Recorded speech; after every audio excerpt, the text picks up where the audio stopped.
To change my fate of becoming a farmer like him, my father used all his savings from farming to send me to learn martial arts. But before I could even get into the swing of things, the money was swindled away by a conman at the village entrance who claimed to teach martial arts.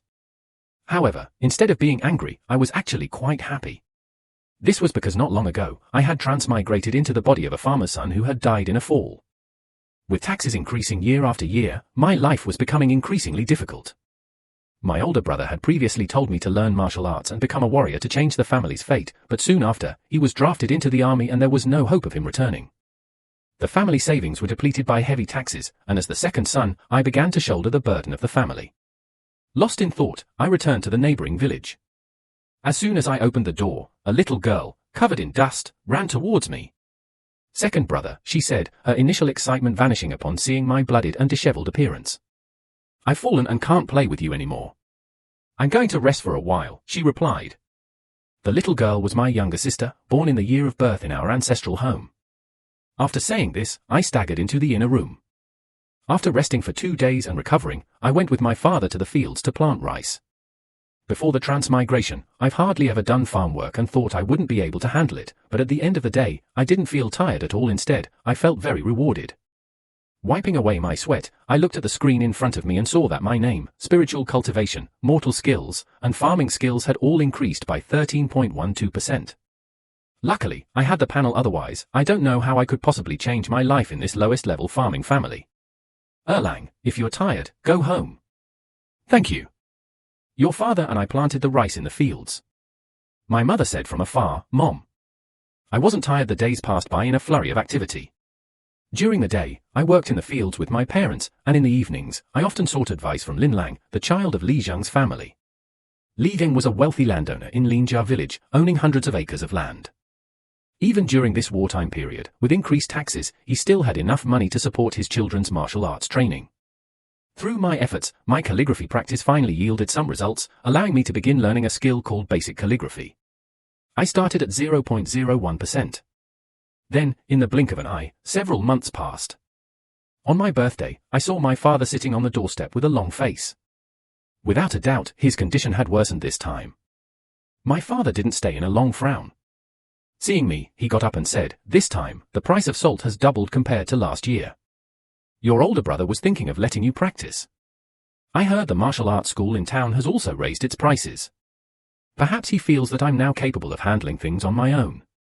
This usually quiet old father suddenly became more talkative.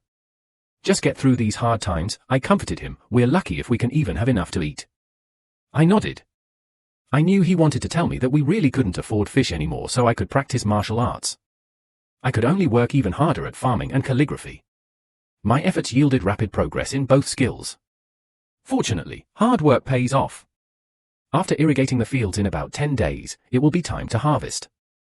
This year, thanks to Erlang, not only was the harvest timely, but it's estimated to be even better than last year. Looking at the broken waterways, my father sighed. He'd been farming for decades and could estimate the harvest just by looking at the crops. Hearing this, I looked at my own stats and smiled knowingly. My farming proficiency was 68.36%. Through my efforts, I'd progressed from skilled to proficient. This proficient farming skill allowed me to recognize more crops and know what to do with them. After harvesting, drumming, and drying, a month passed.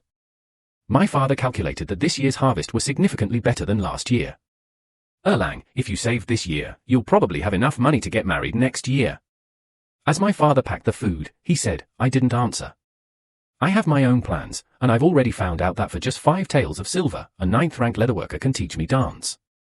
Although 5 taels of silver only covers a few lessons and doesn't include instruction, as long as I can get the basics down, even if I'm not proficient, I'll have a chance." I helped my father pack the food and we delivered it to Li Zheng's house together. My father settled the accounts with Li Zheng, and I took the opportunity to talk to Lin Lang. "By the way, is that dancer you mentioned still teaching?" I asked, as if remembering something. "That dancer is still there," Lin Lang replied nonchalantly. "I saw him when I came back the day before yesterday. But I think he's a fraud. Those dancers are all highly skilled. How could they be handed over so easily? Those formal martial arts schools require an apprenticeship gift, a contract, and numerous examinations. I'm already 14, and they won't accept me." I shook my head helplessly. This world always sets up many barriers and imposes various requirements on the poor. I didn't say anything more. My father paid the taxes, and the two of us went home with our cloth bags. Father, after selling the grain this time, I wanted to take out 5 taels of silver for martial arts training. On the way, I asked, is 5 taels enough? My father hesitated for a moment and said, the martial arts training ceremony has always been a major event for the family. Father had considered it before, but he knew that 5 taels was far from enough. The apprenticeship gift alone would cost more than 5 taels of silver. I asked Lang Ge, and that person didn't seem to be a swindler. He's been paying in Xiago Town for almost a month now. I wanted to try. I should have sent you there a long time ago. Take all the money you make after selling the grain this time. Father nodded. He knew I wouldn't give up on this. A few days later, after finishing the rice-selling business with Father, I took 5 taels of silver from him and immediately went to Xiago Town to find that 9th rank, 5th level martial arts practitioner named Ma Jinshui. You come to the right place. If my family hadn't fallen on hard times, I wouldn't have sold my family's martial arts to get 5 taels of silver. Ma Jinshui, his beard disheveled, immediately broke into a smile. He then led me to his rented courtyard in Xiago Town. Brother Lin, he said, this martial art of mine is called Bai Yuanshan. It can reach the 7th rank, Jade Ancient Mirror. I've taken your money, so I'll teach you diligently. However, I'll only teach you for 3 days, 1 hour each morning and evening. If you still can't learn it after 3 days, I won't refund your money. Ma Jinshui said to me, I know Lord Ma's rules. If I can't learn it, I won't complain. I immediately replied, my heart pounding with excitement. Now that he was finally about to experience the dance he had longed for, Ma Jinshui smiled slightly and said nothing more. He then assumed a stance and performed a complete set of moves. These were the moves, but in addition to that, there was the bow holding and corresponding breathing techniques. If you can't even perform the moves properly, then I won't be proud anymore, he said. Hearing Ma Jinshui's words, I finally understood that this was Ma Jinshui's intention. 3 days isn't even enough to learn all the moves, let alone the feint skills and breathing techniques. He has no intention of teaching real skills, he's just using this to make money. No wonder I'm the only student now. Although I already know about Ma Jinshui's scheme, how could a commoner like me have the right to show displeasure in front of the dancer? I could only try my best to learn and desperately memorize those complicated moves. However, after an hour, I only remembered 8 moves, and they weren't even very standard. Bai Yuanshan's entire repertoire has more than 100 moves. Brother Lin, it's time for me to stay for dinner. Ma Jinshui looked at me, drenched in sweat, and said with a smile, it's my lack of talent that has made things difficult for you, Master Ma. I then took my leave, planning to come back in the afternoon to continue learning. Go back and rest well. Don't be greedy. As the old saying goes, don't bite off more than you can chew. Before I left, Ma Jinshui reminded me. I thanked him again. Actually, I didn't need Ma Jinshui to say more. I could feel my body was tired. I practiced the moves for an hour straight, and some of the moves were quite strange and difficult to do, which really took a lot of energy. In the afternoon, I learned 10 more moves. When I got home at night, I kept thinking about the smooth and flowing moves Ma Jinshui had performed that day while checking my own panel over and over again. My name, spiritual cultivation, mortal skills, farming proficiency 15.97%, basic calligraphy beginner 71.12%. However, no matter how I looked at it, over and over again. Is it still not enough to learn Bai Xingyuan without even getting the basics down? Without bowing and breathing techniques? I murmured to myself. I'd asked many people and even checked with Ma Jinshui several times, but in the end, this thick-browed, big-eyed guy tricked me. However, I couldn't blame anyone else, I could only blame my lowly status and lack of talent. Thinking this, I quietly got up and went alone to the fields, recalling Ma Jinshui's movements and practicing Bai Xingyuan over and over again. The next day, I went to Ma Jinshui's house as promised. I learned 25 moves that day. The third day, I learned another 17 moves in the morning. In the afternoon, at the last minute, I stopped. Master Ma, if I spend another 5 taels of silver, will you teach me the complete white origin technique? I asked earnestly. My teaching depends on your progress. If you spend another 5 taels, you might be able to finish learning the technique. Ma Jinshui stroked his beard, estimated the progress, and said, what about the breathing technique? Another 5 taels? Or 5 taels after that? I felt the cost but didn't say it aloud. Then, in the last bit of time, please, Master Ma, teach me the complete white origin technique one more time. I looked into Ma Jinshui's eyes, my attitude sincere. All right. Ma Jinshui took a deep breath and immediately unleashed his moves. Ma Jinchue finished his set of moves, and there was very little time left. Master Ma, although it's only 3 days, I still thank you for your teaching. I sawed the bow at Ma Jinchue, then turned and left without looking back. Ma Jinchue watched my retreating figure and sighed. He muttered to himself, I know you're also a poor child, but who in this world isn't pitiful? How could a 5-path technique that can plunge someone into poverty be known only by its name? And after all the trouble I went through, Ma Jinchue forgot about me. Compared to Ma Jinchue's lament, I could hardly contain my excitement looking at the newly added skills on my character panel. By Yuanxing, remnant, 0.09%. Although I hadn't learned the bow loading and breathing techniques, the panel still included the Bai Yuanxing technique, albeit with the suffix remnant. It seemed that only after fully progressing through the incomplete white primordial body could I truly be considered to have mastered this technique. It was precisely because I saw the changes on the panel that I stopped at the last minute and had Ma Jinchue complete the entire technique one last time, thus bringing our brief master-disciple relationship to a close. Walking home, although my body ached from the overwork of the past few days, my heart was full of hope everything was developing in a positive direction. However, my joy was short-lived. Not far from Linjia village, I saw thick smoke billowing from several houses in the village, as if the entire houses were on fire. Suddenly, a bad thought arose in my mind. Had the village been attacked by bandits? As I was stunned, a bandit. After he captured me, he dragged me back to the village. The third in command brought me back. The bandit who had captured me spoke to an 8-faced man sitting in the center of the village. In front of the 8-faced man were women from the neighboring village. The women were timid and hesitant, the younger ones crying incessantly. The remaining women were also quite young. I didn't see my mother among them. They were tied together and about to leave. The 8-faced man glanced at me, pointed to the crowd, and the bandit who had captured me threw me into the crowd. Then he used several long ropes to tie up the women. I saw Shenyang crying.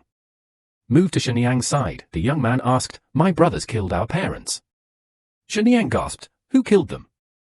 Suppressing his fear and anger, he asked, "Who killed them?" Shenyang looked at the 8-faced man at the head of the group, the third leader of the bandits. I carefully examined this man and memorized his features, she said. The bandits then tied up the women and children. Like leading cattle and sheep, they were led behind the horses, and then the group of women and children were taken to the mountain stronghold. The bandits divided the women into slaves, while the boys like me, in their teens, were taken to a secluded courtyard. From today onwards, you will follow Master Liu to forge iron. If you can't help Master Liu in half a month, you know what will happen to you. The third leader finished speaking and smiled sinisterly. No need to say it outright, I know the fate of us guys is nothing more than becoming wandering ghosts. The group of children had just rested for a short while when a young man came out of the house and called them in. Putting aside my resentment, I followed him into the blacksmith's workshop. Most of the time, I and the group of kids watched Master Liu and the young man busily working. The young man claimed to be Master Liu's apprentice, but Master Liu didn't give him much of a friendly look. They didn't even want to say a few words. Before I even started working, a few bandits from the mountain brought us food. Everyone started eating. To my surprise, the bandits gave us very good food, with vegetables, meat, and plenty of rice. After we finished eating, it was already night. The young man led the children into a thatched hut, while Master Liu had a separate room. "Where are you going?" I asked. It was late at night. I had just gotten up and hadn't gone far when I heard Master Liu's apprentice call out to me, "I want to go to the outhouse." I said softly, feeling guilty because I didn't just want to go to the outhouse. "Do you know where it is?" the young man asked. He nodded. Thinking that the young man in the darkness might not be able to see me, I nodded and said, "I know." "Perfect, I also want to go. Let's go together." The young man stood up and walked towards me. My heart pounded with trepidation as I followed him out the door. Actually, I was still hoping to see if there was a chance to escape, but now it seemed hopeless. "What's your name?" the young man asked from inside the yak hut. "Lin Lang," I said, without revealing my own name. Yes, I have the name Lin Lang, though I knew my name might not be important. But I still concealed it a bit. "Lin Lang's mother, my name is Asai, I'm the fourth brother of the village chief," Asai said in the darkness. I was slightly taken aback, not knowing what Asai meant. Was he trying to threaten me? Asai pulled up his pants and grabbed my neck, saying, "You still want to escape?" I was being choked and couldn't breathe. I stared at the young man with wide eyes. "We've been providing you with good food and drink, and you still want to escape? There are people guarding outside. Where do you think you can escape to?" I then understood why Master Liu didn't like his apprentice. It turned out that Asai was just there to monitor him. Just as I was about to be choked unconscious, Asai let go. "No, next time," Asai said, and then left the outhouse. Without saying much, I caught my breath and followed them back to the dormitory. After Asai's warning, I knew there was no way to escape, and I stopped thinking about running away. Besides running away, I also wanted to practice dancing, but now that seemed impossible too. Under Asai's watchful eye, I couldn't do anything unnecessary. However, after lying down, I couldn't fall asleep for a long time. Although I hadn't witnessed the horrific scene of my parents' murder, I learned about it from Shenyang, and my heart couldn't help but feel desolate. This night was destined to be long. I could only use my fingers to draw in the air, constantly improving my basic calligraphy skills, and the hatred in my heart slowly accumulated. After getting up, Master Liu. He didn't start working immediately, but first lit the furnace and waited until someone brought him breakfast before leisurely forging. I watched intently, hoping to learn something from him, while also thinking about escape opportunities. I also didn't know Shenyang's current condition. I just hoped these bandits wouldn't harm her because of her young age. After a few days, I finally understood what the bandits had asked Master Liu to forge. A fake incantation explicitly prohibited by the government. It seemed these bandits also harbored rebellious intentions. A fake incantation was enough to make mortals pose a threat to those of the 9th rank and 5th level. After understanding this matter, I knew my chances of survival were almost nil. The best case scenario was that I'd spend my life forging iron here. Those bandits wouldn't give me a chance to escape. Because of Asai's threats, I hadn't gotten up for days. Every night before bed, I'd go to the outhouse first. The other kids had all been threatened by Asai to varying degrees. Eventually, no one dared to get up at night. One of the younger kids was even groped by Asai, who demanded he sleep next to him so he could easily take advantage of him. One night, I heard the sound of gunfire. As time passed, Master Liu began teaching me and the others more things, basic forging basics. 23.12% unconsciously. I've acquired another skill, but I can't feel happy. I feel like a walking corpse, living only to wait for death, not knowing where the future lies. One day, a bandit brought dinner and didn't leave immediately, but stayed to eat with everyone. He was very strong and seemed to be of high status. Even Asai treated him with great respect.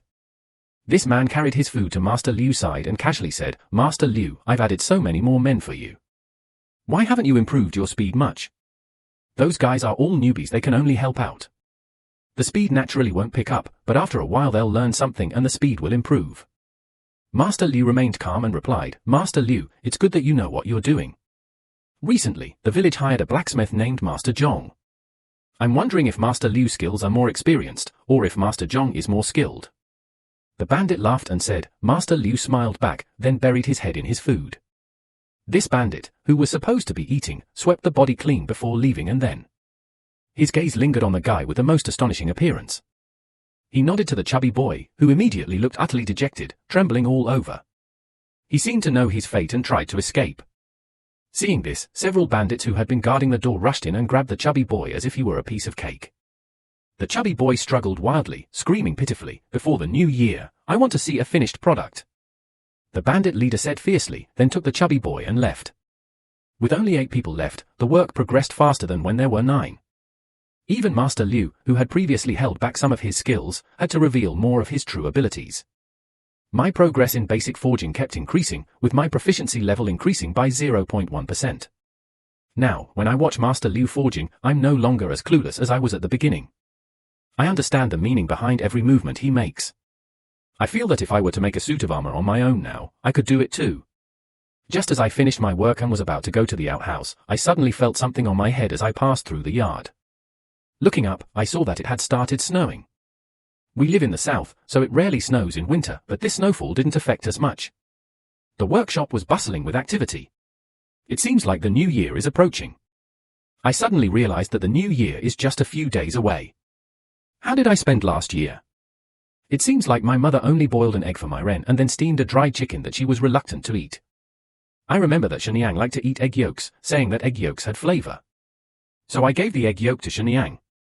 Just then, I heard a commotion outside the door. Soldiers came up the mountain. Lin Yi didn't think much of it.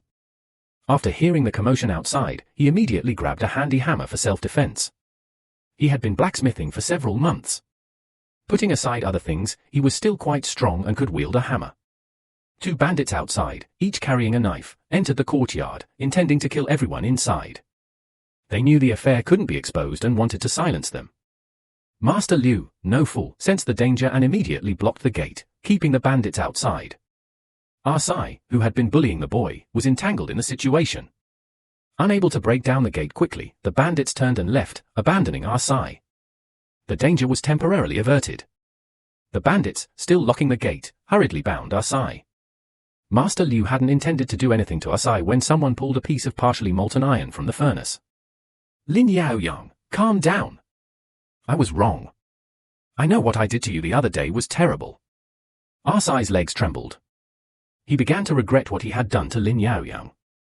However, Lin Yaoyang was consumed by hatred and remained unmoved. Let me go. If you're willing to let me go, I'll be your slave from now on. Sai begged repeatedly, but no matter what he said, the steaming iron piece drew closer and closer to him. Master Liu, save me. Lin. After that, only Sai's screams remained in the entire room. Slowly, Sai couldn't even scream anymore because Lin Yaoyang had shoved the entire red-hot iron block into Sai's mouth, burning his tongue completely. The people in the room remained silent, waiting for the soldiers to find them. No one pitied Sai. Suddenly, a clear voice pierced through the entire mountain stronghold came from afar. Upon ascending the mountain, the word Shiyu guards the evil, the rest will be spared if they surrender echoed twice. Almost all the bandits in the stronghold laid down their weapons and surrendered. Lin Yang's secluded hut was quickly discovered, and armored soldiers rescued everyone. Junior, you finally arrived. Upon seeing the soldiers, Master Liu wept uncontrollably. It was unclear whether it was an act or genuine emotion. The rest of the people were filled with gratitude. Lin Yang, hiding in the crowd, was also brought to the center of the mountain stronghold. The bandits who had surrendered, their families, and the women and children who had been captured and brought up the mountain were all gathered here. A white horse led the way, and General Kai swept away the corpses. The crowd shouted, "Death penalty may be waived, but punishment is inevitable. Among you, those who have committed crimes and are subject to hidden laws, and those who have been captured and brought up the mountain, can go to the county government for assistance and relief." As Lin Yang listened, she searched for her master's wife in the crowd. Before she could even turn her gaze to the women, she saw a scarred face that she would never forget. Ever since Lin Yang heard from Shenyang that the third leader of this mountain stronghold had killed her parents, she had memorized his face. Every night, Lin Yang would be awakened by his chest and face, a face that haunted her like a nightmare. This man wasn't even considered a scoundrel. Lin Yang found it hard to accept. She wanted nothing more than to rush forward and beat the third leader to death. However, she was currently empty-handed. How could she kill him? Besides, General Bai Ma had said that those who make noise are not killed. Lin Yang glanced at the third leader a few more times, then found Shen Niang and General Bai Ma among the women. After finishing her business, she led her subordinates and the group down the mountain. As they passed the mountain gate, Lin Yang saw a man pinned to the gate by a spear, bleeding strangely and with a grotesque face. This man was the leader who often urged Master Liu to finish the work. However, Master Liu hadn't even finished making a single piece of armor for him, and he was now pinned to the mountain gate. A suit of armor takes at least half a year to make, and it seemed that Master Liu and his men were about to finish it. As a result, the man died without ever putting on the armor he so longed for. Lin Yang withdrew her gaze and followed the group down the mountain. Walking along the mountain path, Lin Yang focused her attention on the white horse general at the front. She hadn't dared to look up at him before, but now, upon closer inspection, she noticed that the white horse general's armor was not only exquisite but also gleamed with a silvery white light. His mount was also extraordinary. Two small wings were faintly visible on its pedestal. At first, Lin Yang didn't believe it, thinking her eyes were playing tricks on her. After looking closely for a long time, she finally confirmed that they were indeed wings. Although Lin Yang didn't know what the white horse with the wings was, she knew it had an extraordinary bloodline. After the group left the mountain stronghold, they arrived at Ping'an County, which belonged to Shago Town. After handing over the captured bandits and the rescued women and children to the county government, General Whitehorse led his subordinates to continue south. He was one of the teams going south to assess the situation. Rescuing people was just a side trip. Lin Yan took Shen Niang with her and received 3 taels of silver as aid, but the aid money still needed approval and would take some time to be received. "Brother, where have you been these past few days?" "I thought you were killed by them," Shen Niang said, tears welling up in her eyes. Her face was quickly soaked with tears. "He's suffered so much these past few days." "Brother, you're so clever, you wouldn't."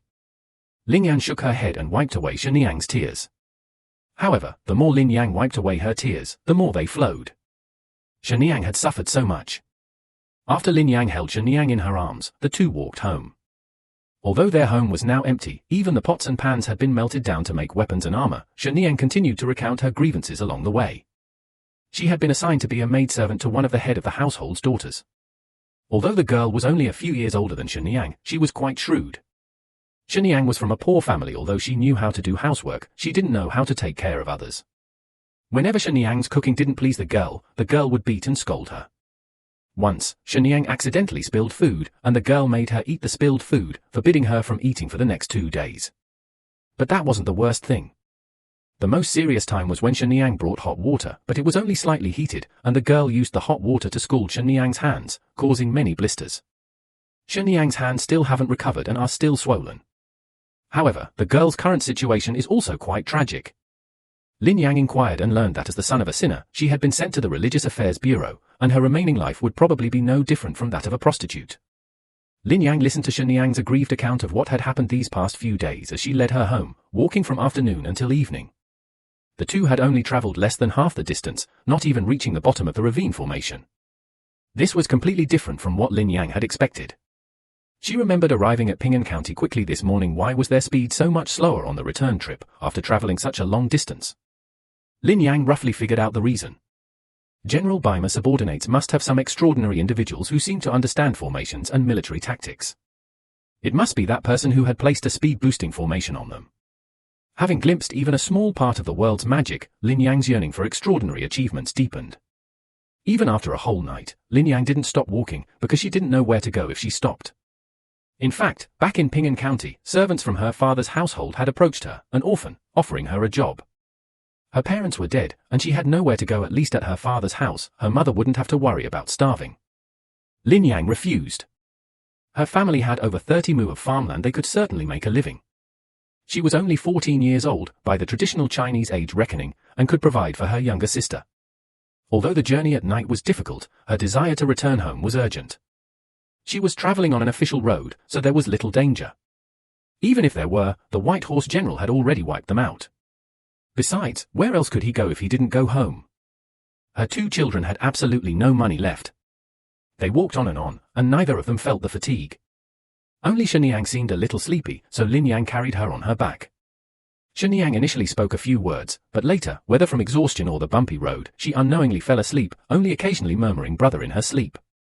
Lin Yang didn't return to Linjia village from the county town until midnight. Her straw sandals were almost worn out. Whether it was the cold moonlight or the desolation of the village, Lin Yang looked at the dilapidated village and felt a pang of sorrow. She hadn't been back to the village for several months. Following the path she remembered, Lin Yang returned home. Before even entering, she sensed something was amiss. She carefully placed Shenyang at the door and then kicked the door open. Soon, a tall, thin man in ragged clothes emerged. "Who are you? What are you doing kicking my door in the middle of the night?" The man roared. "This isn't your house," Lin Yang retorted. Hearing this, the man seemed ashamed, realizing the situation, and simply said, "I come from the north. Master Zhong was kind and rented this land to me. This place has been attacked by bandits. He told me to find somewhere to stay, but no one wanted me." Lin Yang said forcefully, "If someone occupies the house, of course I have to fight back. You are the owner of this house." The man asked, "He's just a refugee, not a bandit, so he should abide by the law. He knows he's in the wrong and will admit his mistake." After driving the refugee out of his house, Lin Yang led the now wakened Shenyang into the house. Last time, after being attacked by bandits, the house was burned down, and only one room was roughly repaired by the tall man. Lin Yang led Shenyang to that room and let her continue sleeping while she kept watch over her. While keeping watch, Lin Yang pondered her future plans.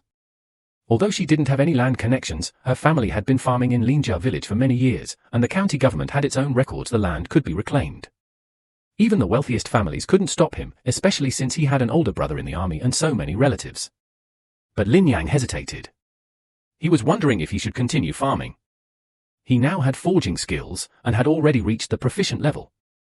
His strength might be slightly weaker than Master Liu's, but making a living this way was possible. Although Lin Yang hadn't researched how much money blacksmithing could earn, he figured it would be much more lucrative than farming. Then he thought about other things, and the rest of the night passed by. There was no food at home, and he also had to take care of the new electric swordsman in the village. However, the old man who had been alive yesterday was particularly vengeful and conspired with others to ostracize Lin Yang. Lin Yang had no choice but to run to the next village to apologize to her uncle. When she took Shen Yang to the next village, Lin Yang was still worried that the village had also suffered. Fortunately, things weren't as bad as Lin Yang had feared. Her uncle was still alive. Xiao Yang, Shen Yang, you're still alive? Her uncle looked at Lin Yang in surprise. She had only recently learned of her sister's death. Uncle! Shen Yang immediately cried to her uncle. The uncle quickly led Lin Yang into the house and had his wife cook a sausage for the new year. His wife wanted to exchange a few pleasantries with Lin Yang, but the uncle sent her away. The uncle first inquired about Lin Yang's recent experiences. Lin Yang answered truthfully and told him about being rescued by the White Horse General.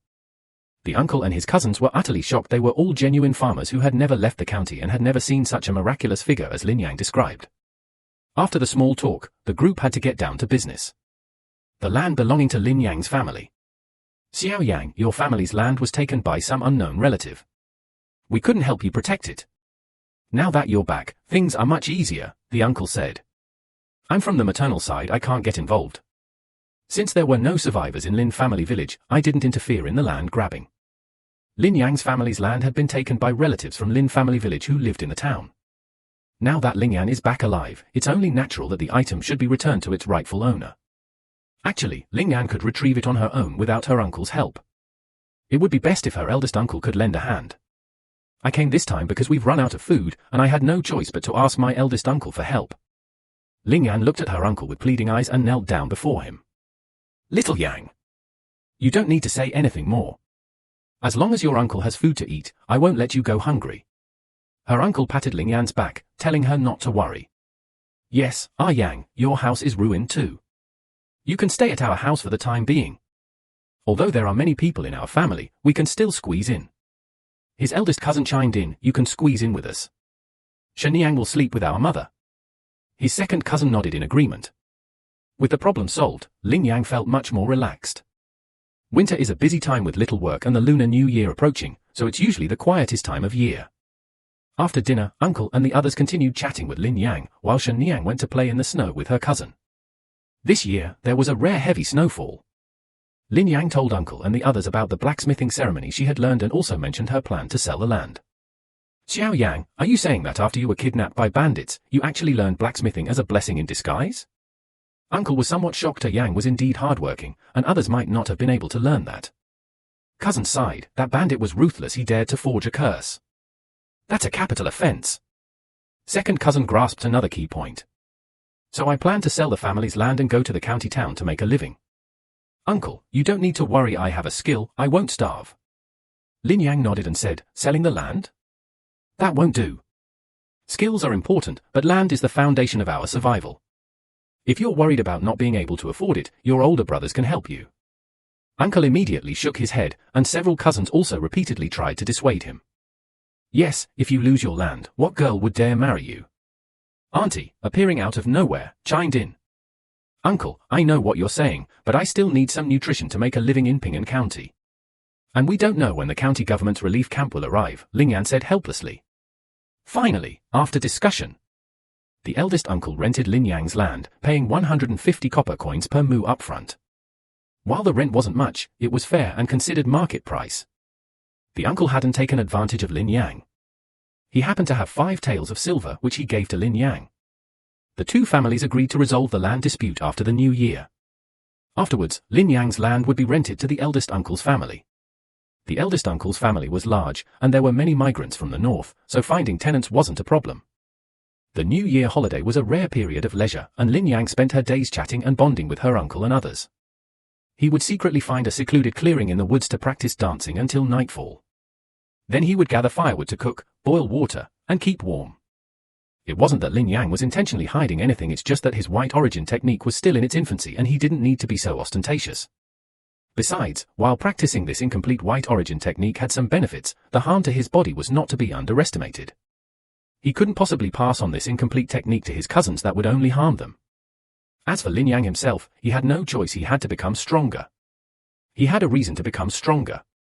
After the new year, his uncle took Lin Yan and Lingxia's mother to pay respects to their parents. They should have come much earlier, but the roads were difficult to travel due to the snow, and with the new year approaching, his uncle wouldn't let Lin Yan go. Kneeling at her parents' gravestone, Lin Yan carved 3 deep bows and secretly vowed to avenge them. As they were leaving, Lin Yang suddenly remembered that the gravestone wasn't cheap, and it was made of stone. "Uncle, who bought this tombstone?" Lin Yang asked cautiously as they walked back to her uncle's house. "How could I, as the eldest brother, let my sister and brother-in-law just lie there at home? If I don't go to collect their bodies, who will?" Her uncle's words gave Lin Yang the answer, and her heart sank in. "Uncle." "Shayon, no need for further words. Aren't you going to the county town? You'll need money there. Wait until you're settled before you take care of your uncle." He interrupted Lin Yang, walking ahead of her. Lin Yang looked at her uncle slightly hunched back, and several childhood memories flooded her mind. Her uncle carrying little Lin Yang on his back to buy her the candy she wanted. After the New Year holiday, before dawn, my uncle borrowed a donkey cart from his village and personally delivered it to Lin Yang and Shenyang in Ping'an County. Afraid that Lin Yang and Shenyang wouldn't have clothes to wear, my uncle brought along my cousin's few clothes and extra quilts from home. My aunt also made Shenyang a new dress from her savings. Before arriving at my uncle's house, Lin Yang and Shenyang went empty-handed. When she left, she lacked nothing. After arriving in Ping'an County, her uncle, though a farmer, had some life experience. Under his guidance, Lin Yang found a middleman. Middlemen specialized in buying and selling goods, renting houses, and even buying or selling slaves. Actually, Lin Yang knew this even without her uncle's help. The last time she came to Ping'an County, a middleman had offered to introduce her to slavery. She found 2 places to stay, but since it was getting dark, she didn't have many options. Finally, I chose the cheapest one, located in the suburbs. This house has 2 rooms, a main house, and a yard, but no outhouse. You can only go there to work. The rent was 500 copper coins per month, with a minimum of 3 months' rent and a 3-month deposit. Just like that, Lin Yang's 3 taels of silver were gone. Besides, he had to give the Yamen runner a 300 coin commission. Because it was late and not safe to travel at night, his uncle stayed in the newly rented house for 1 night and returned the next day. The next day, before dawn again, his honest farmer uncle got up. "This house is no worse than ours," he said. "Uncle, you're already up," Lin Yang replied. "You left so early?" Lin Yang asked. "Shayon, now that you're in charge, you must take good care of Shenyang's younger brother. Don't worry, your eldest uncle will help you. If you don't have enough money, just tell him." The uncle looked at Lin Yang and gave her his final instructions. Then, the middle-aged man boarded the empty donkey cart and set off on his journey home at dawn. The donkey cart had been full of things on the way there, but it was empty on the way back. Lin Yang was filled with emotion after seeing her uncle off all the way. Without him, her life would have been much harder lately. However, she couldn't stay idle today. She needed to start looking for work. Lin Yang only had a little over 1,000 coins. Although her uncle had given her enough food to last for several dozen days, one couldn't just sit around and eat until it all ran out. Especially for a farmer like Lin Yang, not having enough food to last a year made him very uneasy. However, it was still early, and the behemoth that was Ping'an County had not yet woken up. So Lin Yang practiced the white ape body stance. Feeling tired, Lin Yang stopped. At this time, Shenyang had also woken up and heated up the leftovers from yesterday for the 2 of them. "Shenyang, you stay home today. I'm going to look for a job." After dinner, Lin Yang told her brother, "I want to go with you." Lin Yang was about to refuse, but seeing Shenyang's pleading eyes, she could only nod. "Let me show Shenyang around Ping'an County first," Lin Yang thought. Afterwards, Lin Yang held Shenyang's hand and strolled around the city, looking at the blacksmith shops in Ping'an County. She asked at several shops, but none were hiring apprentices and had no plans to in the near future. In Huangzhou, almost every profession was predetermined. A prime minister's son would be a prime minister, a farmer's child would be a farmer, and blacksmiths would only pass on their skills to their own children. There was virtually no job mobility among the various professions. It seems there's one profession with high mobility. Merchant. Anyone can become a merchant, but it's also the most despised profession. This is somewhat different from what Lin Yang imagined, but there's nothing she can do.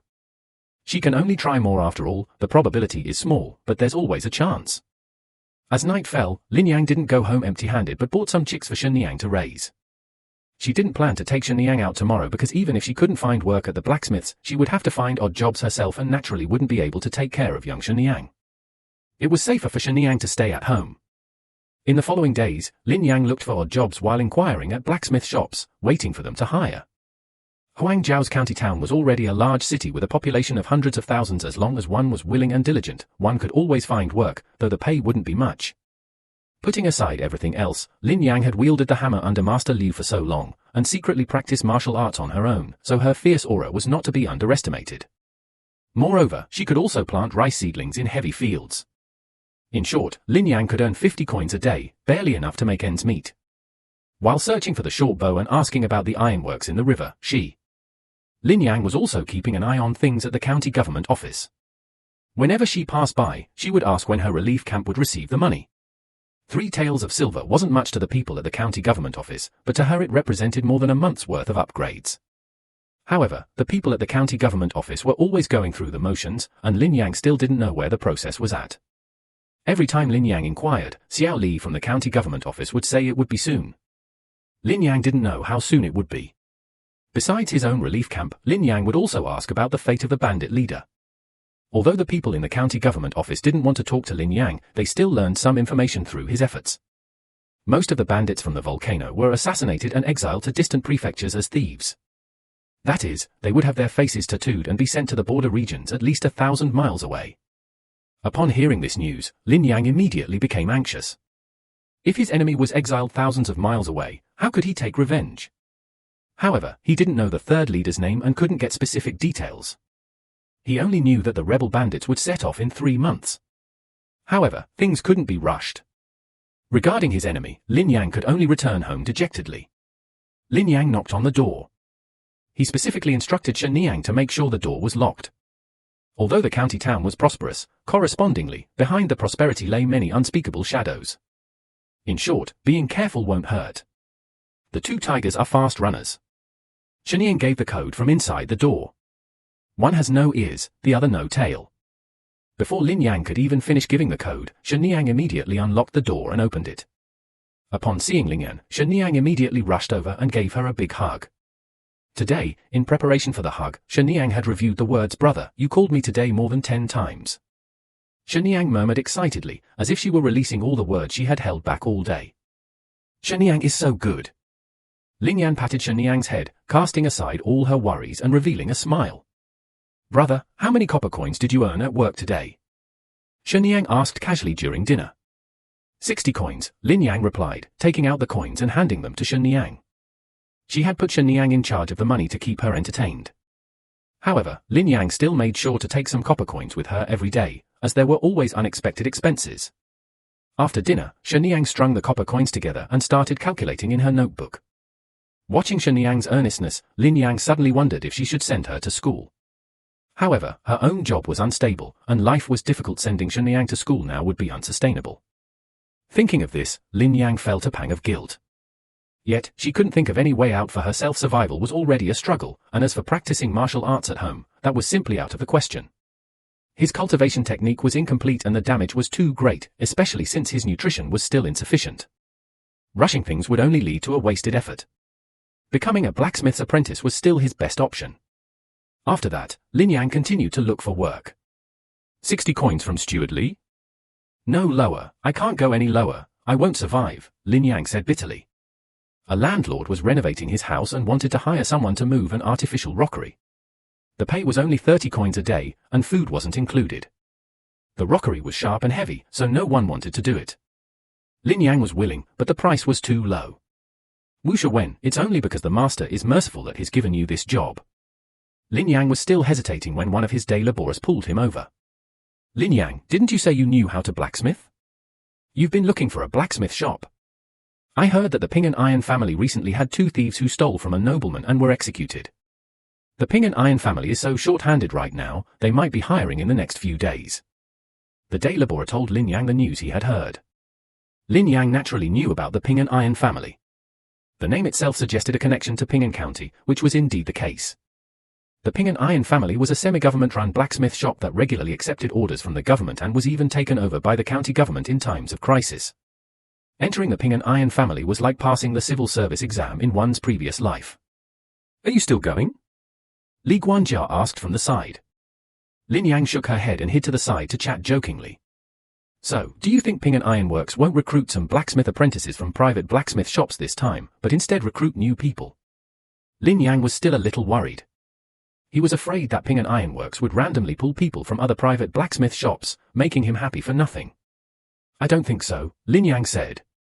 The apprentices Ping and Ironworks recruits are nominally apprentices, but in reality, they are all experienced masters who can work independently in other blacksmith shops. Moreover, once you enter Ping and Ironworks, you have to sign an agreement, and you can't leave easily. Those experienced blacksmiths wouldn't abandon their shops. This temporary worker friend was near the Ping and Ironworks. Knowing Lin Yang wanted to work in a blacksmith shop, he'd been paying extra attention to that. Thanks, brother, I'll try it out in the next few days. If I succeed, I'll treat you to noodles, Lin Yang nodded. Actually, she had a pretty good idea of what to do, but she wanted someone to confirm. Would you like clear broth noodles? I'd like 2 bowls, her temporary worker friend asked. A large bowl of mutton noodles.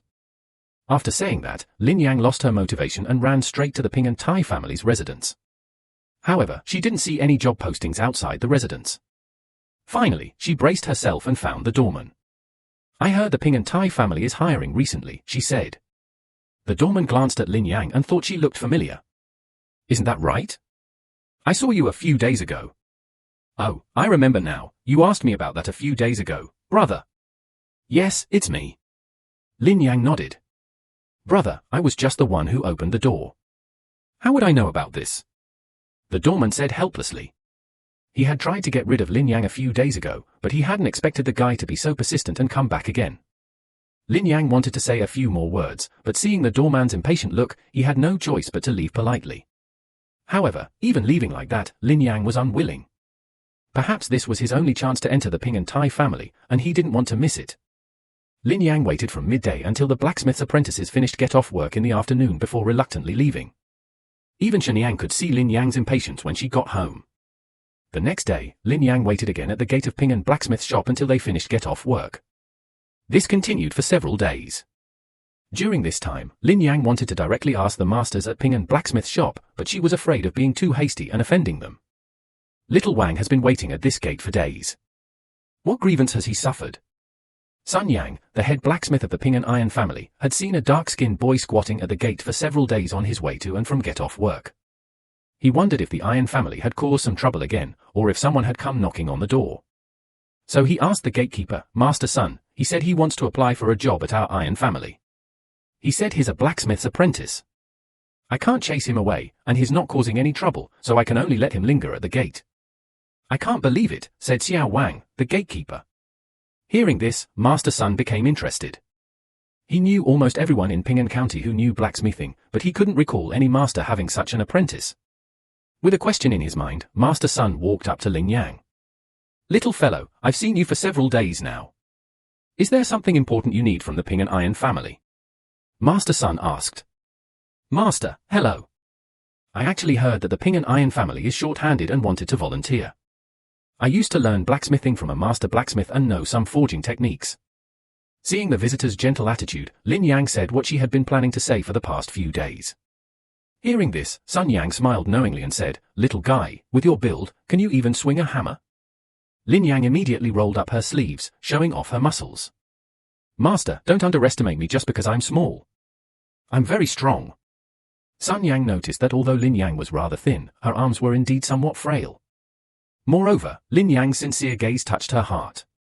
Decades ago, when she fled from the north to the south, she too had been searching for a way to survive. If it weren't for her good fortune in meeting a blacksmith who took her as an apprentice, she wouldn't be where she is today. And now, the Ping'an Iron family has received the order, which is indeed a sure thing. Are you also a refugee from the north? Having some skills, Sun Yenny had already considered having Lin Yang help out at the Tai family's home. She began inquiring about Lin Yang's family situation. I dare not hide anything from my master, she said. I'm a local from Ping'an County, and I've always made a living by farming. A while ago, my family was attacked by bandits, but after we were rescued, I wanted to change my livelihood. Lin Yenny shook her head and, without further ado, told her the truth. Since your family has been farmers for generations, where did you learn your blacksmithing skills? Sun Yang asked with a puzzled look. I learned them in the bandit stronghold. After we were kidnapped and taken to the mountains, the bandits made us learn blacksmithing from a master craftsman named Meteor and help him forge weapons. That's when I learned them, Lin Yang replied immediately. Sun Yang nodded and hesitated for a moment. Master, don't underestimate me because of my young age. I'm skilled in blacksmithing and forging. I know the entire process of crafting weapons and armor, and I definitely won't hold the blacksmith family back. Seeing Sun Yang hesitate, Lin Yang immediately added, I see you're very sincere. Come work with me for a day, and I'll see your skill level. With trepidation, Lin Yang followed Sun Yeni into Ping and Tiejia. As they approached, Lin Yang dared not look around, but stayed firmly behind Sun Yeni, listening to her explanation. The entire Ping and Tiejia has 4 work areas. Area A where I work, Area B where Master Li works, Area C where Master Wang works, and Area D where Master Zhao works. By the way, my name is Sun Yeni, you can just call me Master Sun, Sun Yeni explained as they walked. Simply put, Ping and Tiejia is divided into 4 units, and Master Sun's is the largest one. Each household had its own stove and work area. Upon arriving at Area A, Master Sun saw that the fire was already lit and, without much preamble, began his work. He handed Lin Yang and Sun Yang a red-hot iron block and said, go get a suitable hammer and hammer it on this iron needle. I want you to forge a household kitchen knife by today. If you can't even do that, then there's no need for further explanation. Master Sun pointed out the location of the iron needle and hammer to Lin Yang and then got to work. Lin Yang quickly memorized the instructions and went to get the hammer. Lin Yang glanced over and noticed that Master Sun's tools were quite comprehensive, with more than 10 different types of hammers alone, far superior to any makeshift workshop in the mountains. After finding a suitable hammer, Lin Yang began her work. She waited until others finished using the furnace before daring to melt the iron herself, then secretly hammered it on an iron needle. Master Sun, busy at work, glanced at Lin Yang and saw that her hammer-wielding posture was quite methodical. He hadn't lied to her. Sun Yang nodded. By lunchtime, Lin Yang had already shaped a basic kitchen knife and started the fire. All that remained was meticulous polishing and fitting the handle. With solid basic skills, even for a kitchen knife, it was quite good. Sun Yang glanced at Lin Yang's knife-making and said it was roughly at the average level of her apprentices. It's my honor to be of help to Master Sun, she said. Lin Yang breathed a sigh of relief. No need to be so arrogant, let's go eat first. Master Sun patted Lin Yang's head and then led her and the other apprentices to get their food. The Thai family in Ping'an had its own canteen, and the food was even better than what Lin Yang had received at the bandit stronghold. Each person could also get an egg and a chicken leg. After sending the other apprentices away, Master Sun took Lin Yang and cooked a table of his own rice cakes. That's all for today. I'm going to check on things. Come back tomorrow and wait for news. The Thai family is under the jurisdiction of county officials. Recruiting people isn't something each master can decide on their own, they need approval from above. However, those above generally won't make things difficult for the 4 master craftsmen, and they'll most likely agree. Besides, the Thai family is now confirmed. Lin Yang nodded, put the egg in her pocket, and left the Thai family. Lin Yang also wanted to give the chicken leg to Shen Yang, but it was inconvenient, so she gave up and could only take an egg back home. When she returned home, Shen Yang carefully went over the code and then opened the door with surprise. Brother, why are you back so early today? I went to the Ping and Thai family again and met a Master Sun. He told me to come back first and tell him the news tomorrow. Ling Yan said, taking an egg out of his pocket. Brother, where did you get this egg? Shen Yang's mind immediately jumped to the egg. The food at the Ping and Thai family is really good. This is what I brought back for you. Ling Yan replied. Shen Yang took the egg from Ling Yan's hand, carefully cracked the foreskin, and fed it to Ling Yan. Brother, you eat. I already ate at the Thai families. Lin Yang shook her head, but Shen Yang had already pressed the smooth egg to her lips, so she could only helplessly take a small bite. That afternoon, Lin Yang didn't look for work. Instead, she stayed home tutoring Shen Yang on chains. Shen Yang now recognized many characters, and Lin Yang suddenly thought of something. So she said, Shen Yang, let's write a letter home to our eldest brother. They haven't heard from him in so long, and so many things have happened at home, we really should write him a letter to let him know. Previously, the family had to ask Li Zhang to write letters for them. Now, Lin Yang and Shen Yang can both write and can write their own. Moreover, Li Zhang's family was not spared in the last episode of Phase I. Alright, little boy, you've forgotten everything. It's been over a year since I last saw my older brother, and Shen Yang had almost forgotten him. But after Ling Yang reminded her, she remembered and immediately nodded. After receiving confirmation, Ling Yang took Shen Yang to buy pen, ink, and paper. They didn't buy Yang Thai paper because it was too expensive, so they just found a broken bowl to use instead. Even so, Ling Yang spent nearly 500 coins. Ling Yang told Shen Yang to write first. Shen Yang looked at Ling Yang and said, Brother, I didn't know what to say to my elder brother. After thinking for a moment, Ling Yang said, just ask him how he's doing in the army and if he's healthy. After Shen Niang finished writing and listed Lin Chuan's name, Lin Yan began to write seriously. He first wrote down what had happened at home, then recounted how he had brought Shen Niang to Ping'an County.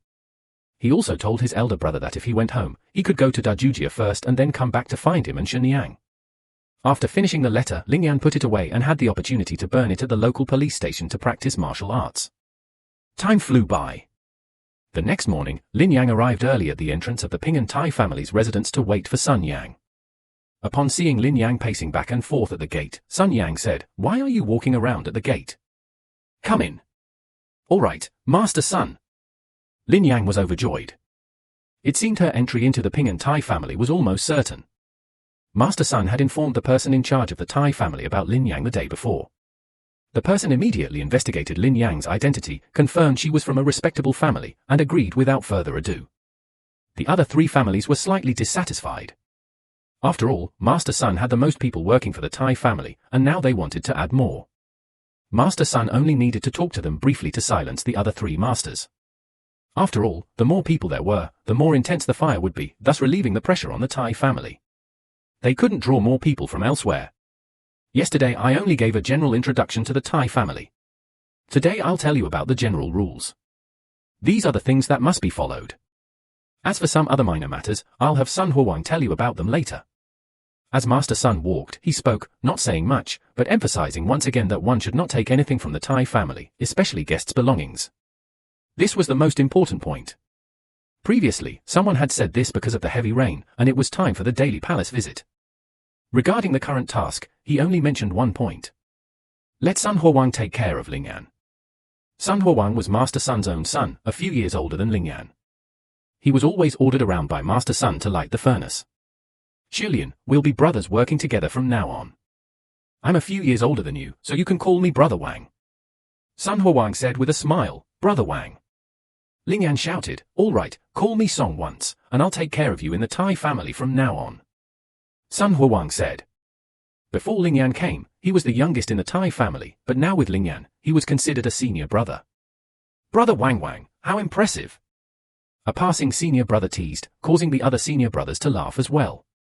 "Brother Wang," Sun Huang corrected, but his voice seemed a bit loud. Sun Yang, who was diligently hammering and forging in the distance, heard this and said, "Don't bully the new master." Sun Yang said without mercy, "Father." "I didn't bully Brother Lin," Sun Huang said aggrievedly. "Master Sun, Brother Wang didn't bully me." Lin Yang also quickly added, "Sun Huang, I said that in the Tai family, you should call me Master Sun." Sun Yang criticized Sun Huang again, "Okay, Master Sun." Sun Huang could only admit his mistake and then took Lin Yang away to avoid misunderstandings from Beatsong's stingy father. After leading Lin Yang aside, Sun Huang said, "Never mind them, let me tell you about the affairs of our Tai family." He then began to explain to Lin Yang from memory. Lin Yang listened attentively. She explained that the Ping'an Tai family worked for hours a day, 2 in the morning and 2 in the afternoon, and each round of work lasted 10 days, with 1 day off. It was necessary to arrange these in advance. However, recently there had been many things to do and heavy workloads. Not only did they have to work overtime every day, but their round of work was also indefinitely cut off. Lin Yang didn't care about these things. She was hardworking and reliable, and these minor inconveniences didn't bother her. His biggest concern was still the wages. Only with the wages could he send his master's wife to the private school. Because the work at the Tai family was indeed tiring, the pay was generous.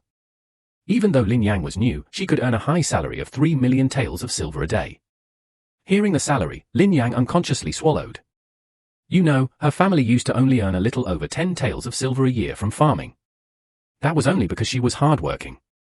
Now, working at the Tai family for a month was almost equivalent to her previous year's income. No wonder so many people wanted to go to big cities to work. After finishing his preamble, Sun Huang and Lin Yang began working together. They were forging real weapons, not kitchen knives. At their current level, one person couldn't complete it alone. They needed to work together. Master Sun would occasionally come to check on them and offer a few pointers. Sun Huang didn't take Master Sun's advice seriously, but it greatly benefited Lin Yang. His basic forging progressed rapidly. Lin Yang spent most of her time busy, only able to chat with Sun Huang during mealtimes. Lin Yang even wrapped chicken legs in leaves, intending to take them home to her master's wife that evening. "Lin Yang, are you planning to bring this to your family?" Sun Huang looked at Lin Yang with suspicion. "Can't I take it back?" Lin Yang was a little nervous, afraid of breaking the rules. No, the chicken leg is for you. Eat it if you want, take it if you want, who will say anything? Sun Huang said generously. I have a younger sister at home. I feel really bad if I eat well here while my sister goes hungry. Lin Yang breathed a sigh of relief. I also have a younger sister, but she only comes home once every 10 days or so. Every time she does, she takes away most of the family's money.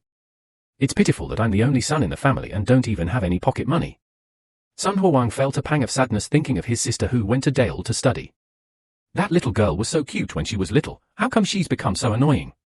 Lin Yang was puzzled that Sun Huang's family was also short of money.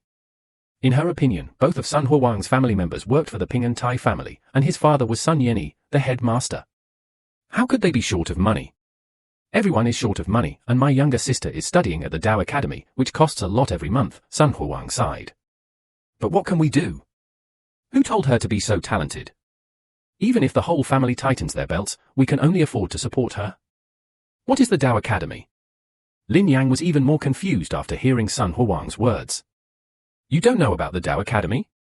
I was just a farmer before, I really don't know these things. Lin Yang shook his head. The Dao Academy is where those Daoist cultivators gather. They monopolize 99% of the spiritual resources in the world. All those spiritual lands and veins are within the Dao Academy, and no one else is allowed to touch them. My sister was tested for Daoist aptitude 5 or 6 years ago and has been studying at the Ping and Dao Academy ever since. Those Daoist cultivators are arrogant and don't want to have much contact with mortals. It's normal that you don't know. Hearing Lin Yang's lack of understanding, Sun Huang didn't look down on him and patiently explained to him, is that right? Hearing this, Lin Yang gained some insight. He had come into contact with a world he knew nothing about. So how was his cultivation aptitude tested? His curiosity prompted him to ask. Perhaps he possessed a little bit of that aptitude, it mainly depended on fate. However, the current government had ordered a reform of all the Daoist academies in the land. Therefore, besides the elusive concept of fate, the academies would periodically open their gates, allowing mortals to enter the mountains during this time to examine their aptitude in the Qi chamber. But I don't know the exact time, he said. I'll ask my sister when I have the chance. Sun Huang thought for a moment and said. After chatting and resting briefly, everyone resumed their enthusiastic fighting, continuing until dusk before the day's work was finally completed, far exceeding the usual duration. After bidding farewell to her senior brothers and master, Lin Yang returned home. She shared the chicken leg with her master's wife, then fell into deep thought. She had originally only intended to take her master's wife to a private school, but now it seemed the Daoist Academy was a more suitable place. Brother, the chicken leg was so delicious. Shenyang finished the chicken leg, still savoring its taste. Shenyang, I've joined the Tai family in Ping'an now. You can eat as many chicken legs as you want. Lin Yang patted Shenyang's head. After working at the Tai family for a few days, Lin Yang had become familiar with their work. With Sun Huang's help, she got along quite well with her other senior brothers. However, Sun Huang didn't mention the news about Dao Yun again. It seemed his sister hadn't returned yet. After saying goodbye to her fellow disciples that day, Lin Yang was walking home when she saw a familiar figure. The person seemed to be dressed casually and had just come down from the palace. Lin Yang remembered that it was the laborer she had met before. It was he who had reminded her about the Ping and Tai family. Lin Yang recalled that she was carrying a bowl of mutton noodles with him, so she went up and greeted him. Brother Lin, it's been so long. How did things go with joining the Tai family? The young man asked in surprise. Thanks to your good fortune and my connection with Master Sun, I've successfully joined the Tai family and asked for fire. Lin Yang humbly replied, that's because Brother Lin is capable. I'll need your help in the future. The young man smiled, though he involuntarily lowered his stance slightly. To officials and wealthy families, a blacksmith meant nothing, but to laborers like them, it was a completely different story. Becoming a blacksmith meant a relatively stable life, the means to move up, and the ability to escape the abyss of poverty. A blacksmith was considered middle class. Oh, right, I don't know if Brother Yang has eaten yet. I remember I still owe him a big bowl of mutton noodles. After exchanging pleasantries, Lin Yang revealed her purpose. To repay the young man's favor. No, I've had a long and tiring day, and I'm really hungry. Now that Brother Lin is well off, I won't stand on ceremony with him. It's not appropriate for a young man to refuse. Let's go then, Lin Yang said, leading the way to the noodle shop they had been lingering at for so long. They sat down, and soon a large, steaming bowl was served. The noodles were white, the broth milky white, and the mutton tenderly sliced. Lin Yang even peeled an egg she had saved and placed it in the bowl. "Brother Lin, won't you have a bowl?" the young man asked. "No, my little sister is still waiting at home for dinner." Lin Yang shook her head. "She's such a good sister, unlike my family where everyone's a naughty little brother." The young man sighed, then picked up his chopsticks and started eating without hesitation. They chatted as they ate, mostly about family matters, but occasionally the young man would throw in a few silly jokes. It seemed that only by idly passing the time could she alleviate the fatigue of a long day's work. After parting with the boy, Lin Yang felt relieved, as if a major matter had been resolved. Walking home under the moonlight, she asked, "Brother, why aren't there any eggs today?" Her mother asked curiously, "I treated a friend to some eggs on the way here." "Tomorrow, brother, I'll go to the early market and see if I can buy some," Lin Yang said apologetically. "Brother, it's all right, Shenyang is tired of it anyway." Shenyang shook her little head. Recently, Shenyang's meals have been better, and she spends most of her time at home, so she's become much fairer and more delicate, looking even cuter. Lin Yang couldn't help but pat her little head. "By the way, Shenyang, do you want to go to school?" Lin Yang asked, "Is it the kind of school your brother from the village chief's family goes to every month? Does that mean I won't see my brother for many days?" Shenyang was a little nervous. After Lin Yang went to work every day, she could only stay at home alone until very late when Lin Yang would come back. Her most anticipated thing every day was waiting for her brother to come home, and what she hated most was that her brother had to leave so early every day. "Is Shenyang afraid of leaving home?" Lin Yang asked with a smile. Shenyang wasn't afraid. She shook her head. Compared to leaving home, she was more afraid of causing trouble for Lin Yang. Right now, the only person she could rely on was her brother, Lin Yang. The schools in the county town were different. Maybe her brother could take her to school every morning and bring her back after work in the evening. But that would have to wait until this month's wages came in before they could think about it. Shenyang should stay home and play for the next few days. Lin Yang thought about it and decided not to rush things. The matter of the Taoist Academy hadn't been clarified yet. Even if Shenyang had the aptitude to cultivate, sending her to the Taoist Academy to study and cultivate might not be enough. Lin Yang practiced dancing in the courtyard. Despite her busy schedule, Lin Yang never neglected her martial arts training. She would dedicate nearly an hour each morning and evening to practicing Bai Yuancheng.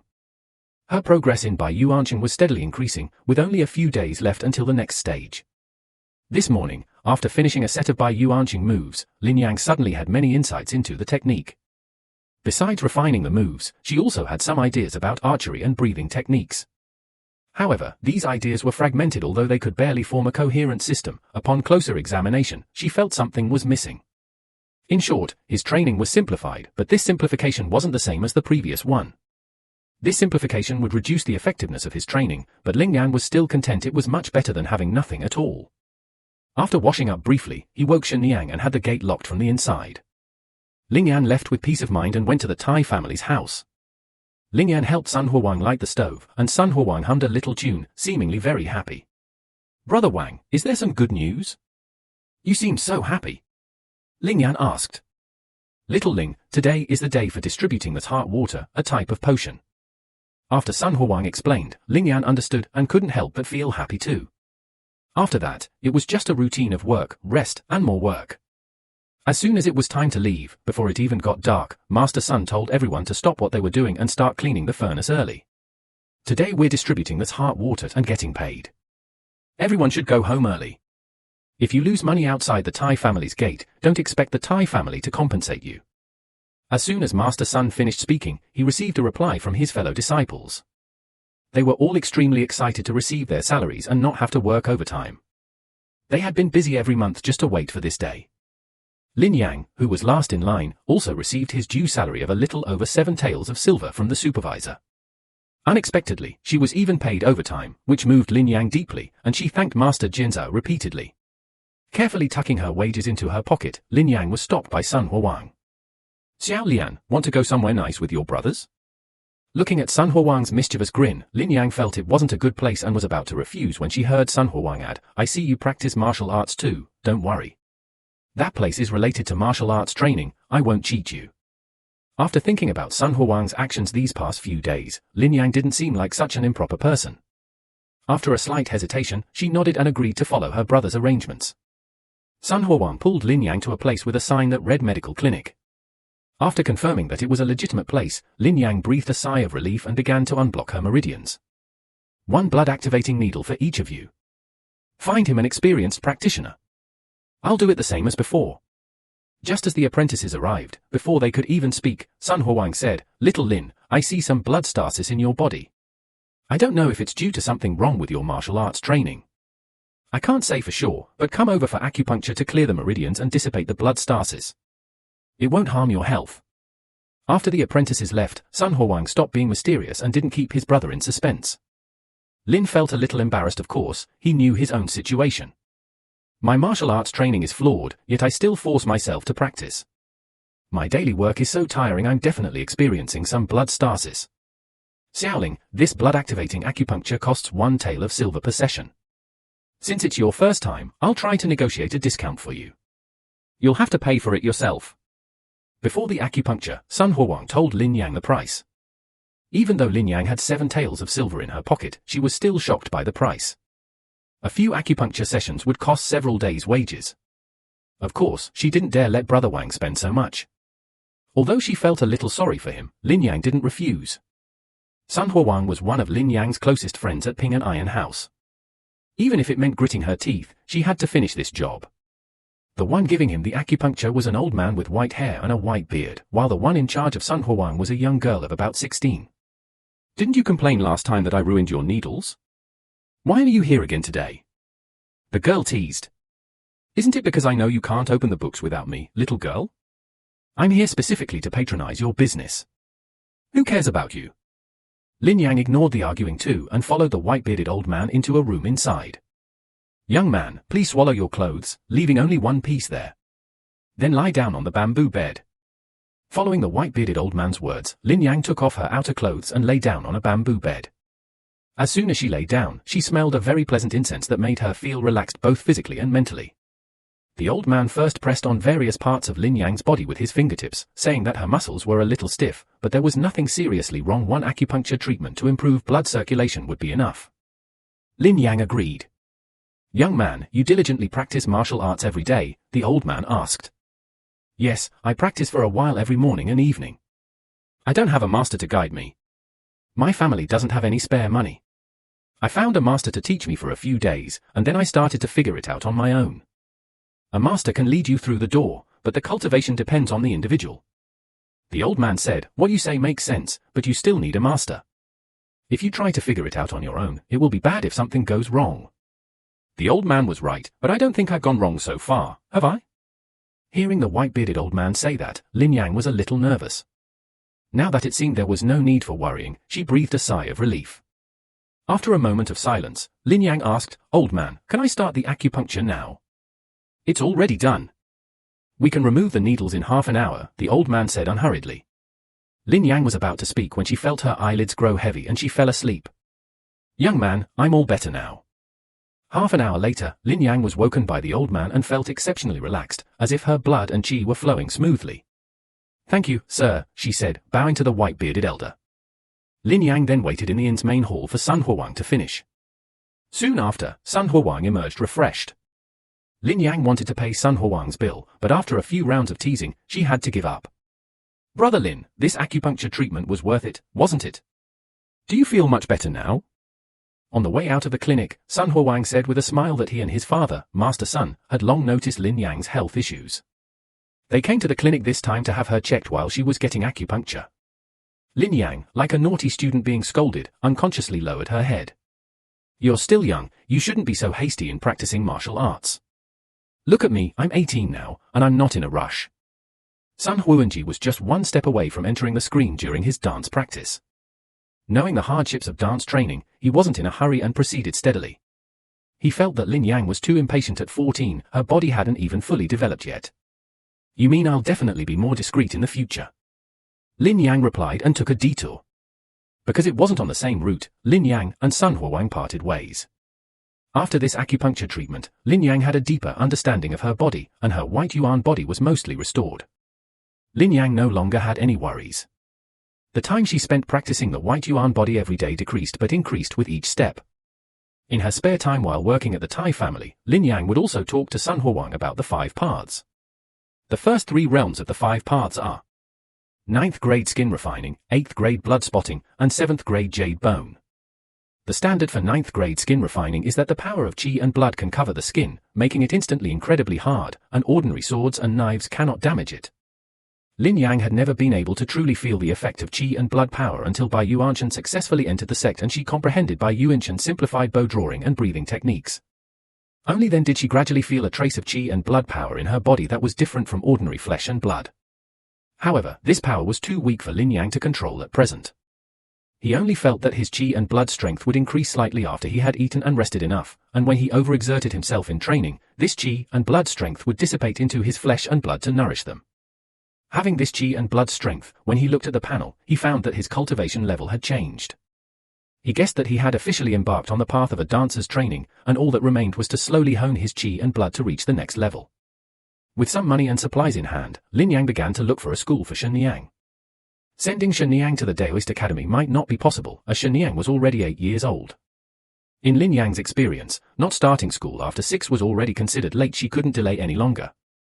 Besides, since the last paycheck, the Tai family's anger had gradually subsided, and she usually finished get-off work around late every afternoon. When Lin Yang got off work, she could go look for a private school, but those schools were all accessible only through connections.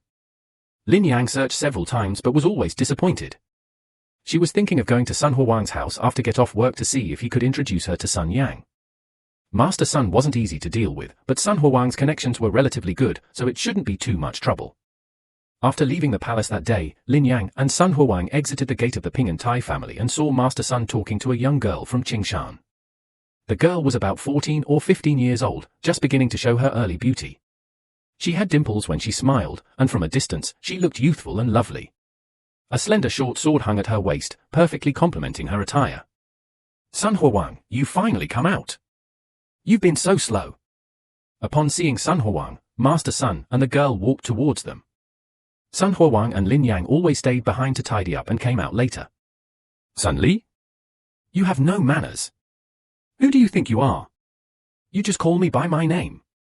Sun Huang angrily pointed his finger. Seeing the Sun family so happy, Lin Yang, who was quite disrespectful to her elders, immediately said to Master Sun and Sun Huang, Master Sun, Brother Wang, see you tomorrow, I'm leaving now. Lin Yang asked Sheng Hu, bowed her head, and left. Having lived 2 lifetimes, she understood the ways of the world.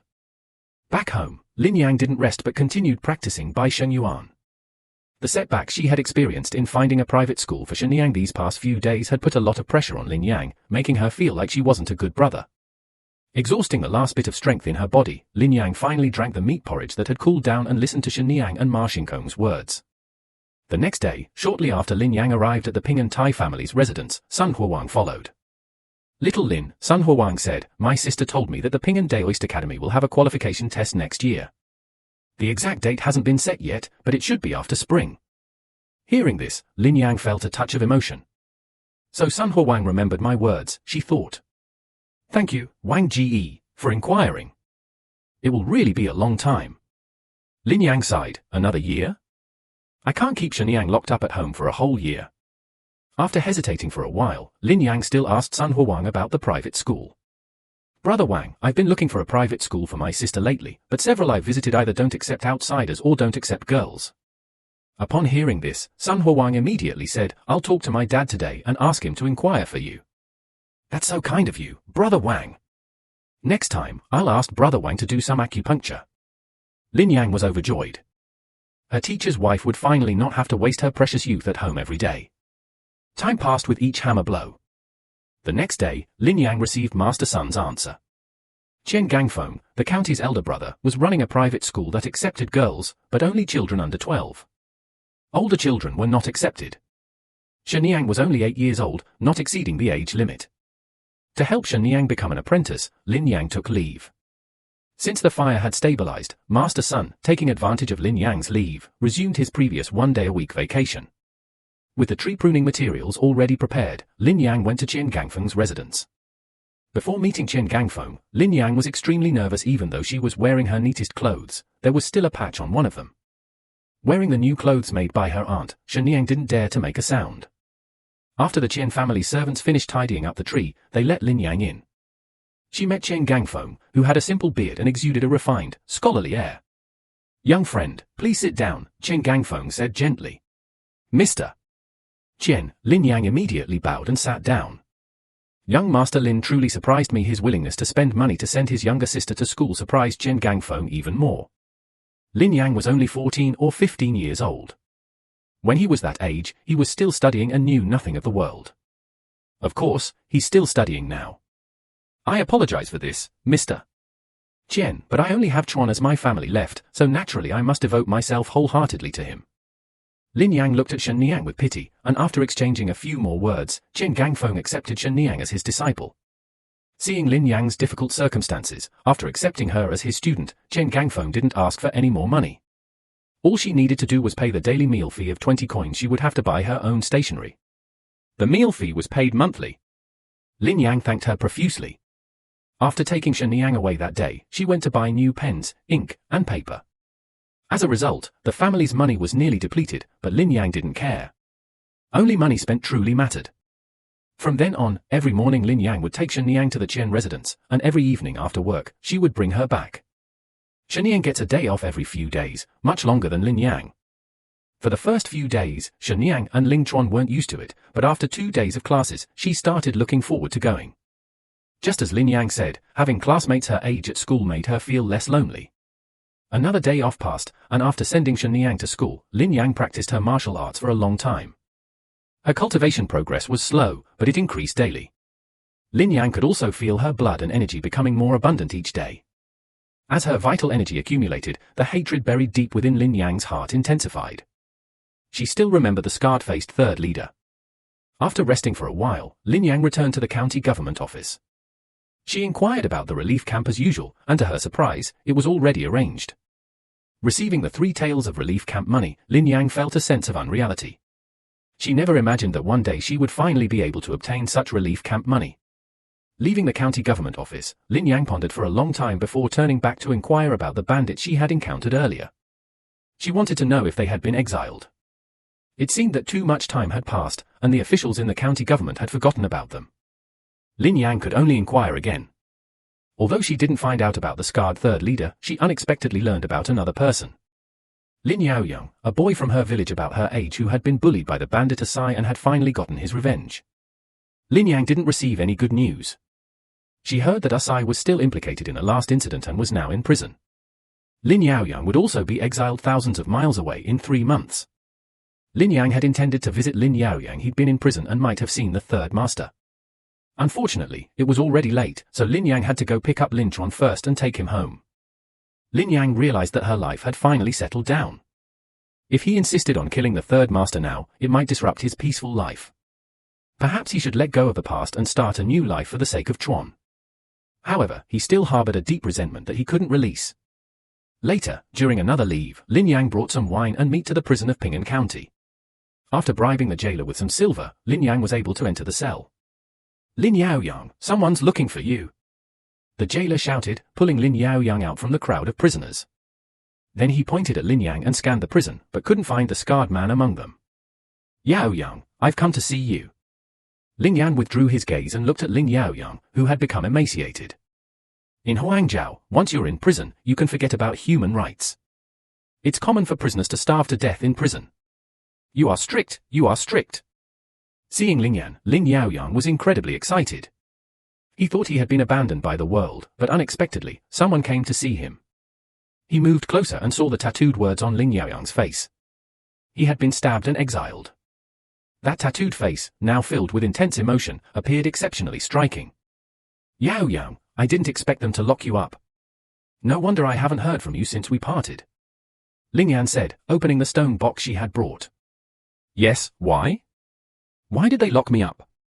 I only killed a villain, and they even tattooed these words on my face. Lin Yaoyang said aggrievedly, my face, which I was most proud of, is now completely ruined. Yaoyang, you've suffered. I brought you some food. Lin Yang placed the food box on the ground so that Lin Yaoyang could reach it. I really thank you. I haven't eaten such good food in a long time. Lin Yaoyang wolfed down the food while tears streamed down his face. He didn't know why his life had turned out this way. Lin Yang watched from the sidelines, not asking about the purpose of her visit, but instead continuing to scan the other prisoners in the cell. Give me some too, I haven't eaten in ages. I'm innocent. The terrifying prisoners stretched out their hands, either begging for food or crying out for their innocence. None of them were the person Lin Yang was looking for.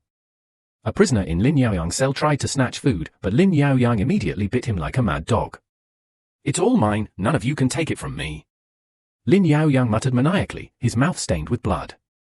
Lin Yang remained silent, continuing to observe the surrounding prisoners while waiting for Lin Yaoyang to finish eating. She waited until he wiped the blood from his mouth with his tattered clothes before speaking. Yaoyang, have you ever seen a man whose face is covered in scars? Hearing this, Lin Yaoyang first fell into thought, then his expression froze as he realized something. Brother Yang, you didn't come to see me this time? Lin Yaoyang looked at Lin Yang with disappointment. Lin Yang swallowed and said, Yaoyang, I did come to see you this time, but I also want to know if that man with the scar on his face is the third leader of the mountain stronghold. It was that third leader who led his men to our village. I want to find him. Because I'm afraid others will hear, Lin Yang whispered to Lin Yaoyang. Lin Yaoyang was stunned for a long time, then suddenly burst into maniacal laughter. Lin Yaoyang laughed for a long time before finally stopping. Yang Zhen, can you get me out of here if I help you kill him? I don't want to stay in this place of resentment anymore, Lin Yaoyang said hopefully to Lin Yang. Just tell me where he is, Lin Yang whispered. Fine, I'll eat Yang Zhen's food today, and I'll definitely help you solve your problem. Yang Zhen, you can go now. We'll be even after that. Lin Yaoyang finished speaking and staggered back to the corner. Lin Yang watched Lin Yaoyang without saying a word, then quietly left after putting away the food box. Before bribing the prison gang, Lin Yang had already received information that it cost 50 taels of silver to bail out a serious criminal. Clearly, Lin Yang didn't have that kind of money. Moreover, neither the third leader nor Lin Yaoyang could possibly give Lin Yang 6 months to raise the funds. Reluctantly, Lin Yang had no choice but to temporarily put the matter aside. However, Lin Yang didn't come away empty-handed. At least she learned that Lin Yaoyang and the third leader had met. Life afterward remained uneventful, with the blacksmithing work becoming easier due to the recent busy period and the completion of a large order. She spent more time chatting than working, which greatly alarmed Lin Yang. She knew that a large part of the reason she was brought into the Iron family was because of their urgent orders and manpower shortage. So, Lin Yang kept creating trouble for herself, trying to make her presence felt in front of her senior brothers. She didn't want to be laid off. Little Lin, why are you being even more diligent than before? If you have nothing to do, you can go to the courtyard and practice some boxing, stretch your muscles. Sun Huang couldn't stand it anymore. Lin Yang was always busy, wasn't she taking advantage of their free time? Brother Wang. Ling Yan, who was used to being busy and couldn't stand being idle, explained guiltily, my father comes to the Tai family every other day, which means we really don't need to be busy. We can rest a bit while he's not here. Sun Huang said indifferently, he comes to work just to make money off prostitutes.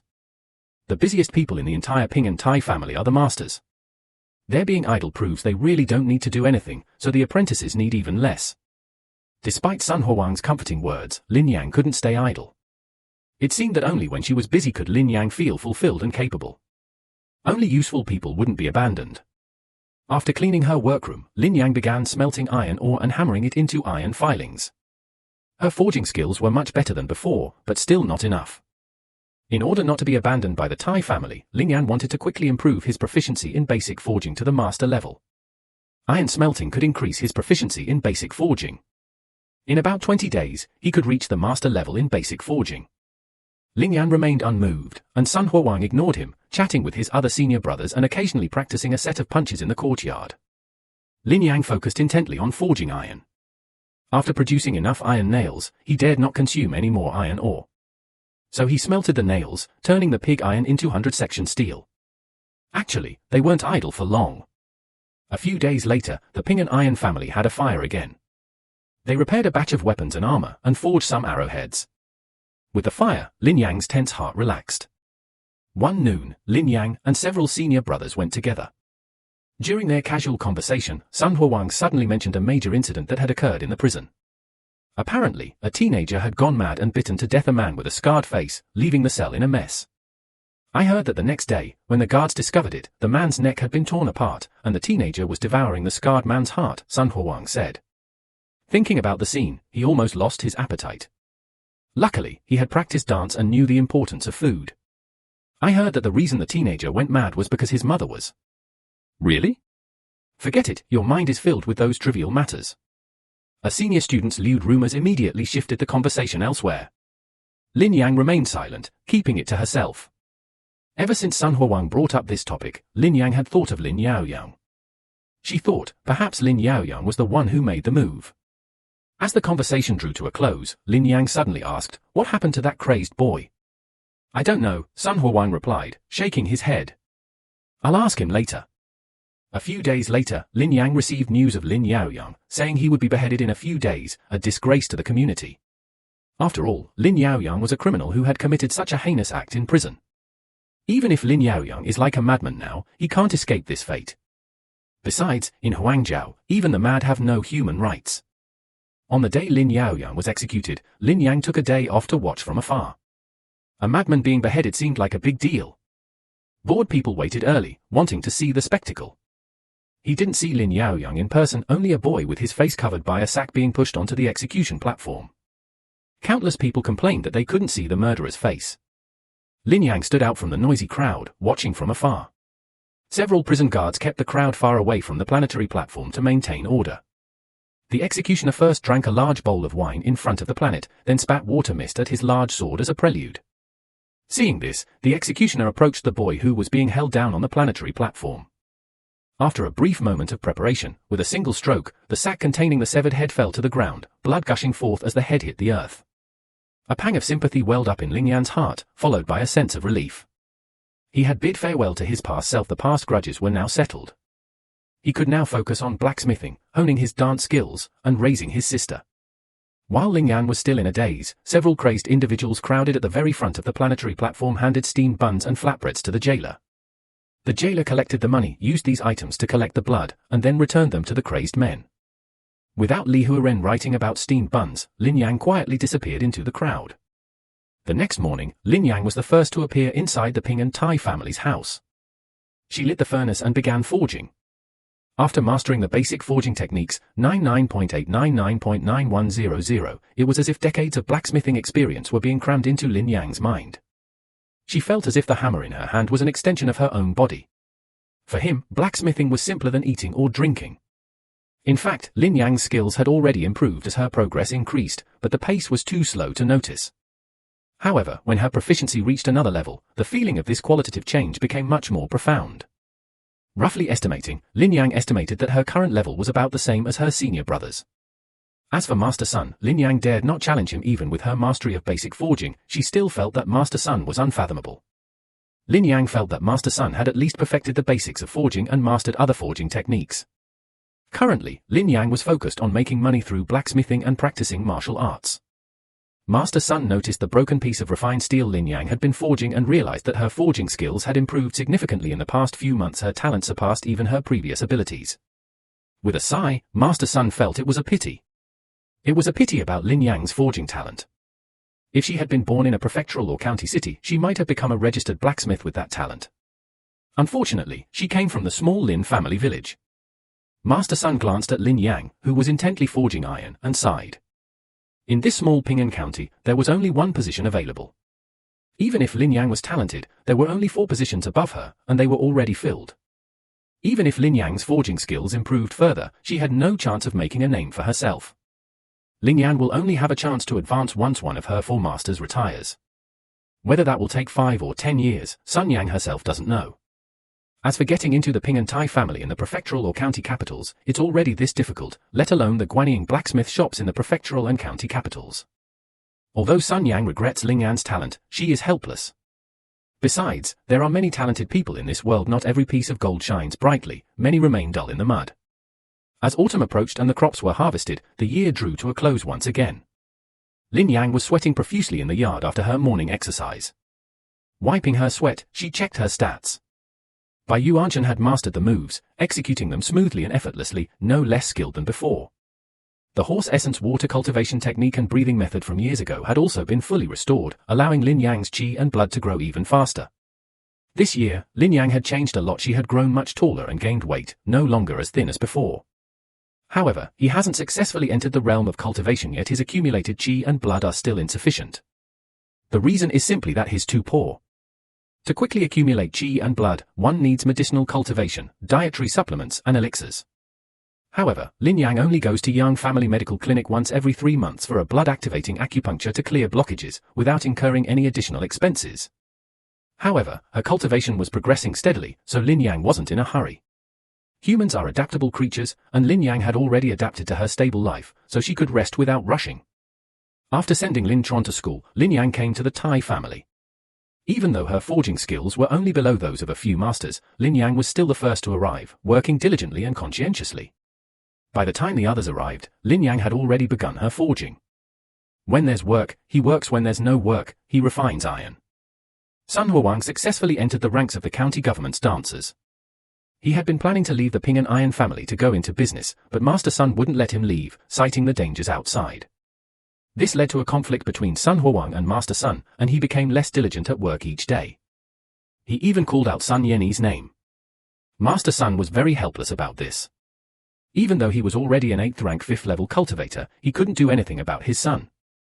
Sun Huang was the only son in his family. Master Sun's wife caught a cold when she gave birth to Sun Lin and had difficulty conceiving afterward. But as long as Sun Huang stayed in Ping'an County and didn't leave his sight, that was enough. Lin Yang was hammering red-hot iron nails with all her might when Sun Huang suddenly walked up to her. "Little Lin, do you have time tonight?" Sun Huang whispered. Lin Yang was stunned, put down the hammer, and asked, "Brother Wang, is something wrong? Anyway, you're on vacation tomorrow, come with me. I'll show you the real world of dancers."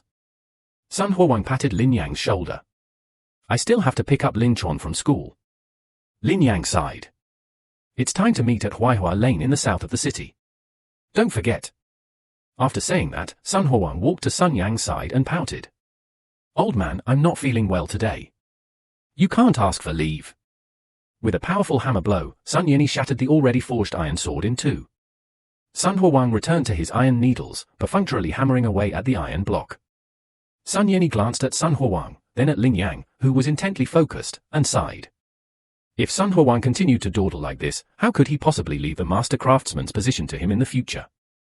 She thought it would be wonderful if Lin Yang were truly her child, but after a moment's thought, Sun Yang dismissed the idea. Although she had a daughter the same age as Lin Yang, she would never hand her daughter over to Lin Yang. Not only would her daughter disagree, but she herself would also disagree. Her daughter was a genius disciple of Dao Yuan, with a bright future, and at the very least, she could become an official in the imperial court. In Huangzhou, Taoism was a prominent school of thought, holding a higher position than Confucianism. And Lin Yang? A blacksmith from a dilapidated village, possessing only a meager talent for blacksmithing. Sun Zio and Sun Fu, though thinking this way, couldn't simply ignore Sun Huang. She could only try her best to prevent him from going down the wrong path. Lin Yang harbored doubts about what Sun Huang said. During dinner, Lin Yang approached her again. "Brother Wang, what place was this world of dancers you mentioned this morning?" Lin Yang was skeptical. After all, where could they be going in the middle of the night? "Xiaolin, just tell me if you're going or not. Saying more is pointless, you'll find out later." Sun Huang didn't intend to tell Lin Yang now. "Wow." After thinking for a moment, Lin Yang nodded. He chose to trust Sun Huang one more time. Last time, he hadn't taken him to anything too outrageous. He'd only had acupuncture. This time might be similar, perhaps some kind of blood-tonifying medicine. In any case, with Master Sun looking after him, Sun Huang shouldn't go too far. After picking Lin Tron up from his previous home, Lin Yang returned home as usual. Lin Tron kept talking about the new clothes on the way. They wanted to have several new outfits made before the new year. They already had the fabric stored, and all they needed to do was find a tailor to make them into finished garments. Actually, Lin Tron had wanted new clothes for a long time. The other children in the school changed into new clothes every quarter, or even several new outfits. Because of this, he felt unconsciously inferior. But he knew that Lin Yang had already given him the best. His aunt had even made him a new outfit. Lin Yang herself was still wearing patched clothes, so Lin Tron had been enduring this without bringing it up. It was only when the end of the year was approaching that Lin Yang remembered. Lin Yang had also planned to make some clothes for her uncle's family. When her uncle saw that Lin Yang had no clothes to wear, he gave her all the best clothes he had. After dinner and a short rest, Lin Yang practiced the white round body for an hour. Then, she rested briefly, counting the moonlight and listening to the farmers outside tell the time. Actually, she didn't need farmers. Having lived in this world without a fixed time, she could roughly guess the time just by looking at the sky. Confirming that midnight had arrived, Lin Yang climbed over the wall. For Lin Tron's safety, she didn't go out through the main gate. Arriving at the agreed-upon location, Lin Yan didn't see Sun Huang. Although there was no curfew at Ping'an County Government Office, it was late at night, and there were no pedestrians on the road. All the shops were closed. After waiting for a while, Lin Yang saw a person wearing a half-face mask, whose gender could not be determined by his clothing, pass by. The person glanced at Lin Yang, said nothing, and hurried past. After waiting a while, Lin Yang finally saw Sun Huang. Sun Huang wore a horn-covered iron mask with a copper plating. Even though the mask completely obscured her face, Lin Yang recognized her at a glance. This wasn't just because she was extremely familiar with Sun Huang's physique, but more importantly, because the mask was the one Sun Huang had made at Ping'an Iron House. After a long wait, Sun Huang approached Lin Yang, speaking in a strange tone as if trying to disguise himself. Will this work? Lin Yang looked at the metal mask in his hand, highly doubtful. These two ugly masks would be utterly useless if her senior brothers saw them. Don't worry, no one will recognize me, she thought. Seeing Lin Yang's hesitation, Sun Huang picked up the metal mask and put it on her. The die was cast. Lin Yang could only wear that incredibly ugly and somewhat uncomfortable mask. It could only be said that Sun Huang had wasted his time forging memories. The creation of this thing was done without any attention to detail, only a rough outline. While leading Lin Yan, Sun Huang explained the current situation. A big shot in the county gave my father 2 tickets to become a ghost master. My father didn't have them, so that person gave me the item. Sun Huang took out 2 pieces of paper made with a special process from his pocket, with the words peace written on them. He handed one of them to Lin Yan. Lin Yan readily accepted the gift and then asked with a puzzled look, Big shot, the ghost market is just a place to buy things.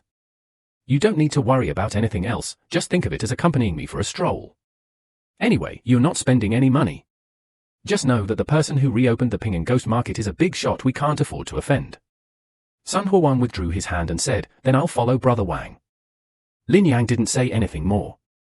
He didn't ask why Sun Huang called him instead of one of his other familiar senior brothers. Sun Huang had always treated him like a younger brother and habitually saved the best things for him. Perhaps this time he came to broaden his horizons, and since the ghost market was run by a big shot in the county, there shouldn't be any danger. Otherwise, Master Sun would never have let Sun Huang out. Lin Yang didn't care and followed him for a few more streets. Lin Yang saw an entrance with people coming and going. Passers-by were all wearing masks of various kinds. Animal masks, veils, half-eye masks, and guards wearing demon masks. After checking the admission tickets, the guards let everyone through. When it was Lin Yan's turn, Lin Yan handed his admission ticket to the demon-masked guard. The demon-masked guard examined both sides of the ticket through the black eye holes of the mask, then carefully ran his finger over the ticket. Lin Yan then asked to borrow the ticket. The demon-masked guard returned the ticket to Lin Yan. Those 2 masks were the ugliest I had seen all day. After the 2 men had walked away, the previously stern guard said to the other guard, Don't laugh, we've received professional training. His companion replied solemnly. Sun Huang didn't notice the guards behind him laughing, he was just secretly glancing at the surrounding shops. These ordinary shops during the day had now been transformed into stalls selling all sorts of contraband in just a few hours. The 2 first browsed through each shop, looking around as they went. The first shop that caught their eye was a hidden weapon shop, which had maizun and various other exquisite trinkets. They were also quite ingenious, but the Tai family could produce these things themselves, so Sun Huang and Lin Yang didn't plan to buy anything. The shop owner was also wearing a mask and didn't seem to mind people stopping to look and play with the hidden weapons. Next to the hidden weapon shop was a poison stall. This stall owner was much more enthusiastic than the one next to it. As soon as the 2 stopped and looked around, the stall owner whispered, My stuff has no traceable origin, and I also have blood-dissolving powder that can melt the blood and chi of martial artists. Do you want it? I can give you a discount. Sun Huang wanted to refuse, but Lin Yang pushed him. If you want to leave, just leave, there's no need for nonsense. The 2 continued walking forward. There weren't many stalls in the ghost market, only a few dozen. You could see the end of it at a glance. There were only 1 or 2 people lingering in front of each stall. The number of people wasn't large, but Lin Yang could tell that these people, whether sellers or buyers, all had calm auras and considerable strength, probably above the bottle refining stage. Most of the stalls sold weapons and medicine, and a few sold things that Lin Yang didn't recognize. The ghost market is only open for less than 2 hours. Each stall owner has their own fixed departure time. Once the time is up, the masked ghost guards who come to patrol will leave from the shadows with their troops. If a conflict occurs, the masked ghost guards will step in and take both parties away. Sun Huang bought several bottles of blood tonifying medicine. The medicine here is at least 30% cheaper than in regular pharmacies. Lin Yang only glanced at many items and didn't buy anything. In fact, she hadn't brought any money with her this time. Little Pit, if you don't have any money, I can lend you some. It's my fault for not telling you to bring enough, Sun Huang whispered to Lin Yang, patting his still bulging waist bag. Lin Yang shook her head, indicating she didn't want to buy anything. Seeing this, Sun Huang could only tilt his head slightly. He didn't try to take the ball from Lin Yang's offer and continued walking. The two arrived at a stall with the largest number of people. The stall had 5 cages, but only one remained, containing a small, silver-white fox with a broad, imposing body. The stall owner explained, this fox was found in the den of a fox that had been given a spiritual seal. The original fox has already been killed. Raising this little fox at home is definitely better than raising a vicious dog. The little fox trembled in its cage with its eyes closed. Sun Huang and Ling Yan exchanged a glance. Neither of them really knew anything about the little fox. None of them had ever dealt with the medicine shop owner before, and they didn't know how much the little fox was worth. Sun Huang asked, perhaps I can buy it as a spirit pet for my younger sister. The fat stall owner held up 5 fingers. 50 taels. Sun Huang said uncertainly. The fat stall owner shook his head. Sun Huang understood and withdrew his hand. Sir, this is just a descendant of a beast that has already been trained, not one that has already been trained. I'm afraid it's not worth that much money, is it? A noblewoman wearing a light purple veil said. Yes, the fat stall owner said. The noblewoman said no more, snapped her fingers, and suddenly a demon coin appeared in her hand. The fat stall owner took the coin and handed the cage and the little fox to the woman. The servant beside the woman took the cage, and the group left the stall. The fat stall owner finished selling his goods, quickly packed up his stall, and left the place. Can something without coins be worth 100 taels of silver? Lin Yang asked softly. I don't know. I only heard my father say that if the transaction amount is large, the owner of the ghost market will be responsible for the handover. However, I should have negotiated the price with that shopkeeper earlier, Sun Huang explained. Thinking about it, it's true that 100 taels of silver would weigh 6 or 7 jin, so it's impossible to carry it around. However, Sun Huang couldn't even come up with 50 taels of silver. He was just a little upset that someone else bought what he wanted. The stalls were empty, the crowd had dispersed, and Sun Huang and Lin Yang had also left. They stopped in front of a house. This place usually opens. I've heard it's a dead pockmarked platform, Sun Huang said. Lin Yang looked confused. Dead pockmarked platform? It's a platform where 2 people have to duel and only one can survive. It opens every few days. I never expected it to be related to the ghost market. Sun Huang, with a sense of excitement and a desire to watch the spectacle, entered. Since their identities had already been checked upon entering the ghost market, the guards at the entrance did not stop them. The large house had been renovated and could accommodate hundreds of people. In the center of the house was a fighting arena, but no one was there. The 2 adults and 2 guests were about to begin their duel. If they were interested, they could place a bet. As soon as they entered the large house, a masked attendant approached them to introduce the 2. The attendant's mask had much softer lines than the demon mask, and was less intimidating. Who are the duelists? Sun Hua asked the waiter. Apologize, it was my mistake not to explain clearly. The duelists are 2 9th-rank dancers, each specializing in a different dance style. Bai Yuanshan and Snake Fist. The waiter bowed and explained in detail that both dancers were known for their speed. However, the Snake Fist dancers' attacks were more ferocious, while Bai Yuanshan's were more composed. Upon hearing Bai Yuanshan, Lin Yang's pupils contracted. Fortunately, he was wearing a mask, and with the sky already dark, no one noticed Lin Yang's unusual behavior. Who do you think has a better chance of winning? Sun Huang asked. The Snake Fistu master has already won 2 matches. From my humble perspective, he naturally has a better chance of winning. I think the other guests think so too. The deceased turned his head to a peculiar prop. This prop had 2 strings of coins on it. At a glance, you could see that the string of coins with the simple snake shape was 3 to 5 times the size of the round ones. The coins on this prop were officially used to show the total amount of bets placed by the guests. The more coins there were, the more the guests believed in it. It seems the Snake Fist fighter has a pretty good chance of winning. Sun Huang nodded, took out a tael of silver and handed it to the waiter. That was a wise move, he thought. The waiter gave Sun Huang a receipt, then looked at Lin Yang. He'll also use Snake Fist. Give him to Bai Yuanshan. Sun Huang took out another tael of silver. Lin Yang tried to stop him, but Sun Huang glared at her. It's all right, you won't lose much anyway, Sun Huang said with a smile. Lin Yang could only helplessly hold the voucher with the simple sketch of Bai Yuanshan on it. Within 3/4 of an hour, the coins on the prop kept increasing. Based on Lin Yang's observation, the coins were very similar to the evil spirit coins that the noblewoman had given to the fat, greedy man. If it was true, even Bai Yuanshan would have several thousand taels of silver in chips.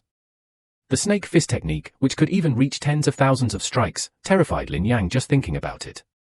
As the two duelists stepped onto the deathmatch stage, Lin Yang's wandering thoughts returned. The dancer who knew Bai Yuanshan was none other than Ma Jinshui. Lin Yang, shocked by the ugly mask, was bewildered. She didn't know why Ma Jinshui was here. Although curious, Lin Yang could do nothing but watch quietly. Compared to the dejected Ma Jinshui, the snake fist dancer was younger, in better shape, and had a more imposing presence. A stylishly dressed exotic dancer stood between the two and introduced them, without mentioning their names, only briefly describing their chain dance skills. Then, amidst cheers from the crowd, the deathmatch officially began. The dancer flipped off the stage, leaving the deathmatch arena to the true protagonist, the snake fist dancer, who shrugged and glanced disdainfully at Ma Jinshui. Neither of the two fighters wore masks, as that would affect the duel. Therefore, Ma Jinshui could see the snake fist dancer's arrogant expression, but he didn't fall for it and didn't rush to attack or reveal any weakness. The snake fist dancer barely moved his lips. If one frequently cursed, one could read the meaning from his lip movements. It was simply asking for the opponent's mother's name. Ma Jinshui remained unmoved, his defensive stance unwavering. Seeing that his provocation was useless, the snake fist dancer launched a punch, his fists as fierce as a venomous snake's fangs, shattering Ma Jinshui's attack. The gamblers who had fought the snake-fisted dancer and used his nickname to cheer for him, tearing apart the dead monkey, were all heavily poisoned by Poison Fang. Perhaps they had won against him by intimidating him before, so they were full of confidence in him. But Ma Jinshui was prepared. He parried Poison Fang's attack with a slight movement, but he was still forced to retreat by Poison Fang's offensive and was forced into a corner. Ma Jinshui knew that he could not fall off the dead bin platform. If he fell, the archers hidden in the shadows would shoot him through with an arrow. A fight to the death. A fight to the death. This is precisely why so many gamblers are willing to place bets. A fight to the death is a fight without fake blows. So, taking advantage of the moment when Poison Fang attacked, Ma Jinshui made a desperate attempt, lunging at Poison Fang and tightly binding him. The two wrestled on the platform, a truly ugly spectacle. Ma Jinshui held Poison Fang firmly, trying to strangle him. Poison Fang wouldn't sit idly by and wait to die. He also desperately pounded on Ma Jinshui, using all his strength, as if trying to beat Ma Jinshui's internal organs out. After a few breaths of struggle, Ma Jinshui had to release the venomous fang. It seemed to have been trained to endure the pain, but Ma Jinshui had achieved his goal, successfully returning to the center of the platform. However, even with the power of his chi and blood protecting his waist and abdomen, Ma Jinshui still suffered severe injuries. Poison Fang didn't fare much better. His face was bruised and red from the strangulation. Both men, whose injuries would have left most people half dead, stubbornly stood on the stage. Even without the referee's intervention, they tacitly refrained from attacking, instead taking a short rest. After a few breaths, Ma Jinshui struck first. No, it should be called a kick. He suddenly stepped forward, launching a side kick at Poison Fang's lower body. Bai Yuanshan was a master of full-body martial arts. His leg techniques were as strong as his fist techniques. Poison Fang's snake fist, however, focused on fist techniques, leaving no weakness in the lower body, which Bai Yuanshan was targeting. Poison Fang was prepared, blocking with his arm while simultaneously channeling his chi and blood to protect his arm, then swung his hand back to catch Ma Jinshui's kick. Instead of immediately retracting his leg, Ma Jinshui spun around in a semicircle and used his other leg to sweep at Poison Fang's head. Poison Fang ducked and dodged the attack, turning it into a defensive stance. Ma Jinshui clamped Poison Fang's body between his legs, and the two were locked together again. Poison Fang could only continue to violently strike Ma Jinshui, forcing him to separate. After being entangled by Ma Jinshui twice, Poison Fang realized how difficult the person in front of him was to deal with. If he hadn't been younger and had more vitality, he would have been locked down by Ma Jinshui. After they separated, the two were locked in a standoff again. Sun Huang, watching Ma Jinshui's attack on the dew tree, felt it looked familiar. That uncle's dew tree looks a bit like yours, Sun Huang said, bumping into Ling Yan and pointing at Ma Jinshui. Ling Yan learned Bai Yuanshan from Ma Jinshui. How could it not look like him? However, Lin Yang didn't know what trouble Ma Jinshui had gotten into that led to this deathmatch, nor did she want to know. She shook her head and said, I don't know either. Maybe we both learned from the same cheap master. Lin Yang had told Sun Huang about her martial arts learning experience, and Sun Huang understood that Lin Yang's martial arts skills were learned from a random master. So she took it as just a coincidence and continued watching the two fight on the stage. However, Sun Huang and many people below the stage found the two fight rather boring. The two didn't have any grand, sweeping moves, and there was no real, visceral combat. Instead, they were constantly entangled together, which was unpleasant, ugly, and lacked any aesthetic appeal. Poison Fang was also helpless in this situation. He wanted to quickly finish off Ma Jingshui, but Ma Jingshui's defense was too good, giving him no chance at all. In addition, martial artists have strong blood and qi, making them tough and resilient. Therefore, after fighting for so long, both sides had suffered losses, but no winner could be determined quickly. Just then, the fifth sister from the other world whistled and flipped onto the stage. The first half is over, and the winner is still undecided? The fifth sister from the other world said in a very seductive voice, "Let that dead monkey die. Drag him off the stage, and we'll kill him." Ah! Several men at the forefront of the group shouted angrily. Clearly, Yi Wuniang wouldn't agree. She shook her head and said, "In my opinion, it's time to return their weapons and let them end the fight quickly." As soon as Yi Wuniang finished speaking, a servant brought over the two men's weapons, Poison Fang's twin swords and Ma Jingshui's straight tiger. Poison Fang's twin swords were distinctive, with twisted blades and were very short. In comparison, Ma Jingshui's straight tiger was much shorter. "Old man, you'll use these." Poison Fang laughed. In the clash of weapons, there's always been a saying that an inch longer, an inch stronger. In Poison Fang's view, he had already won half the battle from the moment he chose his weapon. After receiving his two short swords, Poison Fang unconsciously twirled them a couple of times, like a venomous snake opening its mouth to reveal its deadly fangs. Ma Jingshui simply adjusted his breathing and let out his shout. Once the two were ready, they and Wu Niang flipped off the stage, signaling the continuation of the deathmatch. The moment Wu Niang stepped off the stage, Poison Fang unleashed her twin swords, wielding them nimbly and launching a swift attack. Ma Jingshui immediately parried with his brass knuckles, and seizing the opportunity, deflected one of Poison Fang's swords away. While Poison Fang was still in shock, he also knocked away the other sword. By the time Venomous Fang reacted, Ma Jingshui's fist had already struck, the outcome of the battle instantly reversed. With Venomous Fang removed, he was left helpless. Ma Jingshui knocked Venomous Fang unconscious with a single punch, then mounted him and relentlessly smashed his head apart. Plant Tiger, his body a bloody mess, stood on the candlelit altar of the dead, surrounded by silence, the only sound the resounding blows of Ma Jingshui's fists striking flesh. After a long while, Ma Jingshui left. Venomous Fang, his head now smashed, stood up and shook off the bloody mess from Plant Tiger's body. Then, a loud cheer erupted from the crowd. Lingyan looked at Ma Jingshui and only then realized that even without using weapons, Ma Jingshui had already figured out the venomous snake's water bottle and consumed a large amount of the snake's energy. The final blow reversed the outcome. The old man is still the old man amazing. Sun Huang also saw through the deception. Ma Jingshui probably had no vital energy left and was gambling on that one last blow. The duel ended, and everyone dispersed. Lin Yang won 5 taels of silver, but she could only collect it next time.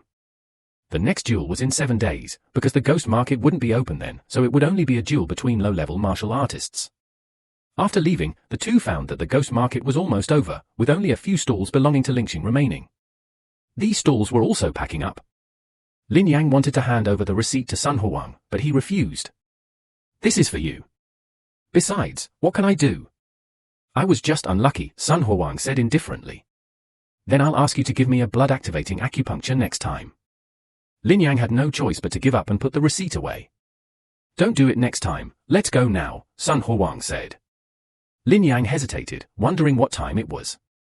She knew Yang's medical clinic was definitely closed in the middle of the night. What's there to be afraid of? Wake up the little girl and give her acupuncture. "Anyway, you ask Sun Huang," she said, pulling Lin Yang towards Yang's medical clinic. Lin Yang reluctantly agreed, but the two didn't go directly. Instead, they circled around a few times to make sure no one was following them before quietly approaching Yang's medical clinic. Actually, they didn't need to worry too much. There was a certain interval between exits from the ghost market to prevent anyone from following them. Moreover, it wouldn't be easy to dispose of the body after committing murder in Ping'an County, and besides, no one would really provoke the big shot who reopened the ghost market. Once they were sure no one was following them on the way, Sun Huang and Lin Yang removed their disguises. When they arrived at Yang's medical clinic, the door was indeed locked. Sun Huang quietly went to the back door, climbed over the courtyard wall, and then pulled Lin Yang up as well. Helpless, Lin Yang followed Sun Huang from the backyard to a room. She knocked on the window and waited a long time before Sun Huang responded. Seeing this, Lin Yang understood that Sun Huang wanted to offer her a discount, and that she would just be a third wheel. So Lin Yang shook her head and didn't go in. Instead, she waited by the wall of Yang's medical clinic. During this time, she practiced her boxing for a while. Lin Yang lost count of how many sets of boxing she practiced. In short, after a long time, Sun Huang finally slipped out without a trace. "I just got a blood-activating injection, don't overthink it," Sun Huang said, his clothes revealing his attire. "Brother Wang, will you put it in my account?" Lin Yan teased, "Sure, I invited you." Sun Huang hooked his arm around Lin Yan's neck, and the two playfully wrestled as they walked back. On the way, Sun Huang mentioned his relationship with the girl at Yangsha Medical Clinic. Although he didn't admit it, Sun Huang implied that they were mutually attracted. Today was the first time he had entered Yangsha's boudoir. He wanted to give Yang Yatu a proper status, but Yang Yatu said that Old Man Yang wouldn't agree. Old Man Yang only had one granddaughter left, so he could only find a son-in-law to live with them. Sun Huang was thinking about whether he could marry into the family himself and then have his sister, Sun Lin, find a son-in-law to live with them too, so their family line wouldn't end. "What do you think?" he said. "That way, my father won't have to worry." "As for a son-in-law, I think you're the most suitable," Sun Huang said jokingly. "I'll talk to my sister, maybe she'll agree." "You didn't drink, how come you're drunk?" Lin Yang knew Sun Huang was joking and didn't take it seriously. The two walked and chatted idly, and before they knew it, they had reached a fork in the road and had to part ways. As they parted, Lin Yang glanced at Sun Huang and realized she was really troubled by that matter. But it was Sun Huang's own business, and all she could do was listen. They had no choice but to say goodbye. Back home, Lin Yang looked at the sleeping Lin Chuan and went to sleep peacefully. The next morning, Lin Yang didn't get up early as usual. Instead, it was Lin Chuan who prepared breakfast before waking his sleepy older brother. Lin Yang sighed he had spent most of the night wandering around with Sun Huang, then went to see a deathmatch show.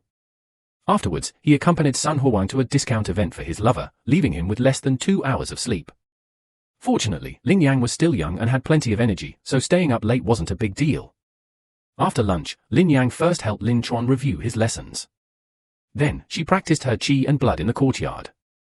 In the afternoon, just as Lin Yang was about to go out, she saw her uncle, who was searching nearby.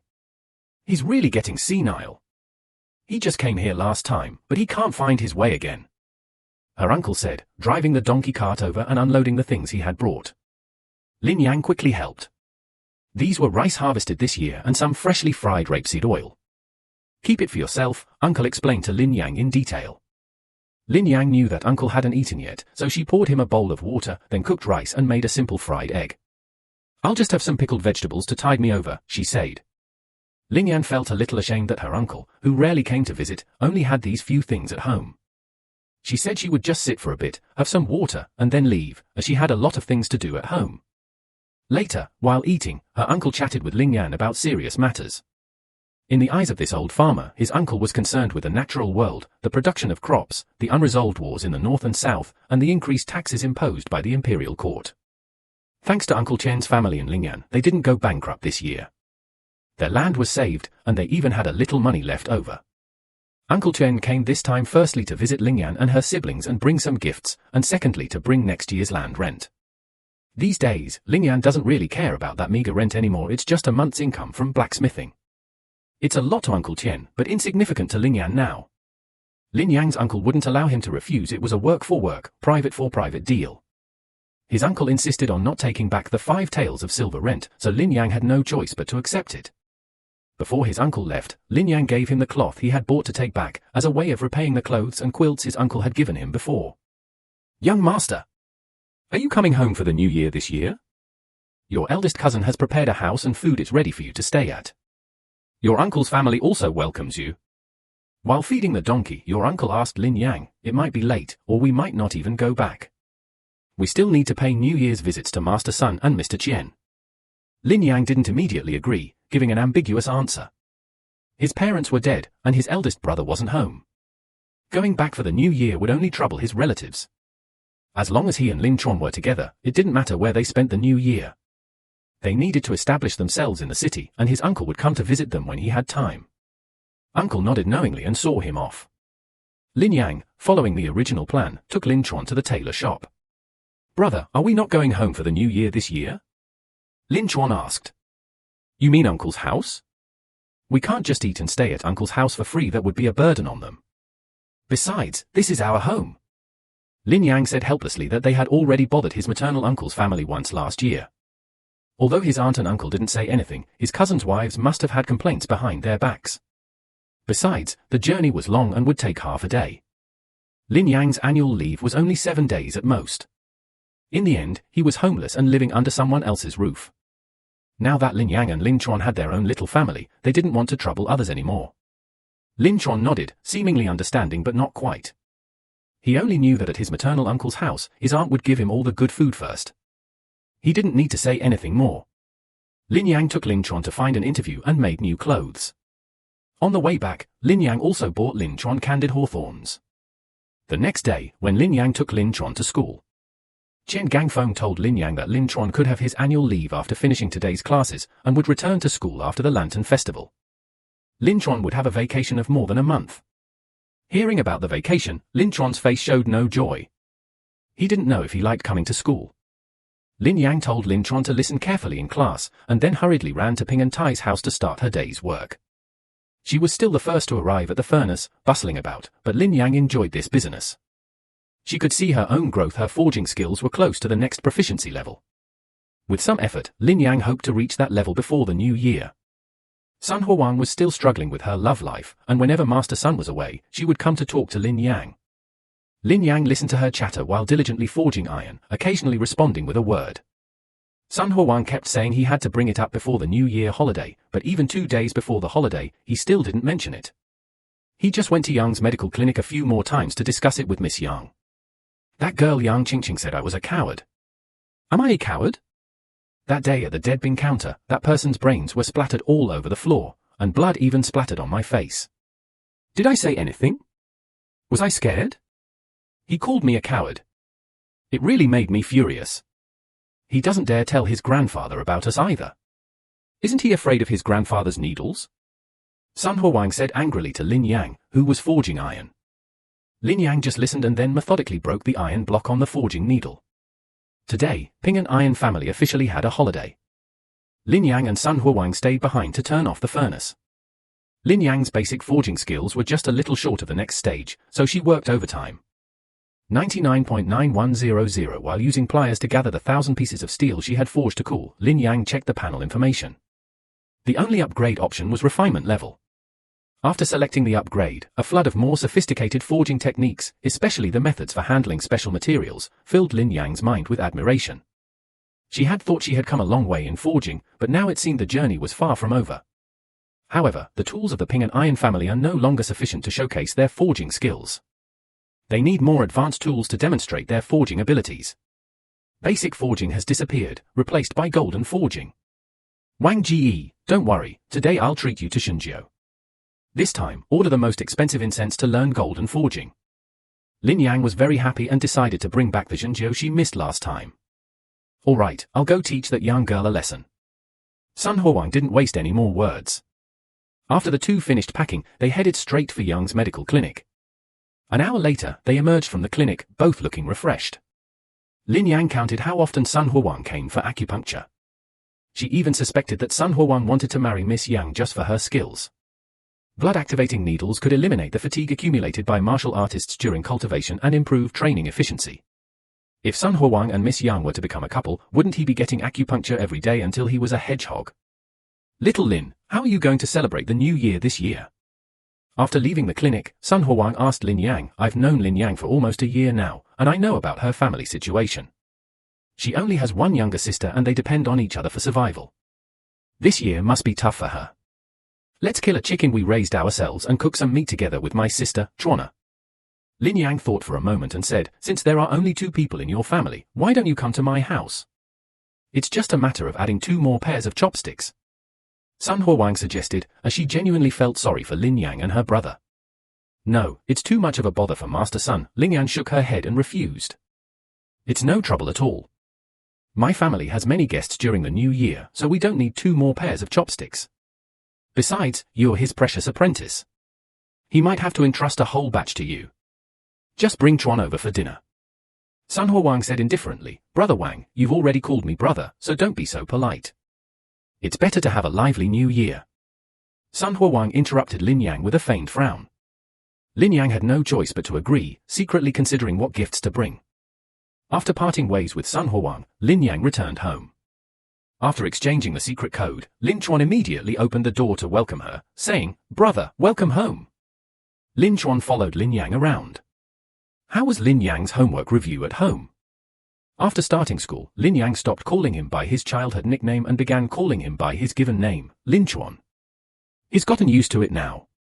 Chuan didn't slack off. He took out 2 sheets of paper filled with writing and handed them to Lin Yang.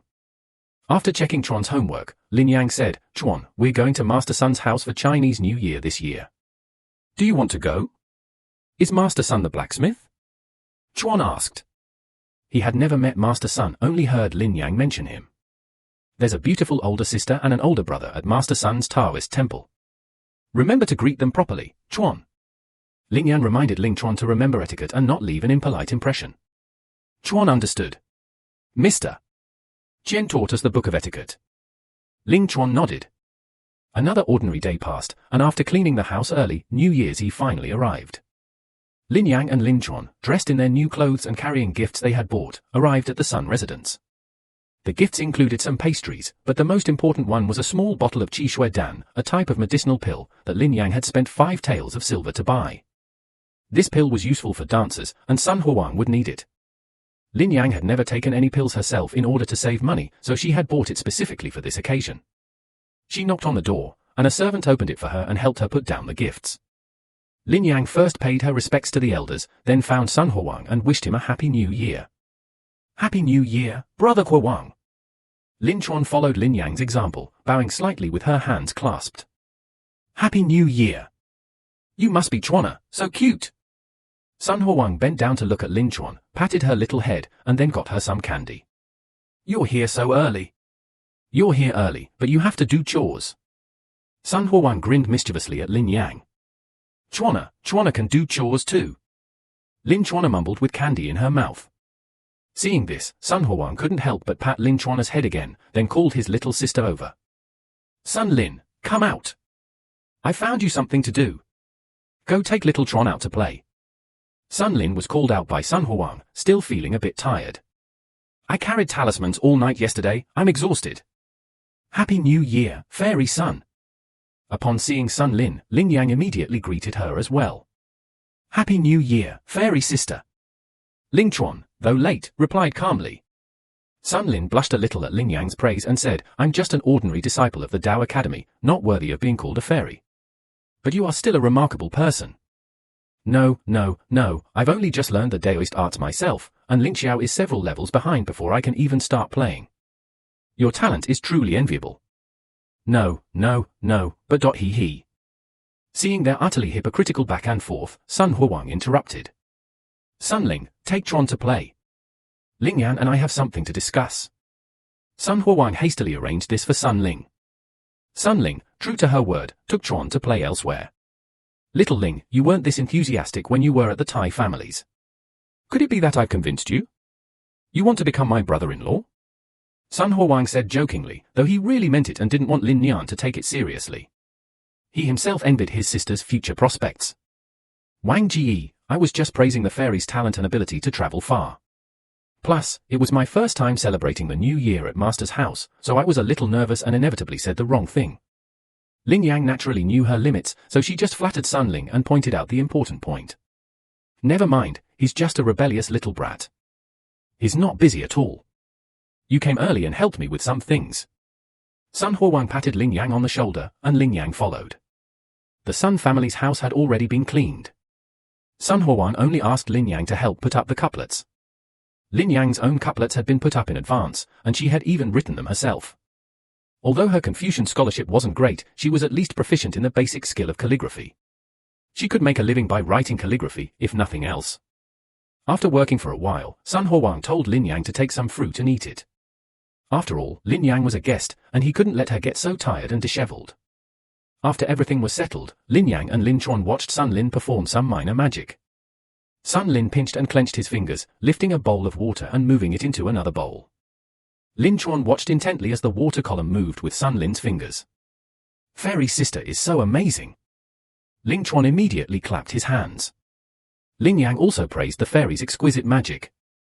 It's just a simple desire. Once my spiritual apertures are fully opened, even flying will be a piece of cake.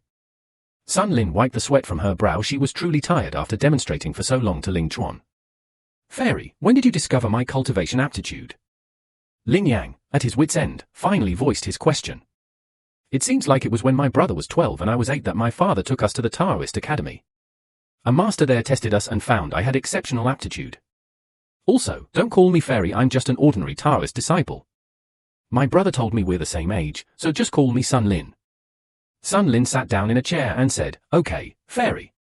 Lin Yang nodded, seeing Sun Lin glaring at him. He had no choice but to change his address to Miss Sun Lin and Sister Lin. Lin Chuan sweetly called out. My dear sister, I'm Sister Lin. You're Lin Chuan. Sun Lin hugged Lin Chuan tightly. He had played with Lin Chuan for so long, so he naturally knew Lin Chuan's name. Little Chuan, do you want to go to the Taoist Academy? Lin Chuan lifted Lin Chuan onto his lap. Sun Lin said, Sister Lin, my brother said he's going to take me to the Taoist Academy this year to test my cultivation aptitude. Lin Chuan said to Sun Lin. Then, won't Sister Chuan have a chance to become my junior sister? Sun Ling said with a smile. Miss Sun Ling, do you know when the Taoist Academy will open its gates to collect maps this year? Ling Yan took the opportunity to ask. Last year, she only knew it was in early spring, but she didn't know the exact time, maybe around Qingming Festival. Sun Ling thought for a moment and said, right, I think I know how the aptitude test is done. How about I test Sister Chuan first? Sun Ling recalled the scene when she was tested years ago, and the testing principle her master had explained was roughly that the tester would infuse the tested person with a wisp of spiritual energy, and the tester would judge the person's aptitude by observing how much spiritual energy remained in their body. Sun Ling wasn't entirely clear on the specific criteria, but if very little spiritual energy was withdrawn, it meant the person had good aptitude. Lin Chuan sat down and stretched out her hands. Hearing what Sister Lin said, Lin Chuan, sitting on the little stool, obediently stretched out her little hands. Her big eyes looked at Sun Lin expectantly. Sun Lin held Lin Chuan's chubby little hands, first blocking a wisp of spiritual energy into them, then closing her eyes and struggling to sense her spiritual power. Her spiritual power was still too little, and her perception was not good. When she withdrew her spiritual power, she did find that it was much less, but she could not determine exactly how much was missing. Sister Chuan has the aptitude for Taoist cultivation, but I can't determine the specifics. Let's have her come to the Taoist Academy for a master's assessment during the Qingming Festival. Sun Ling then explained her assessment. He only knew that the specific aptitude for cultivation was divided into 4 grades. A, B, C, and D, each with 3 levels.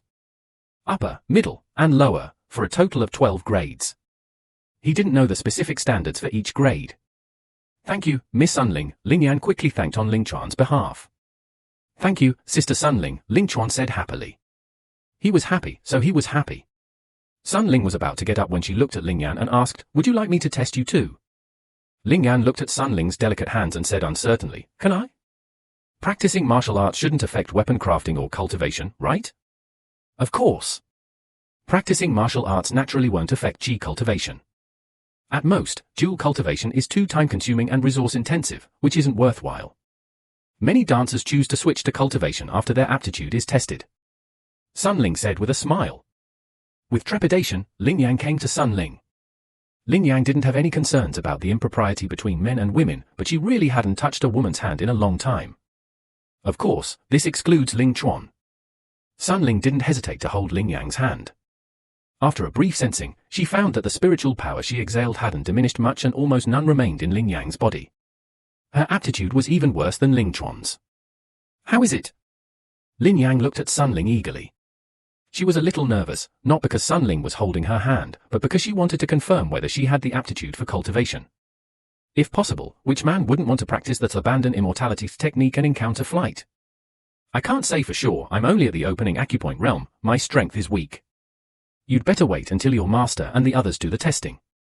Sun Ling's words were tactful, but Lin Yang understood the meaning. Lin Yang was just a little disappointed, but she quickly processed her negative emotions, smiled and thanked her. Thank you, Miss Sun Ling, I understand. Seeing Ling Yan's nonchalant attitude, Sun Lin recalled how Sun Huang had acted the same way back then. She was young then, aware of her talent, while Sun Huang, instead of being proud, had been boasting in front of her for a long time. At first, Sun Huang could remain silent and tolerant, but eventually, she became too smug and Sun Huang severely punished her. Their relationship soured for a long time. Thinking back, Sun Huang must have been very heartbroken. Lingyan, don't be disappointed. Achieving something in martial arts is also a good thing. As soon as the words left her mouth, Sun Ling regretted them. She really wasn't good at comforting people. Even at Ping and Dao Academy, her talent was among the best. She had never experienced the feeling of being mediocre. Thank you for your concern, Miss Sun Ling. Even with talent, I wouldn't go to the academy. There are only the two of us left at home. I still have to support my family. Lin Yang thanked her again. Now that she was the head of the family, she wouldn't be so childish. After a while, the group stopped dwelling on the topic. Gradually, several relatives from the Sun family arrived. These relatives brought children, and the Sun family became very lively. A group of children gathered in the courtyard to watch Sun Huang play with bamboo sticks, which crackled and popped loudly. They played and laughed, and soon it was time to eat. 2 large tables were set up. Lin Yang, why don't you sit at our table? Lin Yang hesitated, then Sun Yang said, pointing to someone next to Sun Huang. Seeing Sun Huang nod, Lin Yang no longer hesitated. Okay, master, she said. This is our Thai family's newest apprentice, my most prized student. Lin Yang was only 16 years old, but her skill was already almost on par with mine. Sun Yang introduced the relatives present, saying that they were all Sun Huang's maternal uncles. Years ago, Sun Yang came to Ping'an County alone. Young man, you have a bright future. No wonder, she said, your old son's good apprentice. The group exchanged pleasantries, saying, everything is thanks to our master's excellent teaching. Lin Yang also humbly replied, and then he sat down. The conversation gradually shifted away from him. The several grown men chatted about everything under the sun, from the northern soldiers to the southern rebellion. Lin Yang, being a junior, only occasionally clinked glasses with them and didn't say much. After a few rounds of drinks, the conversation suddenly turned to Sun Huang. Huang, you'll be 20 this year, a grown man now. It's time to think about marriage. A man with a beard said, Uncle, go back to your studies. You're almost 20 and haven't even passed the preliminary examinations, yet you're meddling in these trivial matters. Sun Huang replied without hesitation. He wasn't much older than his uncle, so he wasn't so polite. How do you speak to your uncle like that? Sun Yang scolded, besides, you're not exactly young anymore. You're always thinking about going out and making your way in the world. You haven't seen the dangers of the martial world, where bandits are everywhere. I'm now a 9th rank cultivator, what's wrong with wanting to leave? Do you want to waste your life in this small county like your father? Sun Huang's relationship with Sun Yenny has been strained this past year now, even calling him father is considered respectful. Anyway, I won't allow you to leave. If you want to go, I won't give you a single penny. Sun Yenny retorted, Father. Let's not talk about that anymore, let's talk about Sun Huang's marriage. Sun Huang said, you're right, you should find me a sister-in-law. Sun Ling chimed in, Sun Ling, is that any of your business? Shouldn't I find you a good husband too? Sun Huang glared at Sun Ling. Fine, Sun Huang, I've decided. I'll take you to your grandpa Li to propose marriage soon. He has a granddaughter who's 14. After some relatives tried to dissuade her, Sun Yenny also realized that it was New Year's Eve and this arguing shouldn't continue. The grandpa Li that Sun Yenny mentioned was her master, Master Li, who was in charge of the Ping'an B district. His son was looking for a marriage match, and he said, I won't agree to marry you, I want to marry Sun Huang. Sun Huang's words were resolute and utterly despicable. A marriage arranged by parents and matchmakers, can you really refuse? Hearing Sun Huang's words, Sun Yenny's temper flared. Sun Huang remained silent, and the two glared at each other. Lin Yenny felt uneasy sitting next to Sun Huang, but there was nothing she could do. This was a matter between the Sun family father and son, and she naturally couldn't interfere. She could only continue eating, burying her head in her food. I already have someone I want to marry, Sun Huang said, withdrawing his gaze. Is the person you like the daughter of Scholar Wang that I mentioned to you before? Sun Huang's aunt's husband interjected, no, it's Yang Qingqing from Yang's medical clinic. I've already promised him I'd marry him. I won't marry anyone else. Sun Huang, as if having made a tremendous decision, finally blurted it out. Sun Yang calmed down, sighed after a long while, and said, since you've already decided, I'll ask someone to propose marriage for you in a while. Sun Yenny's word settled the matter. Although this contradicted Sun Yenny's own thoughts, once Sun Huang settled his score, he would definitely settle down and no longer want to venture out. To be honest, he was already somewhat out of control of Sun Huang. At this time, he was still unaware of old man Yang's attitude at the Yang family medical hall. After the meal, the guests gradually left. Lin Yu knew his place and that he was an outsider. Seeing that the others were about to leave, he took the initiative to suggest leaving first. "We're leaving now, you guys keep chatting," Lin Yang said goodbye to everyone. "Be careful on the road," Sun Yang also told them. On the way home, Lin Chuan skipped and jumped, very happy. "Brother, when can we come to Sister Lin's house again?" After spending a day together, Lin Chuan had fallen in love with the beautiful Sister Lin. Not only because Sun Lin performed those little magic tricks in front of her, but also because Sun Lin used magic to make her heart pure again. Today, some children stepped on his beautiful new shoes and dirted them. Sun Lin made sure they were clean. "Once you enter the Taoist Academy, you can see Sister Lin every day," Lin Yang said. "Brother, what are we going to do tomorrow?" "We'll go and wish Mr. Chen a happy new year. Thank you for teaching you to read." "Will Mr. Chen give me some history?" Lin Chuan took out a small string of copper coins. "Brother, this is Uncle Sun's history for me. History is like a red envelope." Lin Yang also received one. Even though Lin Yang is now independent, Master Sun still treats her like a child. Perhaps Master Sun was thinking that Lin Yang, having lost her parents, would no longer receive red envelopes. No, she should be considered his master now. Lin Yang had completely accepted Sun Yang, and their relationship was now a true master-disciple one, not just a professional one. Lin Yang smiled and said that after returning home, she didn't forget to practice her dance. Amidst the crackling of firecrackers, her mind focused on breaking through the wind with each punch. She was only about 10 days away from successfully entering the next level. The New Year's food was excellent and nutritious, perhaps it would even be faster. However, after Bai Yuanshan became more proficient, his progress gradually slowed down.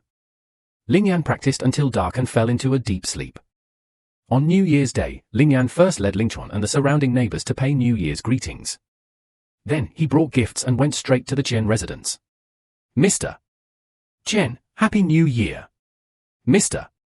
Chen, Happy New Year." Ling Yan and Ling Chuan said in turn. "Happy New Year." Chen Gangfeng looked at the two of them and took out 2 lucky bags from his sleeve. "Since you've come to wish me a Happy New Year, I can't let you leave empty-handed. These 2 lucky bags contain my words, hoping to ensure you peace, tranquility, and happiness." Chen Gangfeng handed the lucky bags to the two of them, wishing Mr. Chen a peaceful and safe year.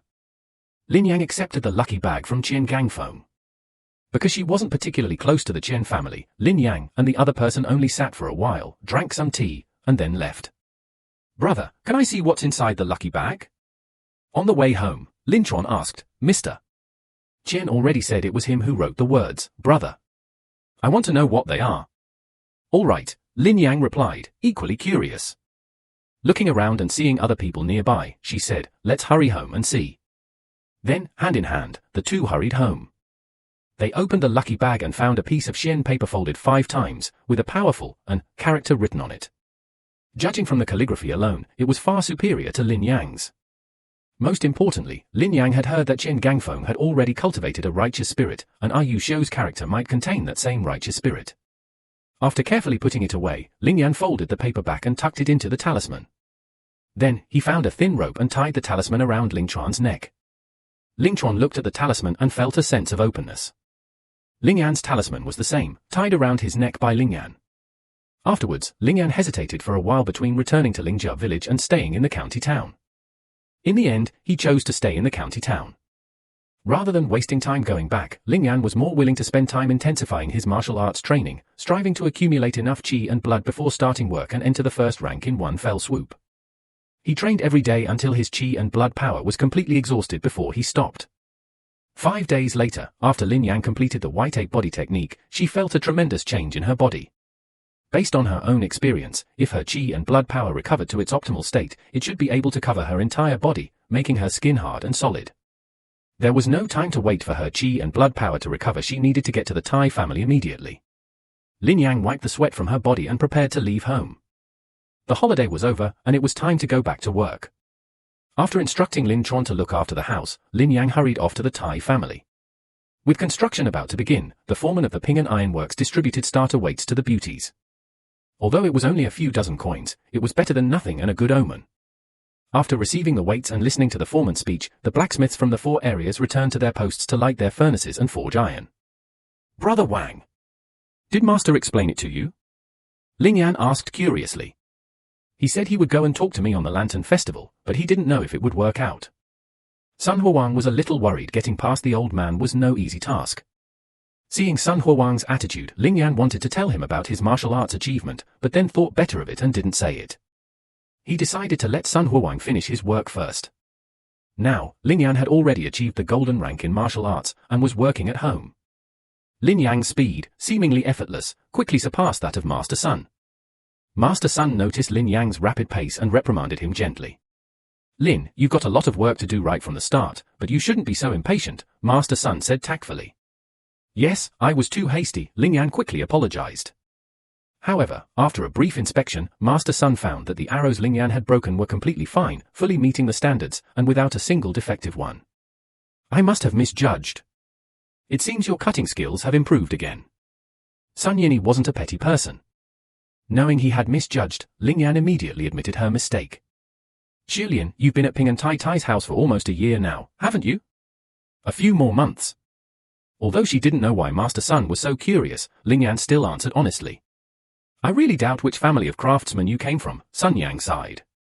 She considered herself a genius, but Ling Yang had caught up with her in just 1 year. However, she had seen all of Ling Yang's hard work. Sun Yang was surprised, but she could accept it. The Tai family should pay you your wages. I'll talk to the supervisor later.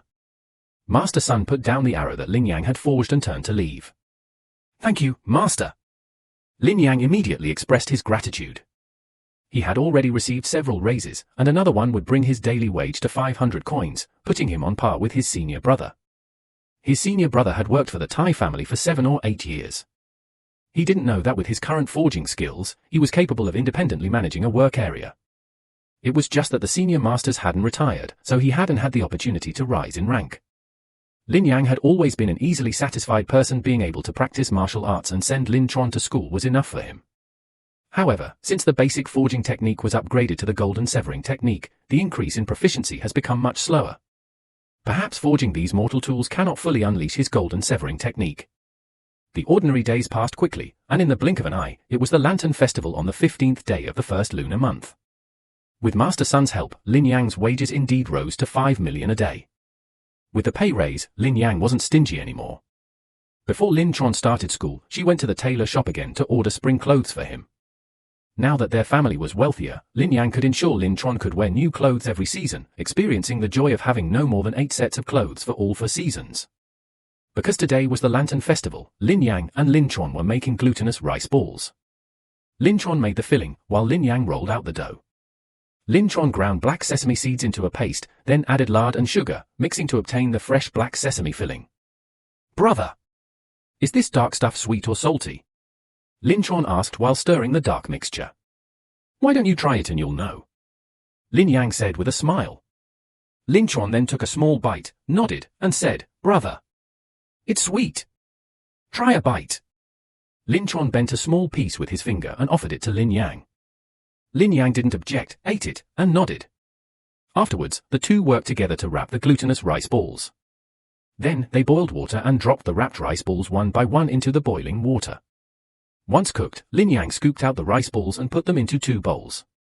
Lin Yang and Lin Tron each had a bowl, and the two of them squatted on the doorstep eating the rice balls, watching the passers-by. While eating, Lin Yang thought about Sun Huang and wondered if her matter had been resolved. Then, Lin Yang thought about taking Lin Tron to school. Tomorrow I'm going to school, Tron must study hard. Lin Tron swallowed a glutinous rice ball and nodded earnestly. Actually, he had wanted to go for a long time. If he didn't go to school, he would be bored at home alone. Unlike later generations, there were no entertainment facilities at home. He could only write, feed the chickens, and eat the glutinous rice ball. After a short rest, Lin Yang resumed her dance practice day after day until night fell. She noticed lanterns rising in the distance. At first, Lin Yang only thought they were beautiful, but then she regretted it. He forgot to take Lin Tron to buy one. He wondered if the nearby general store still had any. Grabbing some money, Lin Yan hurriedly ran to the nearest general store. The store owner was also there with his children, releasing lanterns. Lin Yan immediately went up to ask. What a coincidence! Luckily, he still had one in stock. The store owner opened his shop and handed Lin Yan a rabbit lantern. Lin Yan paid 300 coins and thanked him repeatedly. Then he hurried back home. Chuan. Ling Yan urged Ling Chuan, who was going to bed early. Brother, is it dawn yet? Lin Chuan rubbed his eyes, feeling very sleepy. Come out and see. Lin Chuan quickly dressed and followed Lin Yang out.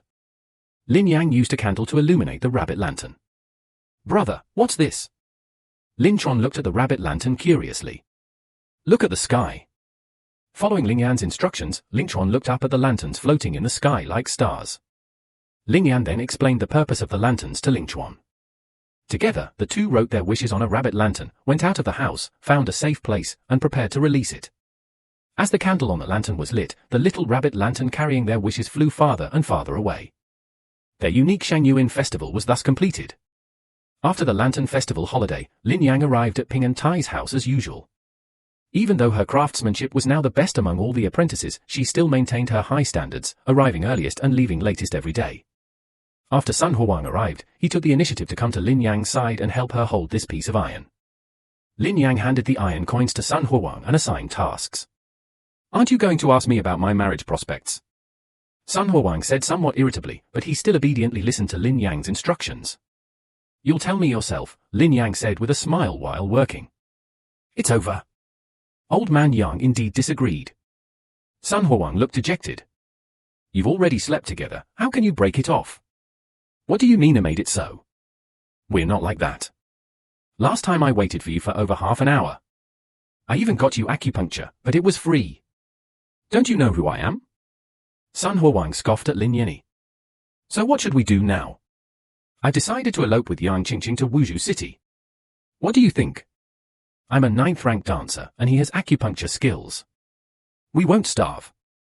Sun Huang quietly raised his voice and glanced at Sun Yanni on the other side. Sun Huang, be good and help me. Seemingly having heard Sun Huang's words, Sun Yanni said in a deep voice, Father. Xiao Lin, you can manage on your own, Sun Huang casually replied.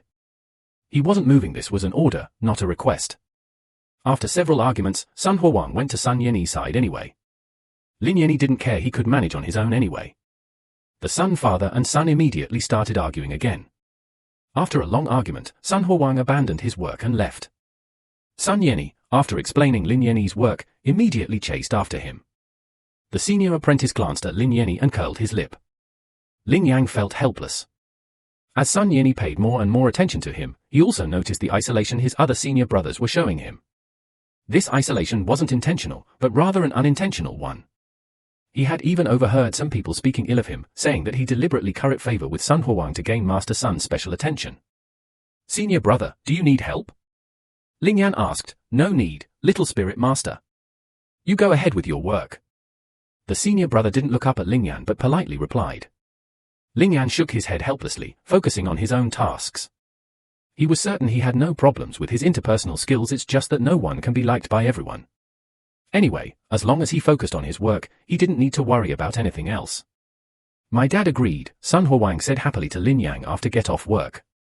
He said as long as I don't marry into the Yang family, it's fine even if I live there after the wedding. He put his hand behind his head and whistled contentedly. He had argued with his father for many days and gone to the Yang family several times before finally agreeing to the marriage.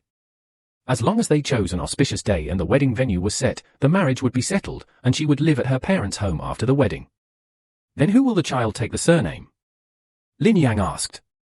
In his view, wasn't Sun Huang's engagement almost the same as Ru Jui's?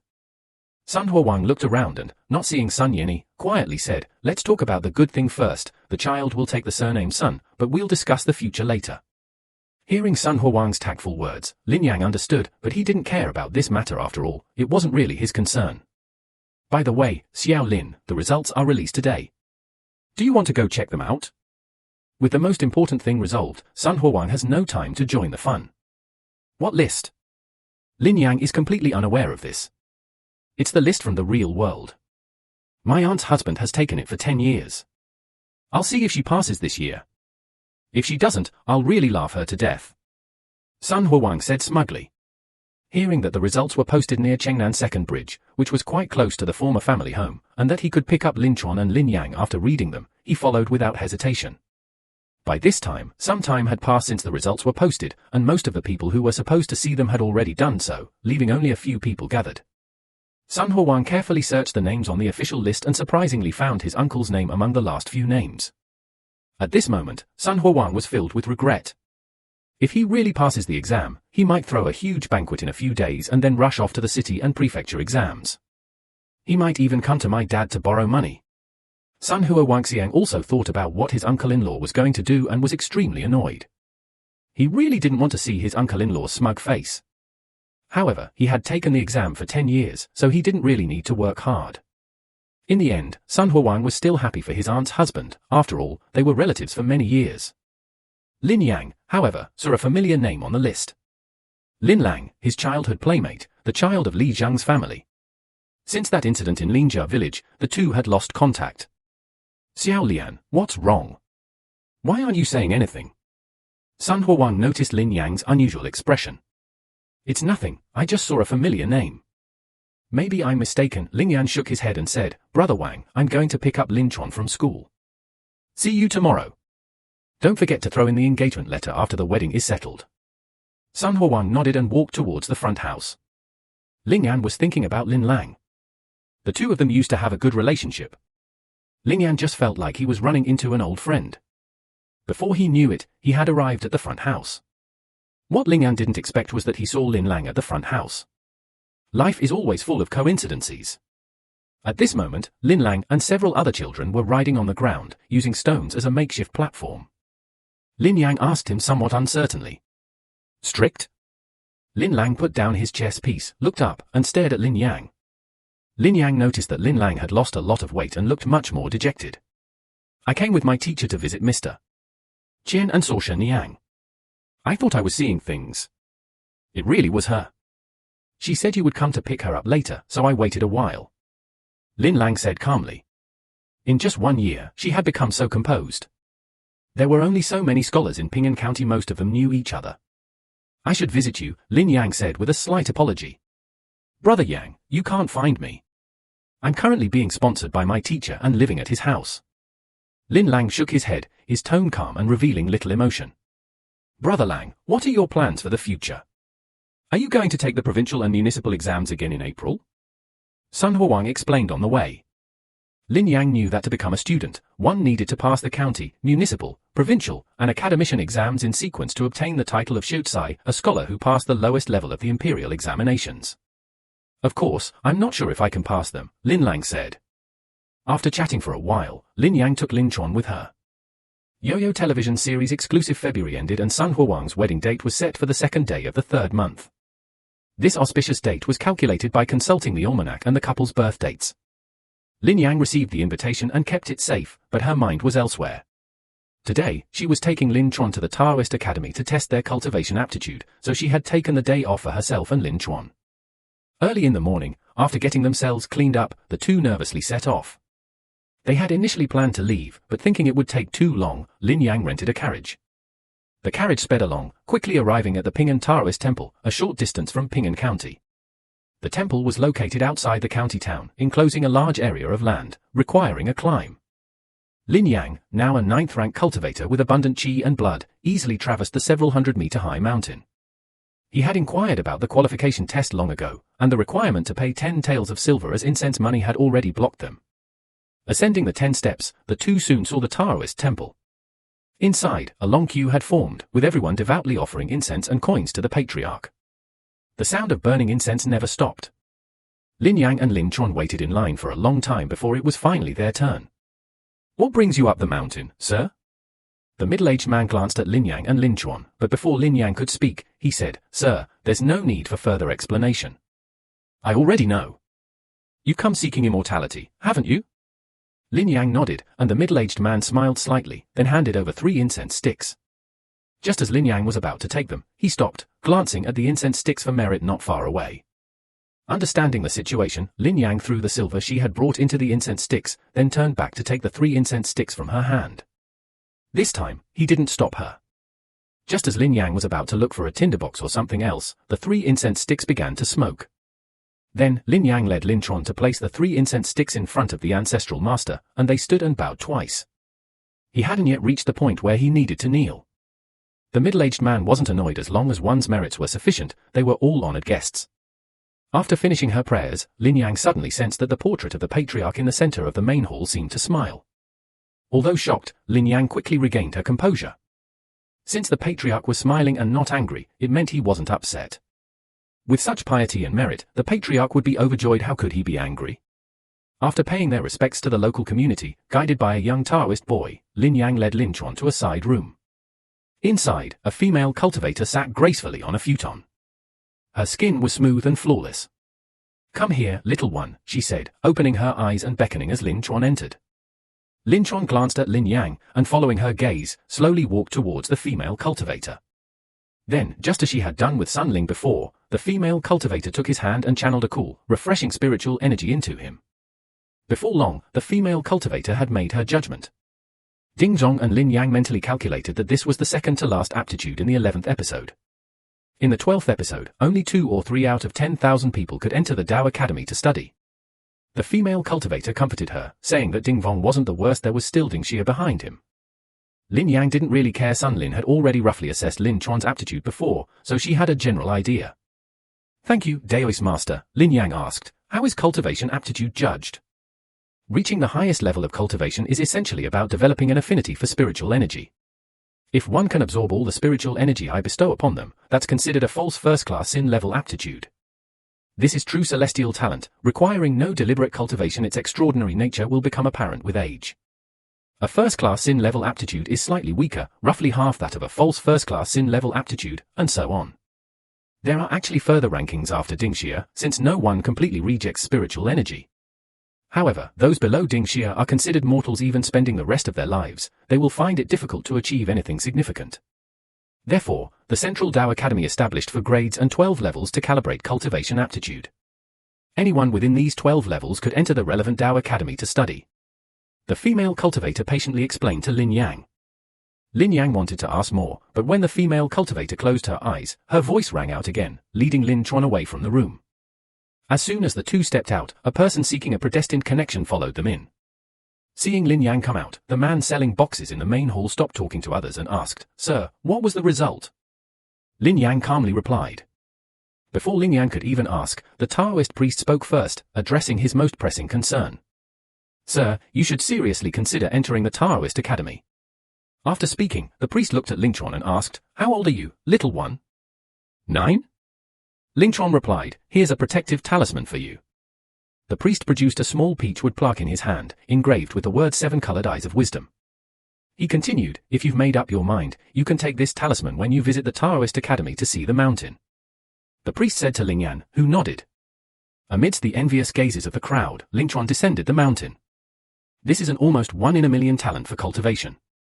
Most of these people come up the mountain hoping for such a rare talent. On the way down, Lin Chuan held Lin Yang's hand in one hand and held a small peach charm in the other. "Brother, is that a chicken on it?" Lin Chuan finally recognized the pattern on it. "Chuan, do you remember what I counted?" Lin Yang asked. "Chicken, brother, don't you remember?" Lin Chuan looked at Lin Yang and then realized that the pattern on the peach charm corresponded perfectly to his effect. "How did you know I counted chicken?" "I know too," Lin Yang said with a smile. Lin Chuan thought for a long time and finally understood that the zodiac could be calculated using age. They boarded the carriage waiting outside the Daoist Academy and quickly returned to Ping'an County. The matter of whether or not to go to the Daoist Academy had already been discussed. There was no need to hesitate. Of course they would go.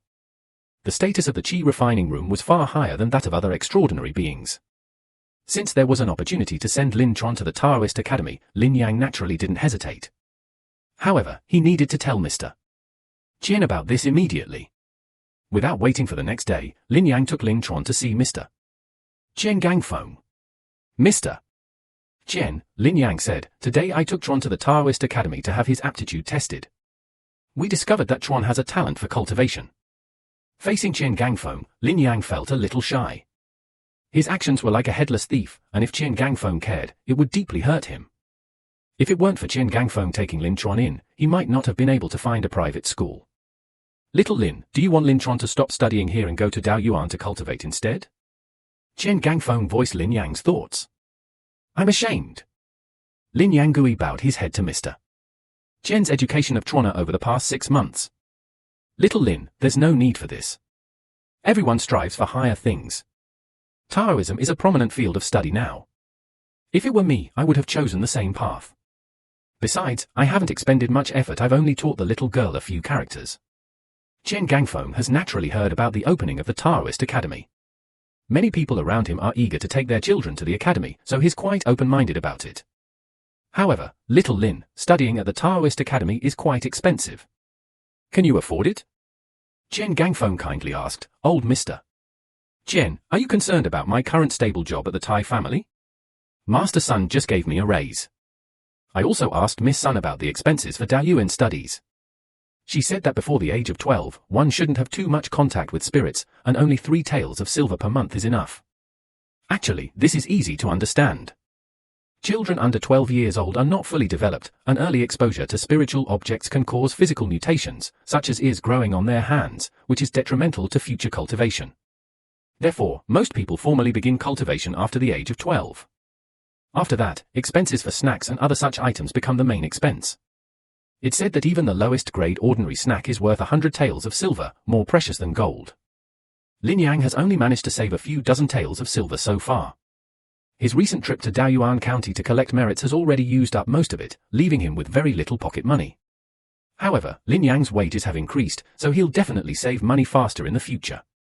There are still 3 years until Lin Chuan turns 12, so there's no need to rush. Lin Yang had no complaints or regrets about going bankrupt to send Lin Chuan onto the path of cultivation. Lin Chuan was currently his only family in the world. Wasn't the money he earned meant for him? That was true. Seeing that Lin Yang had made up his mind, Chen Gangfeng didn't say anything more. Mr. Chen, we'll be going now. I'll bring Chuan to visit again another day when there's an opportunity. Lin Yang said goodbye to Chen Gangfeng and left the Chen family. Lin Chuan turned back several times. Brother, will we not come to see Mr. Chen again? Lin Chuan had a feeling he couldn't quite explain. How could we? Mr. Chen did teach you, after all. We'll definitely visit you during holidays and festivals, Lin Yang said, though he didn't believe his own words. When people lose contact, they only drift further apart, eventually becoming like strangers. Lin Chuan would understand this truth someday. Brother, do I really have to wait a month to go home after I go to the Taoist Academy? Lin Chuan asked, feeling down. The last time he hadn't seen Lin Yang for so long was when they were at the Bandits' stronghold. At that time, he thought he would never see Lin Yang again. This is the rule of the Taoist Academy, Lin Yang said helplessly. It seems the Taoist Academy intends to sever the connection between its disciples and the mortal world, allowing them to focus on cultivation. He only went home once a month to bring next month's food money. Seeing Lin Chuan's dejected face, Lin Yang comforted him, I'll pick you up right away when it's time. Besides, don't you like Sister Ling? She's at the academy. If you get bullied in the future, go find Sister Ling. I don't like Sister Ling anymore. Ling Chuan buried his head in Lin Yang's arms and said sadly. Despite being very sad, Ling Chuan still obediently went into the academy. After sending Ling Chuan into the academy and taking care of the chores, as he was leaving, Lin Yang finally understood the feelings his parents had when they sent him to university. Back in the county town, Lin Yang went straight to the Tai family without delay. She still had half a day to help out. Sister Chuan is at the Taoist temple, Sun Huang asked. Lin Yang nodded. What's wrong? Are you feeling lonely without Sister Chuan? Do you want me to come keep you company and let you have a good cry? Sun Huang smiled and said, Goodbye, Brother Wang, your wife needs you more than I do. Lin Yang, though mostly quiet, wasn't someone who couldn't take a joke. Of course I know. I'll be taking leave in a few days for the blind marriage ceremony. Don't forget to come then. Sun Huang stopped joking. Oh, right, my brother will be picking up Sun Lin then, and he'll also bring Chuan Mai back. Sun Huang said, Thank you, Brother Wang. Lin Yang thanked him. Time flies like a knife. March 2nd arrived without anyone noticing. Because of the special nature of this day, the Ping and Tai family, whose management of area was by Master Sun, extinguished their furnaces early and only worked half a day. Afterwards, a group of people rushed to the Sun family to attend Sun Huang's wedding. To save face for the Sun family, the wedding was held at the Sun family's house. Afterwards, Sun Huang would live at the Yang family medical clinic. At that time, acupuncture would be free. Thanks to Sun Huang's blessing, Old Sheephead said that Lin Yang and her group of Sun's apprentices would all get a 20% discount on acupuncture in the future. All of this was obtained by Sun Huang at the cost of his dignity. When Lin Yang arrived at the Sun family home, she saw Lin Chuan, who was waiting at the door. Lin Chuan warmly embraced Lin Yang. The wedding was very ordinary, anyway. Lin Yang was not. Aside from taking several large gulps of wine when Sun Huang came over to offer a toast, Lin Yang spent most of the time listening to Lin Chuan talk about his time at the Dao Academy. He was currently studying Dao research, the first step in qi refining cultivation. Only after mastering Dao research could he further explore cultivation methods. Dao research was obscure and difficult to understand. Lin Chuan had only just learned a few Chinese characters, and now he had to study Dao research, making it extremely challenging for him. There weren't many children his age at the Dao Academy, so he couldn't slack off. However, the food at the Dao Academy was very good, and Lin Chuan wanted to bring some for Lin Yang. But his master forbade him to take anything from the academy out unless he paid for it, and he didn't have any money on him. Knowing this, when Sun Lin brought Lin Chuan back to the academy, Lin Yang gave Lin Chuan some money. After the excitement, Lin Yang returned alone to her empty house. It was almost night. Lin Yang had gotten used to being alone. She drank some water to relieve her guilt and then practiced the White 8-Body 5-Sword 1 map as usual. There were no shortcuts, only hard training day after day until she was exhausted. Lin Yang glanced at the panel again. Although there haven't been any major breakthroughs in the past 2 months, Lin Yang's cultivation and various skills have been steadily increasing. She is quite satisfied with this progress. It took Sun Huang 6 or 7 years to reach the 5th level of cultivation. Sun Huang had to get a blood-activating acupuncture every month and also took blood-replenishing pills every month. Even so, it took him 6 or 7 years. Lin Yang, on the other hand, only took a little over a year and hasn't taken many pills, only occasionally getting a blood-activating acupuncture. Of course, it's not that Lin Yang hasn't taken any pills. However, the high price of pills only results in a negligible increase in progress. Pills must be taken frequently to see any effect. Of course, it's also possible that the stats on a spirit rock are more effective than pills.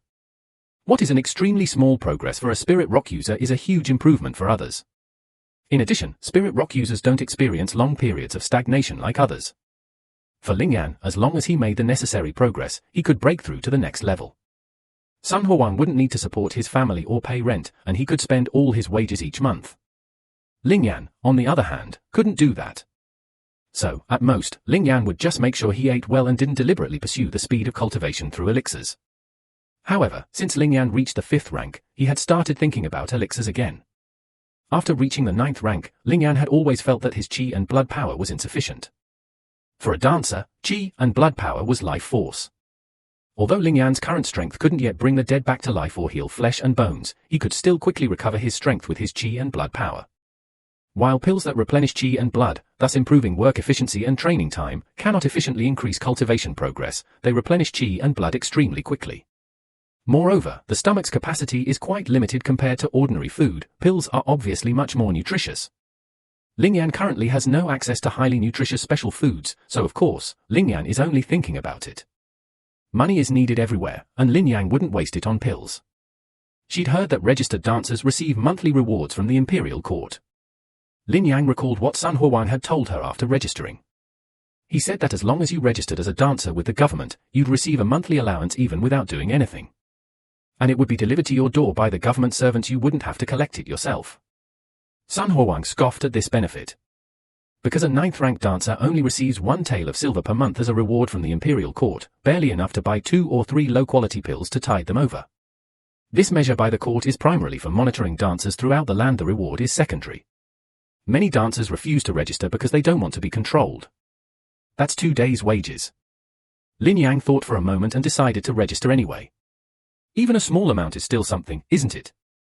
Moreover, he wasn't the kind of person who would commit crime simply because he was powerful.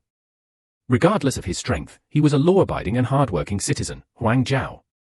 Whether he registered or not, it made no difference to him. He could just get more money. Why wouldn't he? And what were his intentions in possessing the talent of a dancer and not being under the court's supervision? The Bureau of Basic Affairs, as its name suggests, was mainly responsible for apprehending dancers. If someone had the talent but didn't register, they would inevitably be placed on the Bureau's list of key targets. In short, after some thought, Lin Yang decided to register with the Bureau of Basic Affairs. To oversee the 5 criminals of the world, the Zhao Kingdom specifically established an agency called the Bureau of Basic Affairs. As the name suggests, it was responsible for apprehending the 5 criminals of the world. Most of the members of the Bureau of Basic Affairs were outstanding qi refining cultivators from Daoyuan, but there were also 5 individuals, scholars and dancers, who registered at the Bureau of Basic Affairs offices located in various places. Taking advantage of her holiday, Lin Yang went to this place called the Bureau of Basic Affairs. Is this the Bureau of Basic Affairs? Lin Yang asked the gatekeeper. Isn't there any sign above it? The gatekeeper replied impatiently, yes, there is. I just didn't expect the Bureau of Basic Affairs to be in such a remote place, and with hardly anyone around. Lin Yang retorted, you think dancers are like cabbages, there are people everywhere? The gatekeeper snorted coldly. Seeing how the gatekeeper treated her, Lin Yang knew this man might have a bad temper, so she didn't say anything more and forbade her to enter the Bureau of Basic Affairs. Inside the office, the staff were much more welcoming and their attitude was much better than the gatekeepers. You're here to register as a dancer, so go get your skills tested first. Once you're sure you're up to par, come back to me to fill out the forms. The scholar handed Lin Yang a form and pointed out the direction. At this time, dancers were already having their skills tested inside the Yamen courtyard. A Jiwu guard, dressed like a Yamen constable but with the character 5 embroidered on the left chest of his shirt, was checking the clothes. This Jiwu guard was measuring the speed of the person who came to be tested. After the person ran 100 meters, the Jiwu guard wrote a number on the form, and then the person seemed to sense something and looked back. Seeing Lin Yang approaching with a form, Ji Wuwei said, wait a moment, this person will be finished soon. Lin Yang nodded and looked around the courtyard, which was about half the size of a football field. It contained training equipment such as wooden stakes, targets, and sandbags. After glancing at it for a while, since she had nothing else to do, Lin Yang looked at the person being tested. At this moment, the boy being tested only had one last test left, the long jump. After jumping more than 5 meters from a standing position, the boy completed his last test. How is it? The boy ran towards Chicken Dance Guard, whose strength was barely at the 9th rank, considered relatively weak among 9th rank dancers. Chicken Dance Guard shook his head. I waited almost 2 months after I entered the rank before coming here, the boy said somewhat disappointedly. He ran away rudely. It took him half a cup of tea's time for his blood and chi to barely withstand a single sword strike. His maximum strength could only withstand 500 jin. Jasmine could only see standard characters within 5 meters. Chicken Dance Guard glanced at the boy's test results, picked out typical data, and then returned the sheet to the boy so he could look at it himself. After dealing with the young chicken, the Chicken Dance Guard turned to Lin Yang and asked, are you here to test for the 9th rank or the 8th rank? Those above the 7th rank need to go to the prefectural city for the test.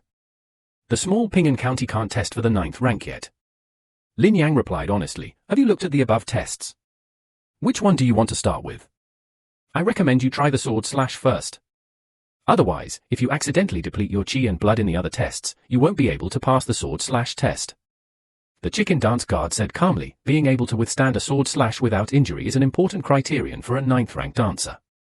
The defensive ability of a 9th grade skin refining cultivator's chi and blood is the most basic, so let's start with sword strikes. Lin Yang nodded. It was his first time here, so it didn't matter which skill he started with. Ji Wuwei glanced at Lin Yang, who immediately understood and followed. Did you rest enough before coming? How are you feeling? Ji Wuwei asked, estimating whether his chi and blood were sufficient on the way to get the sword. You've rested enough, you're in great shape, and your chi and blood are sufficient. Lin Yang nodded. He currently possessed about 80 to 90% of his peak chi and blood, enough to cover his entire body. Don't overexert yourself. Someone tried to steal a tael of silver as a subsidy and ended up having their arm severed. It's not worth losing something so small, the G5 ranked figure threatened. In reality, by observing Lin Yang's breathing rate, this G5 ranked figure had already roughly gauged his strength. What he said was merely to tease these newcomers to martial arts. Lin Yang, without trying to be defiant, immediately shook his head. That's good. Ji Wuwei smiled meaningfully. The test knives were placed not far away. The two walked over while talking, took off their outer garments, leaving only their most intimate clothing, and then circulated their chi and blood to cover their skin. Tell me when you're ready. I'll act randomly. After receiving the knife, Ji Wuwei spoke. Lin Yang didn't ask any further questions. She guessed why this man had made her undress, probably to prevent damage to her clothes. After casually tossing her outer garment aside, Lin Yang circulated her chi and blood, saying, all right. No sooner had Lin Yang finished speaking than Ji Wuwei's knife followed, slashing towards Lin Yang's abdomen. Caught off guard, Lin Yang instantly felt a sharp pain and fell to the ground, clutching her abdomen. However, Ji Wuwei was skillful, and she wasn't seriously injured. The pain came quickly and went quickly. Lin Yang stood up, released her grip, and a white mark remained where she had been slashed, radiating a lot of heat. Although there were no obvious injuries, Lin Yang felt that her vital energy was only 2 or 3/10 of what it used to be. Should I get another slash? Ji Wuwei asked, resting the broken sword on his shoulder. No, thank you. Lin Yang said, then went to put on her clothes. She didn't want another slash, only one that would make it through. Another slash, and she might not be able to withstand it. Furthermore, the remaining vital energy cannot cover the entire body. Although a 9th rank martial artist's vital energy covers the entire body, seemingly allowing them to withstand many blows, this is not actually the case.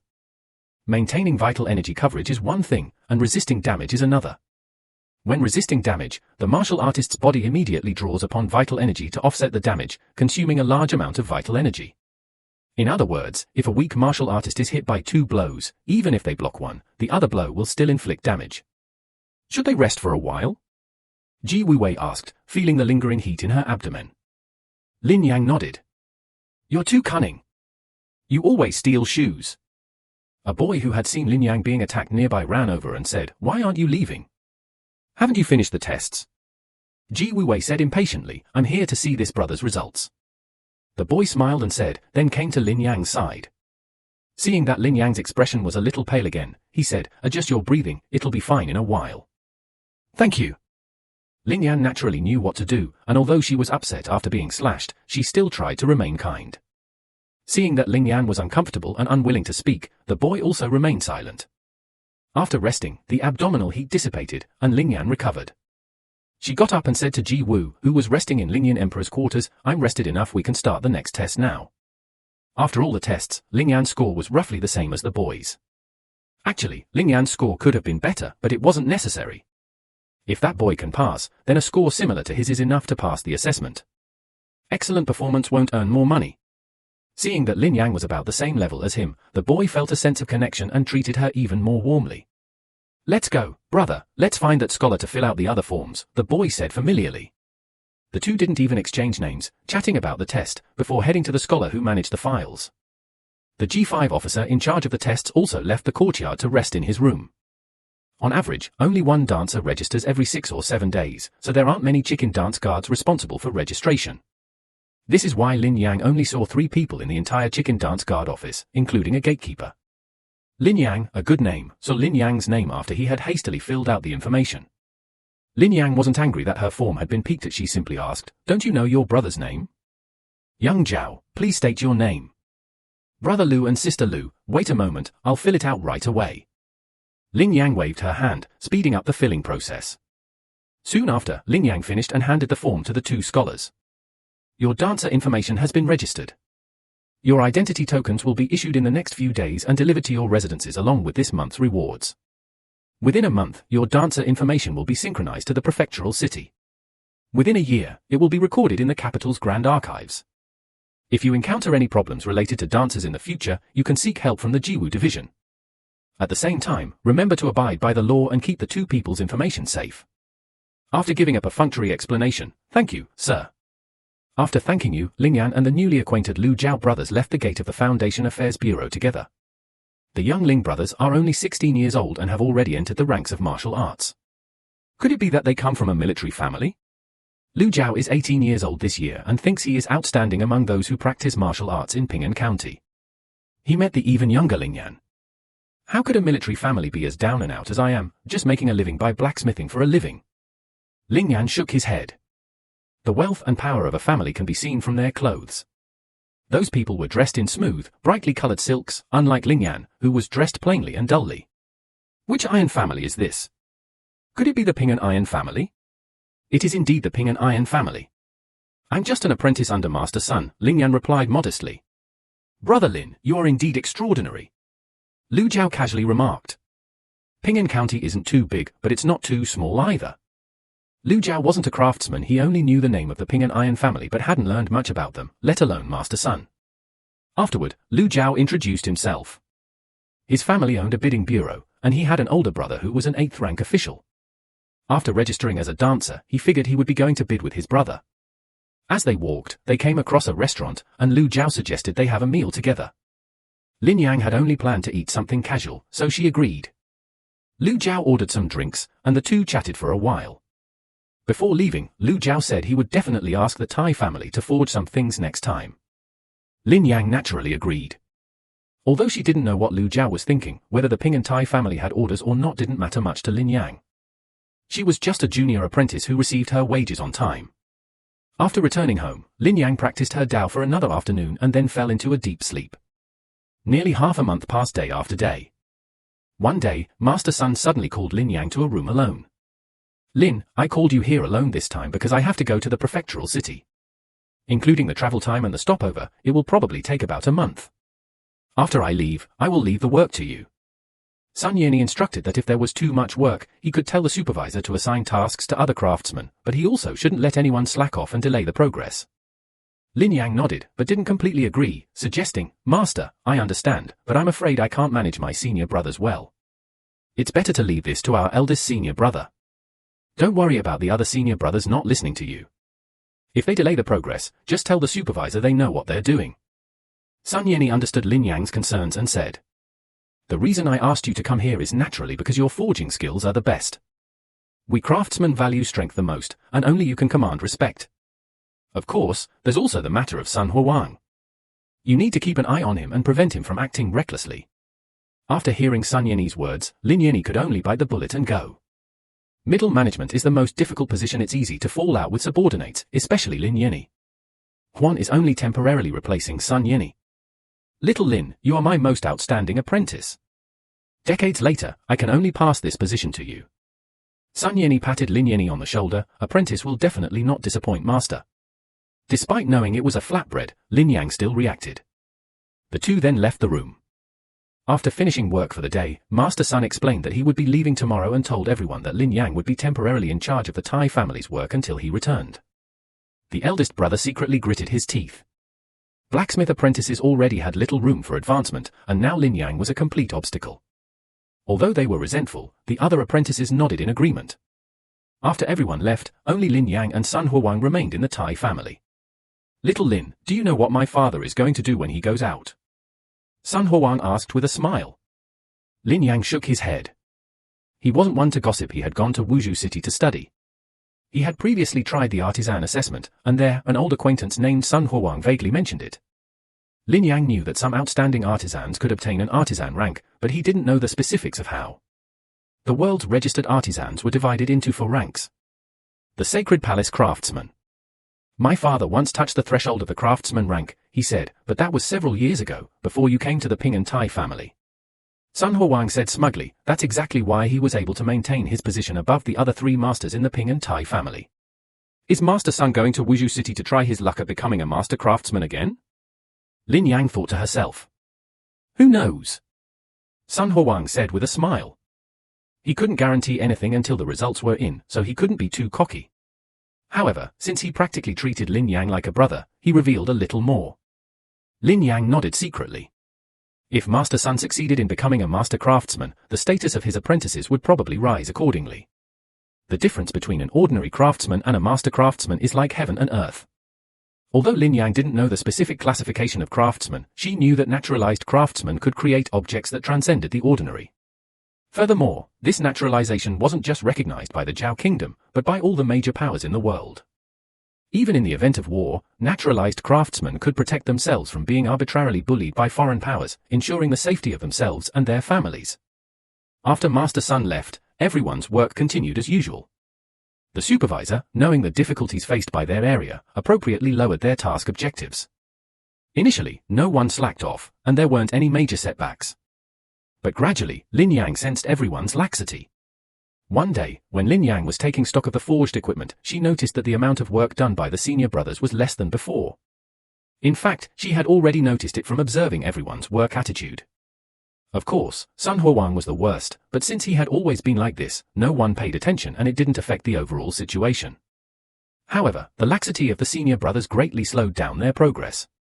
Lin Yang could understand that these senior brothers had no way to advance and were just here to make a little money while doing their work. Master Sun, who was supposed to be supervising them, had also left, so they could finally rest for a few days. However, despite her understanding, Lin Yang still had to take action. Otherwise, not only would she fail to complete the task when Master Sun returned and found such a mess, but she wouldn't even be able to pass the test of the Master Forging Master. She noted down the number of instruments everyone had forged and planned to discuss this with her fellow apprentices the next day when they started work. The following day, Lin Yang lit the furnace early and began working. After everyone had arrived, she put down her hammer. Fellow senior brothers, let me tell you something. Our work efficiency has been noticeably lower lately compared to when Master Sun was here. Xiao Lin, isn't that natural? Said one of the senior brothers. Master Sun was mainly responsible for forging in our section. Now that is gone, things have naturally slowed down. Yes, Xiao Lin, another senior brother chimed in. If you keep wasting time, we won't finish today's work.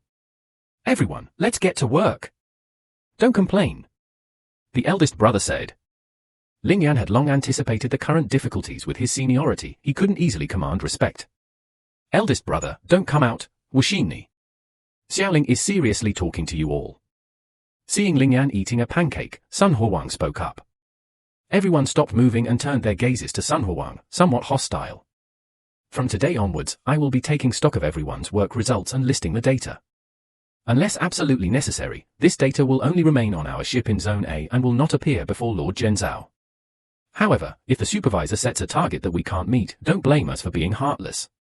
Senior brothers, please get back into the swing of things as soon as possible and keep working. Lin Yan finished speaking and got busy on his own. This behavior undoubtedly angered the senior brothers present. Nobody likes a tattletale. Although everyone was dissatisfied, they could only accept it. Afterwards, the work efficiency of Area A returned to what it was when Master Sun was at the Tai family. There are gains and losses. Lin Yan was completely isolated by the senior brothers. They wouldn't give him a friendly look whenever they saw him. I've become a complete snitch. During dinner, Lin Yan couldn't help but complain to Sun Huang, being close to you has made those guys resentful of me, but they never wanted to see me anyway. Sun Huang laughed and said he didn't care about any of that. He never wanted to come to the Tai family. It was Sun Yang who forced him. Plus, he was only so diligent because he could get paid by working for the Tai family. And now that he's fallen into the trap of the young family's medical clinic, he has another way out, making him even more reckless. By the way, are you going for acupuncture today? Faced with Sun Huang's question, Lin Yan shook her head and said she'd talk about it at the end of the month before the holiday.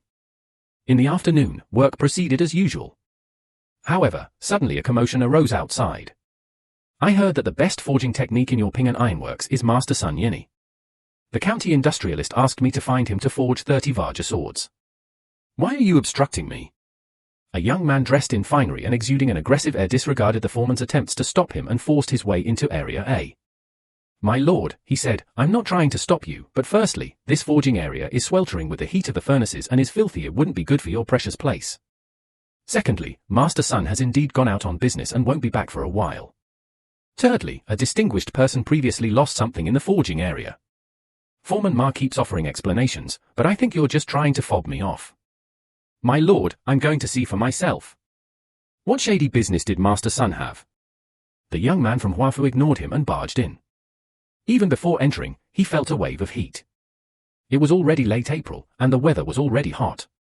Add to that the furnace used for forging, and it was truly unbearably hot. But the young man had already spoken, so the heat wouldn't subside. Which one of you is Sun Yeni? The young men from Washington, D.C. were busily sweeping the market when the crowd noticed that these people were all quite young, unlike the Master Sun they had heard about. Sir, Lin Yang said, wiping her hands as she stepped forward, the supervisor already said that Master Sun went to the capital to study and won't be back for at least a month. If you need anything, you can tell me. Who are you? Hua Fu, the young man, looked displeased. I am Lin Mingyang, Master Sun's apprentice. Lin Mingyang said, that's right, sir. Before Master Sun left, he told me that Master Lin's craftsmanship was about the same as his. Why not let Master Lin focus on forging the 30 Vajra knives you need? Ma Jinzhou recalled Master Sun's words before he left. He said, how can that be? The county magistrate specifically asked me to find someone to forge Vajra knives to arm the guards. You want to use a stab to impress Lord Tang Sai? Hua Fu, the young man, scolded. Sir, the Lord Tang Sai asked you to find someone to forge the sword, and that will surely happen. If you wait for Master Sun to return, it will take at least a month, and then another month to spend time specifically forging the Vajra sword you need. If you spend almost a month like that, the Lord Tang Sai will definitely think you are incompetent. Ma Jinzhou wiped away his cold sweat. The people from the Tang Sai family were too difficult to deal with. Hua Fu, the young man, naturally understood the reasoning, but still snorted coldly to express his dissatisfaction. Master Sun spoke highly of Master Lin, so why not give it a try? Ping'an County can't find a better craftsman than our Thai family. Ma Jianzhao continued to persuade, Master Lin, what do you think? The young man, Hua Fu, bypassed Ma Jianzhao and looked directly at Lin Yang.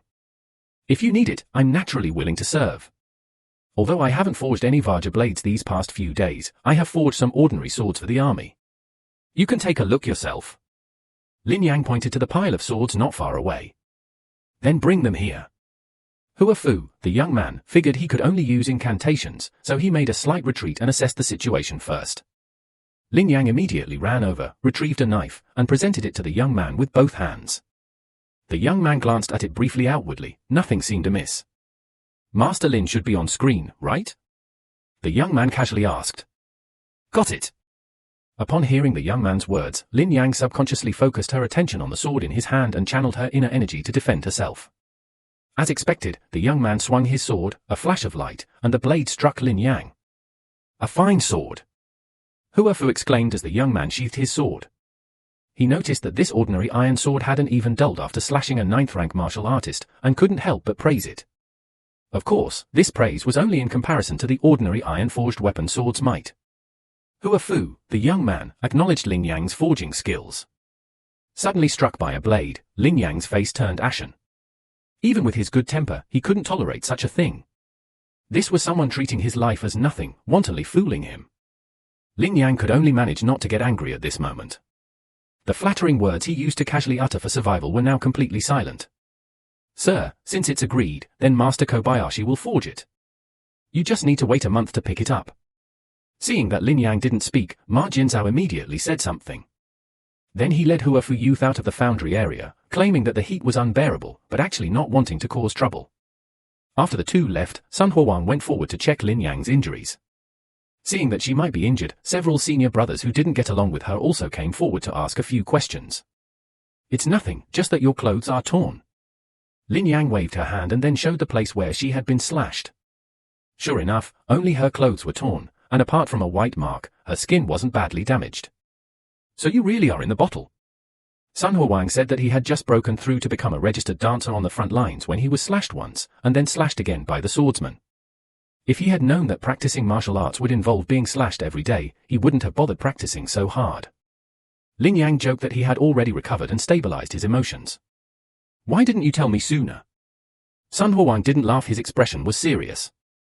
He had really been sweating bullets for Lin Yang just now. Wang Ji! I thought you just got married, so I didn't want to dampen your joy. Besides, reaching the 5th rank isn't a big deal. Lin Yang explained, never mind, that's just your quiet personality. You should rest for a while. Sun Huang didn't press the matter, but he felt a little uncomfortable. This emotion was complex, and he couldn't quite put his finger on it. There was relief that Lin Yang was all right, and joy for Lin Yan's achievement of reaching the 5th rank. However, mixed in with these positive emotions was a trace of jealousy. That's right, he was jealous. When Lin Yan's forging skills improved by leaps and bounds and he was favored by Sun Yeni, he wasn't jealous because he wasn't interested in forging and never thought he would achieve anything great in this world. However, after hearing that Lin Yan had indeed reached the rank of dancing, a trace of jealousy truly arose in his heart. There's a saying that goes, I fear my brother's suffering, but I also fear his brother driving a Land Rover. This perfectly describes Sun Huang's current state of mind. He had been practicing martial arts since he was a teenager, finally reaching the rank of martial arts master at the age of 20. Lin Yang, on the other hand, was only 16 and already a 9th rank martial artist, at least 4 years ahead of him. He was now beginning to understand his senior brother's feelings. After seeing the young man in fine clothes off, Ma Jianzhao hurriedly came to Lin Yang's side. Little Master Lin, are you all right? Ma Jianzhao asked. Lin Yang still has to personally forge 30 Vajra blades, there can't be any problems. It's nothing, just a little imbalance in your chi and blood, you need to rest for a while, Lin Yang said. This is compensation from that magistrate. He's the county magistrate. Ma Jian had already handed Lin Yang a piece of plain white jade that the young man Hua Fu had given him. This jade is worth about 10 taels of silver on the market. You can use it to exchange for some tonics, Master Lin. Fearing Lin Yan might not understand the value of the jade, Ma Jianzhao explained. Now, she wanted to comfort Lin Yan and encourage her to forge swords for Lord Zhangong properly in the future. Thank you for your concern, sir. Lin Yan took the white jade, clutching it tightly in her palm, as if she were clutching her last remaining dignity. High-ranking officials and nobles could wield their swords and kill people at will. Lin Yang couldn't understand why, even though he had left Ping'an County and become a dancer, he was still at the mercy of others. But he quickly realized it was because his current position wasn't high enough and his strength wasn't strong enough. Ma Jianzhao didn't notice Lin Yang's inner thoughts, saying, "Master Lin, this matter is truly beyond our control. You know, I usually don't concern myself with the Tai family's specific affairs, I only calculate the monthly surplus and give you your wages bit by bit." Ma Jianzhao complained and comforted, saying, "But after all, it's something the county magistrate ordered. Even the county magistrate has to show deference to the county magistrate. Master Lin, having received this white jade, will definitely do his best to forge it for the county magistrate. It's my job, please rest assured, Master Jianzhao, I won't slack off." Lin Yang cupped her hands and said, "That's good, that's good. Master Sun said before he left that you were the youngest." Shadie Tai heard Lin Yang's words and Ma Jianzhao felt relieved. "Master Lin, for forging these 30 Vajra knives, the county magistrate will give you a separate reward of 100 taels of silver. The Tai family won't try to take advantage of you. For the next month, don't think about anything else, just focus on forging these 30 knives. Here are the blueprints, take your time to look at them." Ma Jianzhao said, handing a roll of Shen paper to Lin Yang. Lin Yang accepted the blueprints, exchanged a few words with Ma Jianzhao, and saw him off. Because Lin Yang was busy forging the knives the county magistrate had mentioned, Ma Jianzhao reduced their quota for forging other weapons. Lin Yang focused solely on forging the blade, single-mindedly working on the Vajra blade in the blueprints. For her, this wasn't particularly difficult. She worked tirelessly, even adding extra work, and on average, she forged one blade per day. To keep up with the schedule, she neglected her one-day off break. Just then, Lin Chuan wasn't home and had no other worries, so he could focus on forging the sword. However, just as Lin Yang was about to finish, a major incident occurred within the Tai family. Master Wang, responsible for maintaining order in the Tai family's sea district, had disappeared for several days without coming to the palace or speaking to Ma Jianzhao. If he had disappeared for a day or two, that would have been fine. It was a privilege for the masters, they could freely manage their time when there wasn't much work. However, Master Wang hadn't come for 5 or 6 days, and the entire sea district was now in chaos. It was important to know that the major incident that had occurred in the Tai family before originated in the sea district, and now. Ma Jianzhao even sent someone to look for Master Wang at his residence, only to learn that Master Wang hadn't returned home for 4 or 5 days and couldn't be found anywhere, as if he had vanished into thin air. Ma Jianzhao was extremely troubled by this. Of the 4 masters, only 2 remained. He could only ask Master Li from Area B to temporarily manage Area C, and then wait for Master Sun to take charge of the overall situation. The 4 work areas of the Ping'an Tai family were not interconnected, especially Area A and Area C, which were separated by Area B. The reason he knew that Master Wang had disappeared was because Ma Jianzhao had reported it to the county government. Because Master Wang was also a 9th-rank dancer, his disappearance involved dancers. Not only did people from the county government inquire about the situation, but people from Kiwas also questioned the Tai family. According to Kiwas' speculation, Master Wang had probably met with misfortune. However, since Master Wang's body had not yet been found, it was too early to draw any conclusions.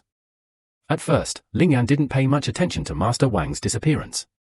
Then, he suddenly realized something. If Master Wang simply vanished or died, wouldn't one of the 4 masters of the Ping'an Iron family become vacant? And wouldn't he, as Master Sun's prized disciple, have a chance to be promoted? The more Ling Yan thought about it, the more he felt the chance was very high, because Districta was the area with the best average forging level in the Ping'an Iron family, and he was the best disciple among those in that area. His only shortcoming is his lack of experience. He's only been with the Tai family for a year. Lin Yang, you've really changed. You wouldn't have prayed for an innocent person to die before. Lin Yang dismissed her terrifying thought. She'd always been an honest person. But what if? Lin Yang worried about this for several days until Kiwas found Master Wang's body, at which point her heart finally calmed down. Master Wang ultimately met with misfortune. Little Lin, Kiwas' men do have some strength. Do you know where Master Wang's body is? Sun Huan asked with interest as he assisted Ling Yan. Where? A deserted, overcrowded graveyard. I never thought we'd find that many dead people are there. When they found Master Wang, I heard his face was badly gnawed by wild dogs. Unfortunately, Giwas' men only found the body, no clues, and couldn't find the murderer. Sun Huang said excitedly. Ling Yan listened, tapping on the metal, while secretly calculating. Now that Master Wang's death is confirmed, it's time to decide on a new master. I think this whole thing started last year when Master Wang's apprentice stole something from a powerful figure, which not only harmed himself but also caused Master Wang this undeserved disaster. I suspect the Bureau of Infrastructure could have investigated, but the powerful figure was suppressing the investigation. Sun Huang's conspiracy theory-laden speculation is probably true. Lin Yang knows what Sun Huang was talking about. It was that incident that gave Lin Yang the opportunity to enter the iron frame. After Master Wang's body was discovered, the Bink officers were given a few days off, firstly to deal with Master Wang's matter, and secondly because the Bink officers were restless. The supervisor allowed them to enter first. As for the new master craftsman, the supervisor didn't mention it.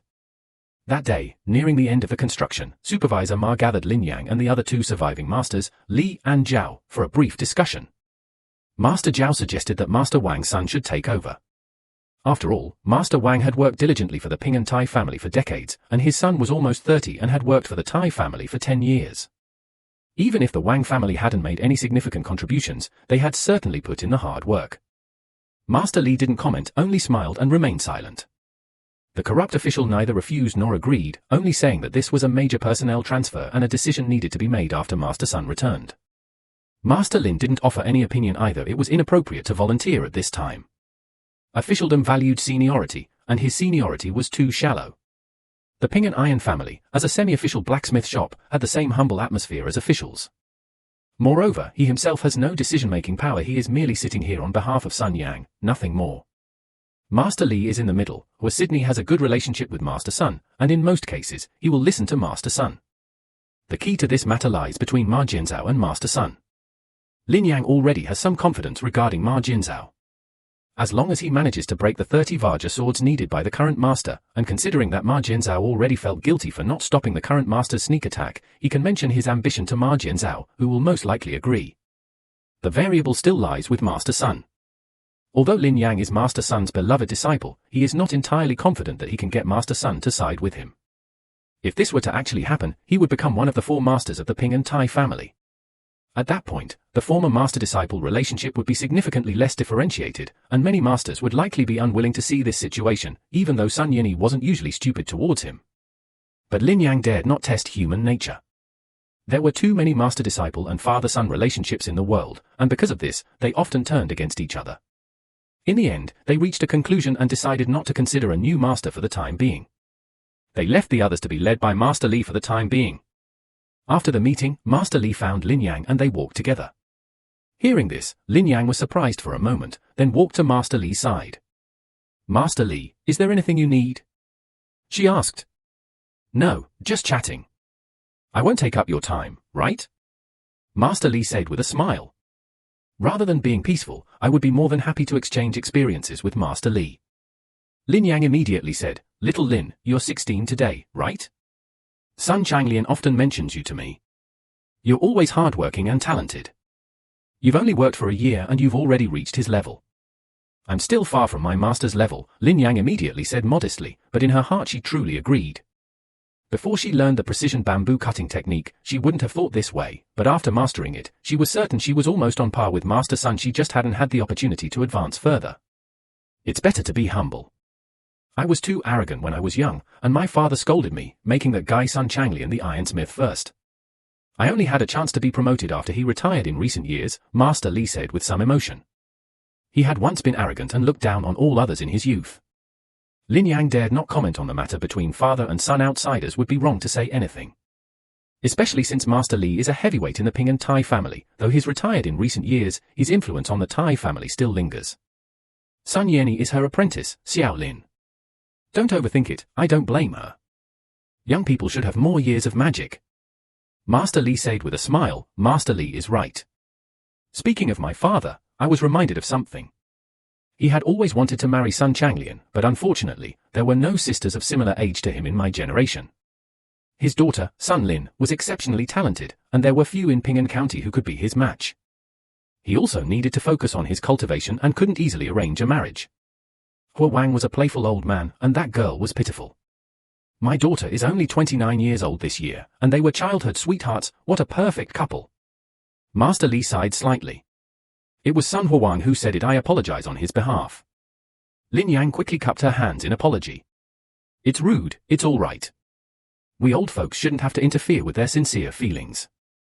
Besides, my relationship with my daughter is more like that of siblings, so I won't insist, Master Li said with a smile.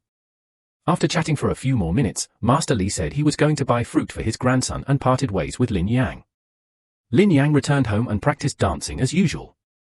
When she got tired of dancing, she practiced calligraphy and then went to sleep. Not long after, Lin Yang thought of what Master Li had suddenly said to her that day. She and Master Li had no connection whatsoever, so why would Master Li specifically seek her out to say all this? Was it just casual conversation, or was it something more pointed? Lin Yang had always worked diligently and avoided getting involved in backstabbing and intrigue, but this matter concerned a major taboo for her promotion. Lin Yang had to be extra careful in every aspect. She had to think things through, even the most ordinary and casual matters. Master Li first asked her age, then praised her skills and said some magical words, before bringing up her daughter's age. 18 and 16 are indeed very similar. Lin Yang seemed to have guessed the meaning behind Master Li's words. It was nothing more than that her words could determine whether Lin Yang could be promoted this time. After all, Master Li was backed by old Master Li, who was an even more important figure than Sun Yang. Master Sun might not necessarily support her, but if old Master Li intervened, Master Sun would definitely listen to him. From what Master Li had told her before, Lin Yang could see that Master Sun owed old Master Li a lot. It was no exaggeration to say that old Master Li played an indispensable role in Master Sun's success today. At that time, all three masters would object, and even with Ma Jianzhao's support, it would probably be difficult to succeed. Did I really have no choice? Lin Yang thought, then got up and practiced another set of boxing moves. Only when her body was completely exhausted did Lin Yang fall into a deep sleep. The next day, Lin Yang acted as if nothing had happened, continuing to forge the Vajra knife as usual. Sun Huowang still assisted her, and after work, Lin Yang and Sun Huowang went to the Yang family medical clinic together. What's wrong? We haven't been paid yet, and you're already spending like this? We can't survive. Sun Huowang asked suspiciously on the way. In his memory, Lin Yang wasn't such an extravagant person. She had practiced martial arts for a long time yesterday, and her body was sore today. I'm afraid it will affect tomorrow's progress, Lin Yang said casually. He felt utterly helpless about his fate. If she didn't agree, she would have to be slowly tested, and who knows how long that would take. Of course, Lin Yang couldn't tell Sun Huowang about this. Master Li had only hinted at it without saying anything explicitly. There was no evidence for this. Sun Huowang, do you know Master Li's daughter? Although she couldn't say, she could still ask about Master Li's daughter. Which Master Li? The one from the Tai family, or the old Master Li? The current Master Li from the Tai family, who's 18 this year, the one you grew up with. Lin Yang told him the information Master Li had given her. Are you talking about Li Ruoshui? He seems to have reached the 5th level of the martial arts realm this year.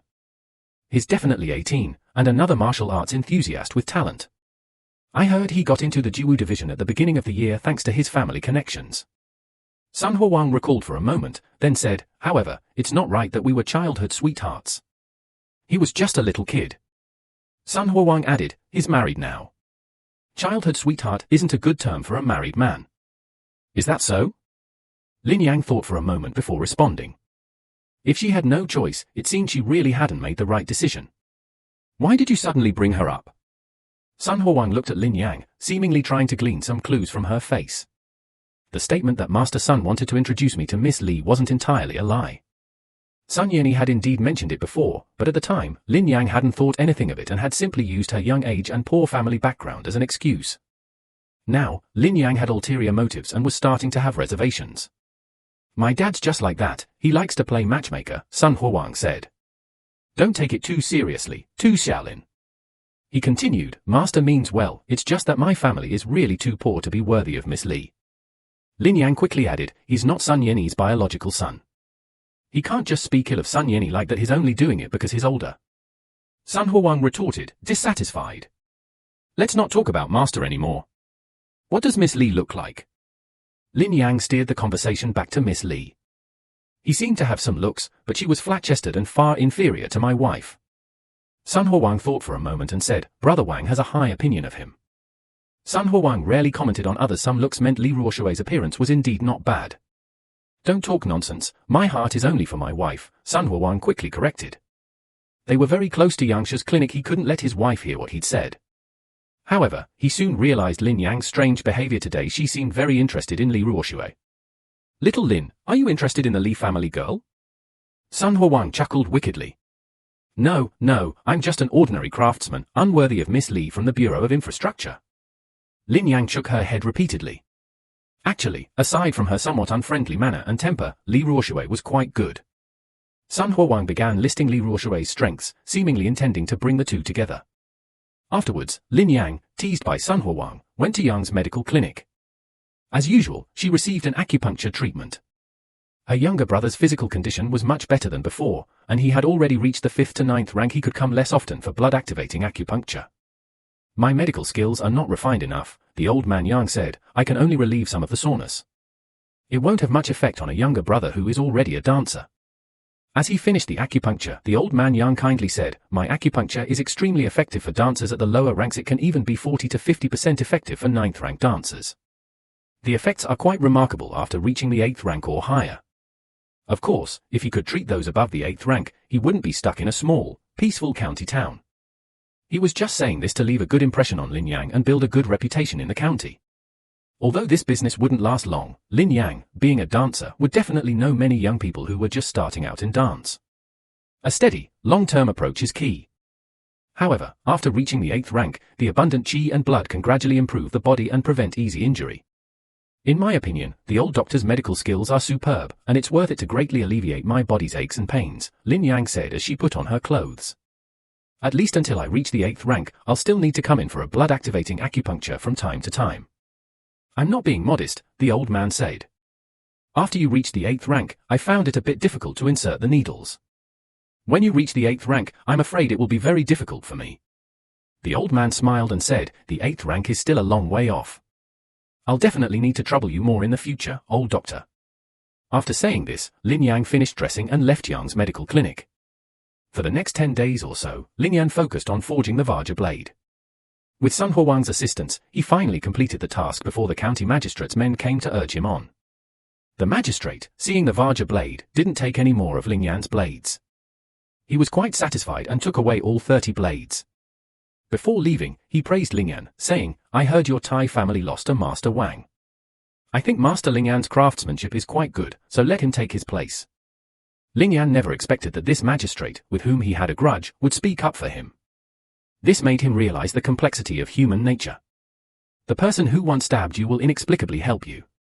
But one thing is one thing, and the other is another. Lin Yang will remember the incident where he stabbed her for the rest of her life. If Lin Yang had been slightly careless back then, she might not be as lively and energetic as she is now. The adults are right. Master Lin's skills are superb and should not be overlooked. However, Master Sun has not yet returned from Wuzhou City. This is a reforging. We will have to wait for Master Sun to return before we can start again. Ma Jinzhao hid his dissatisfaction and said that outsiders are interfering in the affairs of the Tai family. Ma Jinzhao was naturally not happy. It was like a wild beast whose territory had been invaded. Though it was angry, the horse was still restless and couldn't provoke the county magistrate's representative, the Duke of Ping'an. Although the Duke was only a minor official and didn't directly influence the affairs of Ping'an County, his family had been entrenched in the area for hundreds of years, infiltrating every aspect of the county.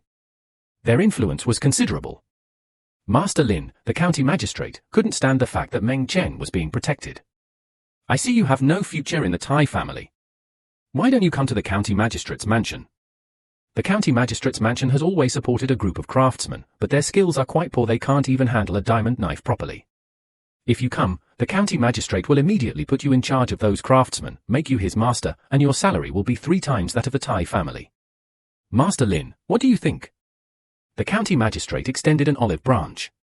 Lin Yang now realized that this county magistrate's expression was probably because he had been reprimanded by the county magistrate, hence this kind of courtesy. Sir, you jest. Master Lin is an important figure in the Tai family. How can he leave so easily? Sir, you've taken the knife. You should leave quickly. The foundry area is for farming. We can't stay any longer. Before Lin Yang could speak, Ma Jinzhao said. This time, her attitude was firmer, as if she was genuinely afraid Lin Yang would be swayed. If Master Lin is bothered by that cut I gave you before, I'll let you cut me back. The county magistrate's cousin slapped Ma Jinzhao's hand away and said seriously. To be honest, Lin Yang was indeed tempted. But it was one thing in the Tai family, and quite another in the county government. At least in the Tai family, there was more freedom and fairness, and people had a voice, but in the county government. What's the difference between that and a household slave? They might have a few more human rights, but their honor and disgrace depend entirely on the magistrate's mood. You've shown me such favor, sir. I owe everything to Master Sun. I absolutely cannot betray him. Lin Yang subtly refused. Chu Jiaoling understood Lin Yang's meaning, her face showing displeasure, but she simply said calmly, Your Excellency, I welcome you anytime. Then, she left in a huff. After seeing Chu Jiaoling off, Tai Jioma Jin immediately turned back and praised Lin Yang. This time, we owe a great debt to Master Lin. Without Master Lin, our Tai family would have had a hard time dealing with the late Lord. This is all I should do. Ling Yan said modestly, Lord Chu is right. The Tai family should improve Master Lin's treatment. I think Master Lin is very suitable to manage the affairs of the Tai family now. However, the affairs of the Tai family are not something I can decide alone. I will discuss it with Master Sun when he returns. Before Ling Yan could speak, Lord Ma said what Ling Yan wanted. Thank you for your cultivation, sir. Lin Yang bowed and thanked him, saying it was all well deserved for Master Lin. Lord Ma waved his hand, and after a few words, he didn't bother Lin Yang any further. Lin Yang continued forging blacksmith as usual, continuing until they reached the lower palace. Before even leaving the iron house, Lin Yang received an invitation from Master Li. Master Lin, could you perhaps have some free time these next few days? I'd like to invite you to a meal. I, Ruoshui, have only recently become a connoisseur of wine. You two young people might have something to talk about, Master Li said with a smile. Although Master Li's smile was gentle, Lin Yang still felt an oppressive pressure. Lin Yang became even more certain of her previous guess that Master Li indeed wanted to become related to her by marriage. It just so happens that my sister will be returning home in a few days, and I can bring her along for the visit. Lin Yang pondered for a moment and replied, that would be best. Master Li smiled and nodded. They agreed on a time, and then went home separately. Back home, Lin Yang practiced dancing while deep in thought. She had no time to hesitate. She had to make a choice. Should she choose magic or exchange her marriage for a better future? As night fell, exhausted, Lin Yang made her decision. She wasn't the kind of person who harbored illusions about love. Since a marriage certificate could bring her a better future, why not? Moreover, after Lin Chuan spent 3 years at the Taoist Academy, he was spending money like water. He needed to be promoted to Master Level 1. The minimum salary for a master in the Ping and Tai family was 1 or 2 battalions a day, and as long as it didn't affect the tasks assigned by the government, he could take on private jobs. Like the 100 battalions that Master Xiangong wanted to forge for the Vajra knife, that was a real sum. Lin Yang's entire earnings over the past year were no more than that. Moreover, due to various matters, he was almost completely exhausted. Now, even practicing martial arts cost him money. 3 days later, Lin Yang received Lin Chuan. Instead of going home, he went directly to the Li family. Inside the Li family, a tall girl in training clothes was practicing swordsmanship in the courtyard. She poured her strength into every move and every action, as if venting some kind of dissatisfaction. Soon, she was soaked in sweat and exuded a strong, fragrant aura. Ruoshui, stop practicing your swordplay. Go and tidy up, the guests will be here soon. Are you planning to go see them like this? A woman nearby said, what kind of guest is that?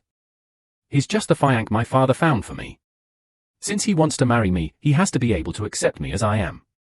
Li Ruoshui sheathed her knife and said with dissatisfaction, whether it will work out is still uncertain.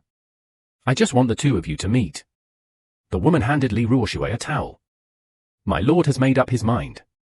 Even my grandfather has agreed. How could this not work out? Li Ruoshui took the towel and wiped the beads of sweat or tears from her face. Her grandfather's agreement was the last thing Li Ruoshui had expected. From childhood to adulthood, her grandfather had always been the one who doted on her the most. When he was little, he said he didn't want to study or learn handicrafts, he wanted to practice martial arts. His grandfather, against all odds, bought him a wooden sword and a wooden knife and sent him to a martial arts school. His grandfather always doted on him endlessly, but unexpectedly, he yielded on this matter. He could only accept it.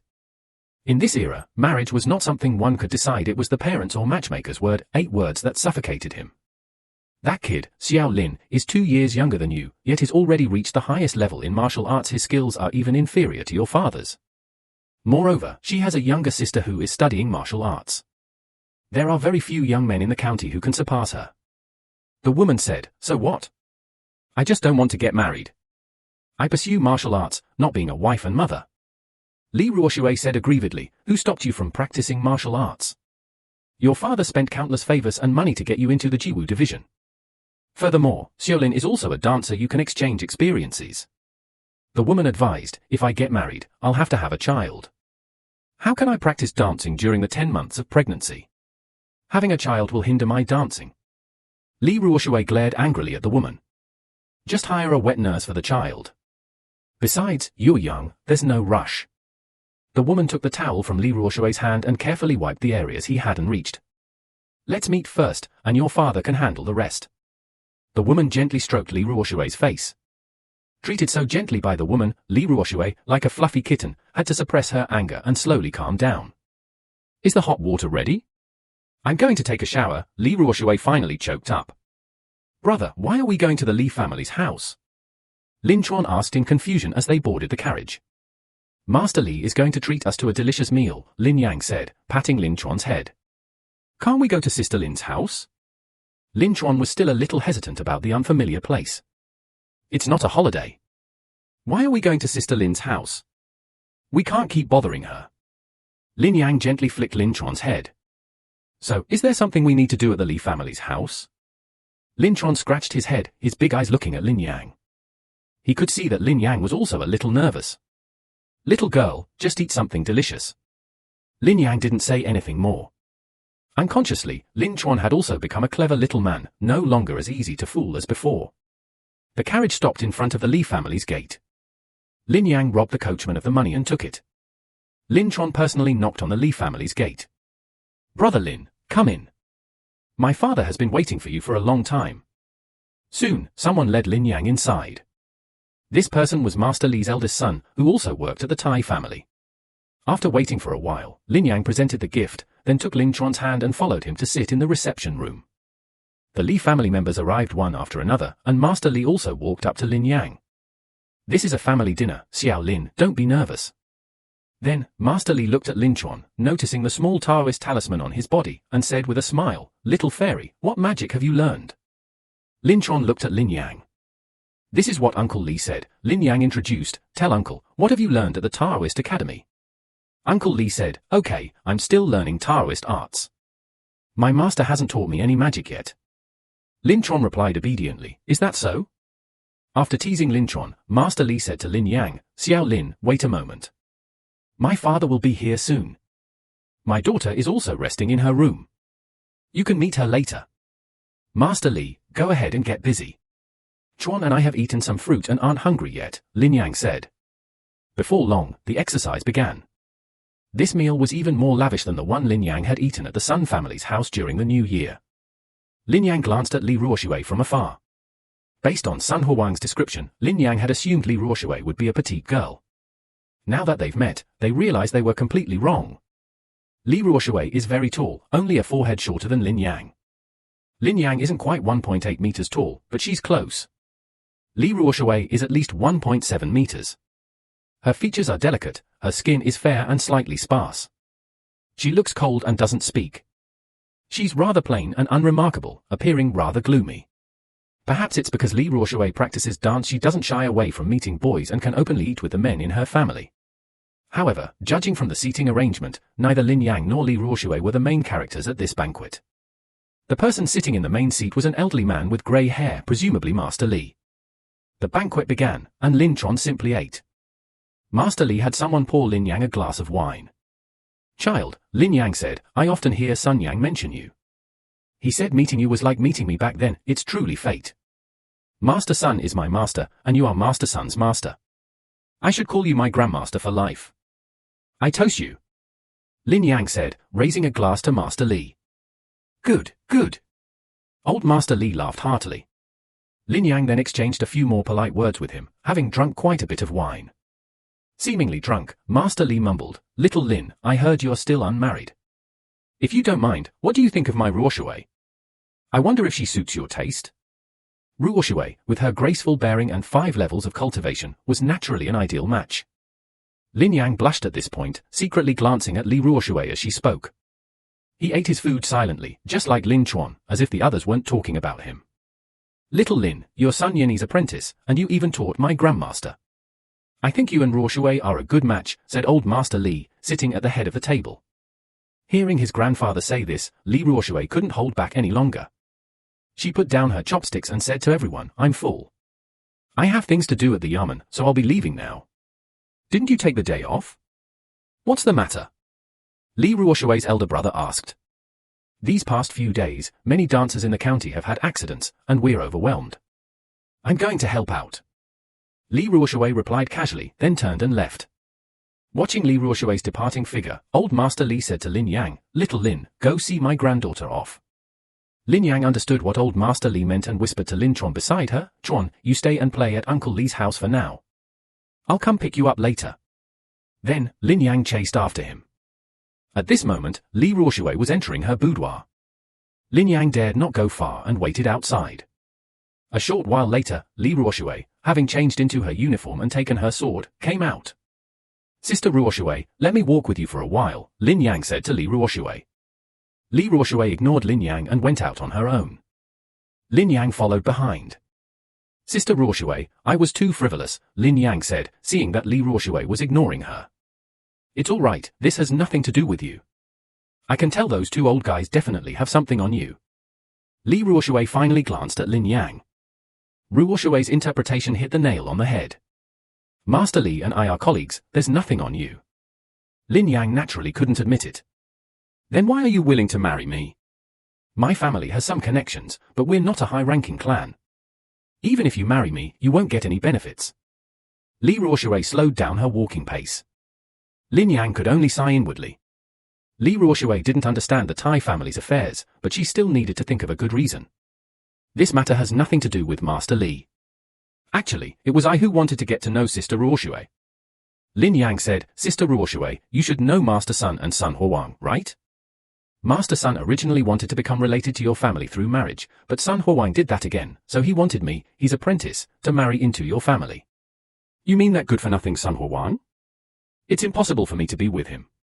Li Ruoshui stopped and looked at Lin Yang. Lin Yang smiled awkwardly, but trying to explain things away for Sun Huang now would definitely displease Li Ruoshui. However, this was indeed my idea. I want to repay Master Sun's kindness in recognizing my talents. Besides, Sister Ruoshui's appearance is indeed outstanding. She's the most beautiful I've ever seen. Lin Yang continued the previous topic. Then I'll destroy this picture. Li Ruoshui drew her sword. Sister Ruoshui, Lin Yang quickly stopped her. Then Li Ruoshui laughed out loud, I see. You can't force it either. How about this? We'll just be husband and wife in name only, Li Ruoshui said, putting her hands down. Wait a minute, Sister Ruoshui, let's walk a little further before we talk, Lin Yang said, worried that someone might be following us. She led Li Ruoshui a short distance before letting her continue. It seems you want to do this too, Lin Yang said. But even if it's a fake marriage, for the sake of our respective masters and families, it can never be legitimate. Li Ruoshui said, then acting for a lifetime is the same as being really married. Lin Yang asked. It seems so, but I have a condition. I won't have your children. Even if we live together, we won't interfere with each other. Li Ruoshui thought about it and it really made sense. It would indeed be a fake marriage, and Lin Yang would understand. Wasn't this just to deal with her parents' criminal marriage? But don't worry, I won't do anything to betray you. I know you men are very concerned about your image, I just don't want to ruin my future. If you can't hold it in, I can help you find a concubine. Li Ruoshui knew that Lin Yang would be at a disadvantage, so she was willing to back down and not interfere with Lin Yang's search for a concubine. She was even willing to help, so Sister Ruoshui wouldn't have to worry. After Lin Yang laughed again, the two discussed that they would get married, but after marriage, they should treat each other with respect. On the way back from the Li family, Lin Chuan tugged at Lin Yang's clothes and made her lean closer. She then said, Brother, so you were going to find me a sister-in-law today? You little rascal. Lin Yan's face flushed slightly as he flicked Lin Chuan's forehead. Brother! You're going to make me stupid. Lin Chuan pouted angrily. Lin Yan had flicked his forehead countless times today. Okay. Senior brother was wrong. Lin Yan squatted down and blew on Lin Chuan's forehead. Does it not hurt now? It still hurts. Lin Chuan said, his ears twitching. Seeing this, Lin Yan could only honestly admit it. I did have that thought. And look at that Ruoshui sister, she's pretty too, but I like Sister Lin better, Lin Chuan said. He and Sister Lin had a very good relationship, and it would be wonderful if Sister Lin could become his sister-in-law. Lin Chuan was still young, and although he knew about class and such, he didn't feel any class barriers from Sister Lin, thinking that everyone was from the same world. But Lin Yang understood, so she never dared to speak up, at least not now. Sister Lin is a celestial being from heaven, how could she associate with us mortals? Even if you do, don't casually interact with boys in the future, focus on your cultivation, Lin Yang explained, then took the opportunity to lecture Lin Tron so she wouldn't play with other boys. Tron has her brother, that's enough. Lin Tron hugged Lin Yang's neck and whispered, Tron said it himself, don't make your brother sad in the future. Lin Yang picked up Lin Tron, the rest of the way wasn't far anyway. Lin Tron was only 9 years old and weighed less than 60 pounds, very light. On the way, Lin Yang bought Lin Tron some candied hawthorns. At the same time, Lin Yang also mentioned that she might get married in the future. Lin Yang had made up her mind, and Lin Tron could only accept it. However, she also quite liked having another family member. Their family was too lonely with only the two of them now. The next day, to Lin Yang's surprise, Sun Ling came to pick up Lin Tron. Thank you for your trouble, Miss Sun. Lin Yang said somewhat apologetically, as it seemed that she and her brother had been troubling the Sun family the whole time. It's all right, you have things to do too, go to the Tai family quickly. Sun Ling took Lin Tron's hand and said goodbye to Lin Yang.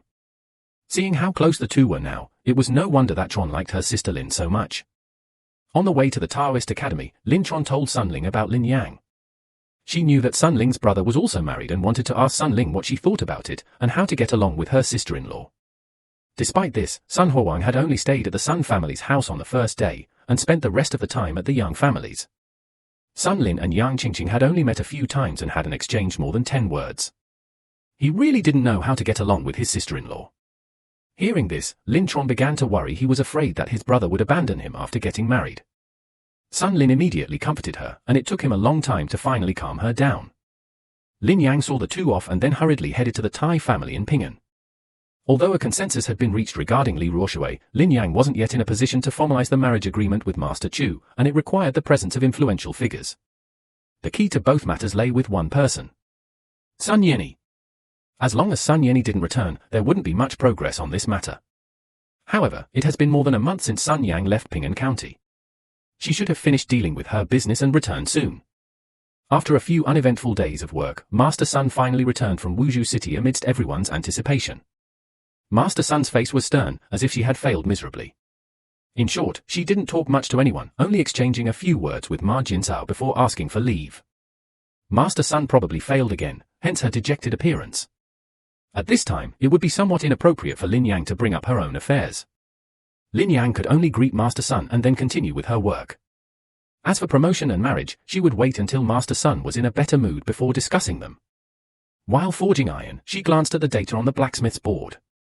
Although her skill level wasn't improving quickly, it still increased by about 0.1 points per day. Especially when forging the county magistrate's diamond knife, it increased by at least 0.2 points per day. Whenever Lin Yang felt upset, she would constantly check those data. Although the changes weren't significant, they always reassured her somewhat. Clearly, Lin Yang was affected by Master Sun's emotions. The Qiaoji craftsman assessment seemed extremely difficult. Although Lin Yang didn't know the specific assessment criteria, she had already learned the general content of the assessment from Sun Huang. Sun Huang was a big mouth, he couldn't hide anything from her. To become a master craftsman, the minimum requirement is to forge a magical artifact during the assessment. Unlike ordinary artifacts, each magical artifact possesses extraordinary abilities. The most basic ability is to connect with and receive enhancements from these extraordinary powers, thereby increasing its power. These extraordinary powers range from the bloodshedding power of martial artists to spiritual energy cultivated through practices like cultivating righteous qi, and so on. Master Sun once forged 2 magical weapons, both for dancers. These weapons were of the same design and could enhance one's qi and blood, becoming even sharper and more razor-sharp, cutting through iron like dirt and slicing through wine like melons and vegetables. It's likely they used the same blueprints. According to Sun Huang, Master Sun auctioned off the first magical weapon he forged, selling it for nearly 1,000 taels of silver. It was this money that gave Master Sun the opportunity to take the exam in Wuzhou City, which he ultimately failed. The second weapon, Sun Huang didn't explicitly say, was likely given to him as a family heirloom or a wedding gift. Otherwise, Sun Huang wouldn't have been so hesitant and evasive, yet so proud. However, even if he successfully forged 2 treasures, what good would it do? Master Sun still hadn't become a master craftsman. It was like performing exceptionally well but failing at the crucial exam, rendering all his efforts futile. All his hard work was in vain. Therefore, Lin Yang could empathize with Master Sun. At the same time, he was pondering whether he could forge a magical artifact if he obtained the blueprints.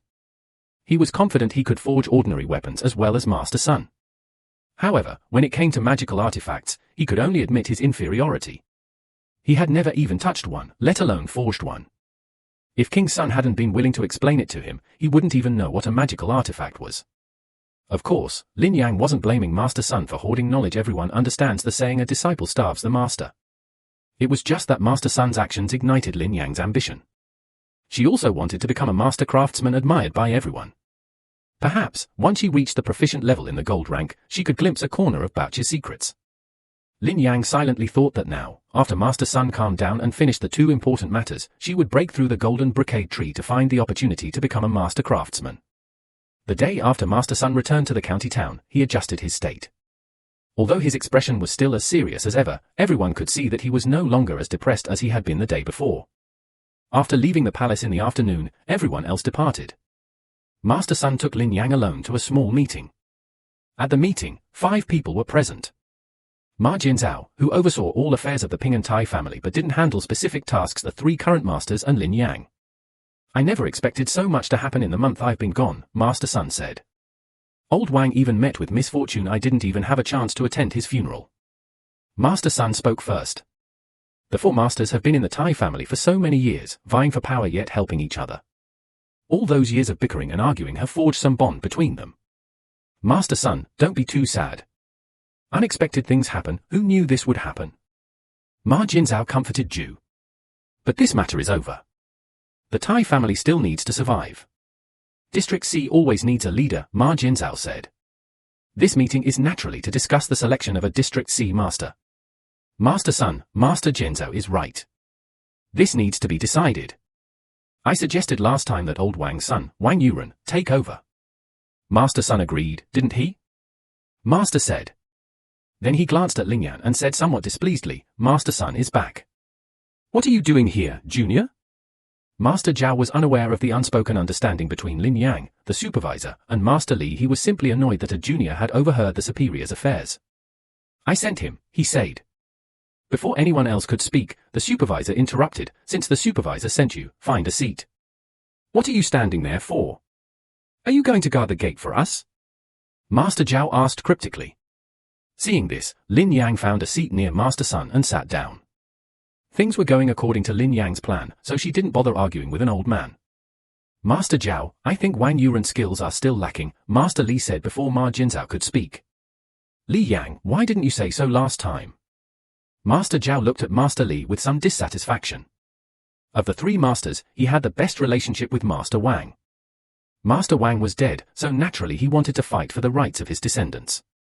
Besides, if Wang Yuren isn't promoted, who should be chosen from among Master Li's or Master Sun's disciples? In any case, it's impossible to choose from his disciples. Although there's no explicit hierarchy among the 4 regions, A, B, C, and D, Master Li himself knows that he and Master Wang are clearly weaker than Master Sun and Master Li. Now that his ally is gone, if someone from Master Sun and Master Li's camp were to take over, he would completely lose his voice in the Ping and Tai family. Actually, he realized this the moment Lin Yan entered, which is why he treated Lin Yan extremely poorly and even wanted to kick him out. Master Zhao, let's discuss this objectively. Why not let the supervisor evaluate it? Master Li didn't argue with Master Zhao but instead asked Supervisor Ma to evaluate Master Zhao. Master Li is right, and he has been supervising Bink for half a year. He certainly knows the situation. Moreover, Bink's production is unusually poor, only half of what it used to be. The reason we chose a leader for Bink is precisely to restore its production to what it was when Master Wang was in charge. If we choose Wang Yuren to come to District C and things continue as usual, that might not be appropriate. Although Supervisor Ma doesn't participate in casting, he has the overall data for each region and hasn't falsified anything. Supervisor, what you say is true. However, the sharp decline in production in District C is probably related to Master Wang's life or death. In addition, we just lost 2 people last year, so now we only have 4. This matter is easy to solve. We just need to take 1 person from each of our other 3 masters and send them to District C, and production will naturally increase. Master Zhao said that this was putting the cart before the horse. Master Li shook his head, abandoning his usual gentle demeanor, and said, if we take them from our hands, won't the output of the other few lines decrease? Besides, you are also a master. Are you willing to abandon your apprentice so easily? Moreover, with so many people missing, the integration of those remaining will be another issue. Li Yin. Then what do you think we should do? Master Zhao immediately regretted handing over the initiative after speaking. In my opinion, District C is currently leaderless. As long as we find a skilled person to lead it, restoring it to its former state will be extremely easy. I happen to know someone like that, his Master Sun's apprentice, the little brother Ling Yan, sitting here. As Master Li spoke, everyone's attention turned to Ling Yang, who had remained silent until now. Master Lin had forged 30 Vajra knives in a single month. His skill was truly undeniable. Ma Jianzhao nodded in agreement with Master Li's words. Master Jianzhao, you absolutely mustn't. Master Wang's death and the decline in production are inevitable. No matter what, the total output of any blacksmith will decrease. Li Yi's words were nothing but self-deception. While Master Lin was indeed quite skilled, he had only been with the Tai family for a year, and his background was still unclear. Master Zhao vehemently objected, Master Zhao, your words are too harsh. Supervisor Ma looked displeased and said, Master Lin is from a neighboring village under the jurisdiction of Ping'an County. He is a young dancer, and his identity is recorded in the county government. He is a member of the Liang family with a clean record. Supervisor Ma is right, I am wrong. Master Zhao immediately apologized, but an apology did not mean that Master Zhao would back down. In any case, Master Lin had only been with the Tai family for a year. Master Wang has spent half his life in the Tai family, and we've watched his son grow up. Even if his skills aren't great yet, he can improve over time. Master Zhao still insists on his opinion. Master Zhao, Master Wang, the Tai family has already provided compensation. To put it bluntly, Master Wang had an accident outside, so the Tai family shouldn't be responsible, but we still paid money. Choosing a master is a major matter for the Tai family and shouldn't be swayed by emotions. Ma Jinzhao said. Hearing this, even if Master Zhao didn't understand, he understood. Master Jianzhao was also on Zero's side. Supervisor, I absolutely did not mean any harm to the Kuzi Tai family. It's just that Lin Yang's qualifications are indeed too shallow, and she still needs more experience. After saying this, Master Zhao looked at Sun Yini. Oh, Master Sun, you've worked with Master Wang for decades. Now that he's dead, can you bear to see his descendants being bullied by others? You haven't said anything yet. Lin Yang is your apprentice. In your opinion, can she shoulder this great responsibility? Everyone looked at Sun Yini, and even Lin Yang couldn't help but look at him with expectation. The discussion was practically over, leaving only Sun Yini to offer his opinion. Success or failure hinged on this one person. Sun Yini glanced at the group, first looking at Master Li. Just as Master Zhao and Master Wang were closest, he and Master Li were both apprentices of Master Li, and their relationship was also quite close. Although the two had had some conflicts before, they had both let go of them as they grew older, and it was no longer a serious matter. He didn't know why Master Li favored his apprentice, whether it was to give him face or something else, but that was unimportant. Since he was willing to bring Ling Yan this time, he must have made up his mind and couldn't be persuaded by the words of a few others. However, since two people had already sided with Ling Yan, he didn't need to favor his own disciple. Old Zhao, I also feel saddened by old Wang's situation, but the Tai family can't act solely based on feelings. Just like the imperial examination system, it's about meritocracy. Wang Yuren did indeed play a part, and since Ling Yan is my disciple, it's not convenient for me to speak. You and the foreman will decide. As for the matter of bullying, with the foreman present, no one will dare to bully old Wang's descendant. Master Sun expressed his abdication. Seeing this, Master Zhao was completely resigned. He even wanted to push the door open and leave, but doing so would not only not vent his anger but also cause unpleasantness with his colleagues. So, let the foreman decide. He finally gritted his teeth and said, Master Zhao is reasonable. Foreman Ma also breathed a sigh of relief and then said to Lin Yang, since that's the case, little Lin Yang, from now on, you will lead the apprentices in District C to forge weapons and armor and get District C back to production as soon as possible. Yes, Master Supervisor, I will certainly live up to your expectations. Lin Yang, who hadn't uttered a single word since entering, finally spoke. Having become Bink's master just like that, Lin Yang felt a sense of disorientation, vaguely following Master Sun out of the room.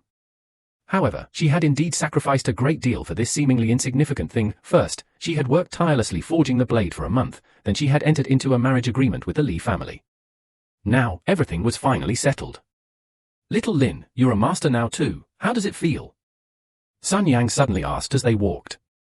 Thanks to Master's guidance over the past year. Lin Yang said gratefully, although Sun Yini maintained a neutral stance, it was mostly to save face for Master Zhao and the deceased Master Wang. Maintaining neutrality when most people supported her was, in effect, supporting her. You're naturally gifted, but I haven't taught you anything. Sun Yeni couldn't help but recall the events of the past year. Lin Yang had never caused her any worry and was always eager to learn, understanding things quickly without requiring much effort from her. Then she thought of Li Yi's unusual behavior today. Master Li is usually neutral or a staunch supporter, so his support for Lin Yang this time must have some hidden agenda. Little Lin, Master Sun said with a smile, I've noticed Master Li is particularly fond of you today. He continued, Master, when you left the Tai family, Master Li invited me to his house for a lesson. Old Master Li saw that I was about the same age as Miss Li, so he verbally arranged a marriage between us. My parents have both passed away. I can decide my own marriage. Master, you mentioned this to me before, and after meeting Miss Li and seeing her beauty and talent, I was captivated and agreed. Lin Yang said what he had long planned, and he wasn't lying, though he omitted the details. Hearing this, Sun Yang was taken aback for a moment, then smiled and said, It seems that a lot has indeed happened during my time in Wuzhou City, and not all of it has been bad. Even if this matter is well understood, the Li family is, after all, one of the most respectable families in the county. Marriage is an important matter that requires proper etiquette. Since I have been your teacher for over a year, and your family has no elders, I will take your father to the Li family to propose marriage. Are you willing? Thank you, Master. Lin Yang immediately bowed gratefully, feeling embarrassed. With that, the second major concern weighing on Lin Yang's mind was resolved. After discussing her personal matters, Master Sun imparted some of his experience as a master. Although Lin Yang hadn't personally experienced it, she had seen it all, and since Sun Yang had led the armor forging process when she left, she understood some of the intricacies. Since Sun Yang was willing to teach, Lin Yang was naturally happy to listen. Secondly, there were some work-related details. We talked about this for a long time, but just as Lin Yang was about to leave, Master Sun stopped her. Lin, starting tomorrow, you'll be the master of the sea-drive vehicle. It's a crucial task for the Ping and Iron family. It's time to tell you some of the Ping and Iron family's secrets. Before I reveal them, please keep your blood oath and don't divulge a single word of this. Sun Yang's expression was serious, as if what she was about to say was extremely important. Indeed, it was a crucial matter for the Tai family, and something that Ma Jinzhao should have entrusted to her. However, Lin Yang was Sun Yang's apprentice, so Ma Jinzhao had given her the task. They had already reached the Tai family's backyard. The Tai family members had all left, and only whispers could be heard in the backyard. I swear on my life and my future, I will never reveal a single word of what is happening here. Lin Yang swallowed hard, then swore without hesitation. Lin Yang, please remember your vow today. The place I'm taking you to is of utmost importance. You cannot reveal it even to your closest confidants. Sun Yang looked into Lin Yang's eyes. Lin Yang didn't flinch or look away, and once again made her vow. Then come with me. Seeing Lin Yang's solemn vow, Sun Yang felt reassured and led Lin Yang to a small house in the backyard. Lin Yang looked around. It was just a warehouse-like place. The things inside hadn't been touched for a long time, and a layer of dust had accumulated. Only the path was frequently used and not overgrown with weeds. Lin Yang recalled that Sun Yini used to come to this backyard when she had less work and more free time. Besides, the other masters also frequented this place. It seemed there was indeed something hidden here. Remember, there's a mechanism here that can open a passage. Master Sun pointed to a candlestick on the hidden wall. As he turned the candlestick, a secret passage, large enough for two people to pass through, suddenly appeared in the wall. Let's go quickly, Master Sun said, stepping into the secret passage. Lin Yan immediately followed. As the secret door closed, the light in the passage immediately dimmed, though it wasn't pitch black. Silver stones above guided the way downwards. After descending only 2 levels, about 10 meters, they were blocked by another stone wall. This secret chamber was left behind by a skilled craftsman who founded the Ping and Iron family. Only 2 keys remained. One in the hands of the foreman, and one in my possession. As she spoke, Sun Yang took out a jade disc from her sleeve and inserted it into a hidden compartment in the stone wall. The stone wall opened, revealing a magnificent foundry that even Lin Yang had never seen before. This foundry was the most important thing in the Ping and Tai family. The stone wall parted again, and Master Sun took the jade disc, leading Lin Yang into this hidden underground chamber. Do you see that furnace right in front of you? Sun Yang pointed to the furnace directly in front of her. It was the firelight from this furnace that illuminated the entire secret chamber, making it as bright as day. The fire inside was not a counterfire, but a wisp of the Samadhi true fire of the Shangqing Daoyuan, which had been burning here since the founding of the Ping and Tai family. As long as the spiritual energy was sufficient, it would never be extinguished. It could burn anything. Lin Yang could naturally see the conspicuous furnace radiating brilliant firelight. She was astonished.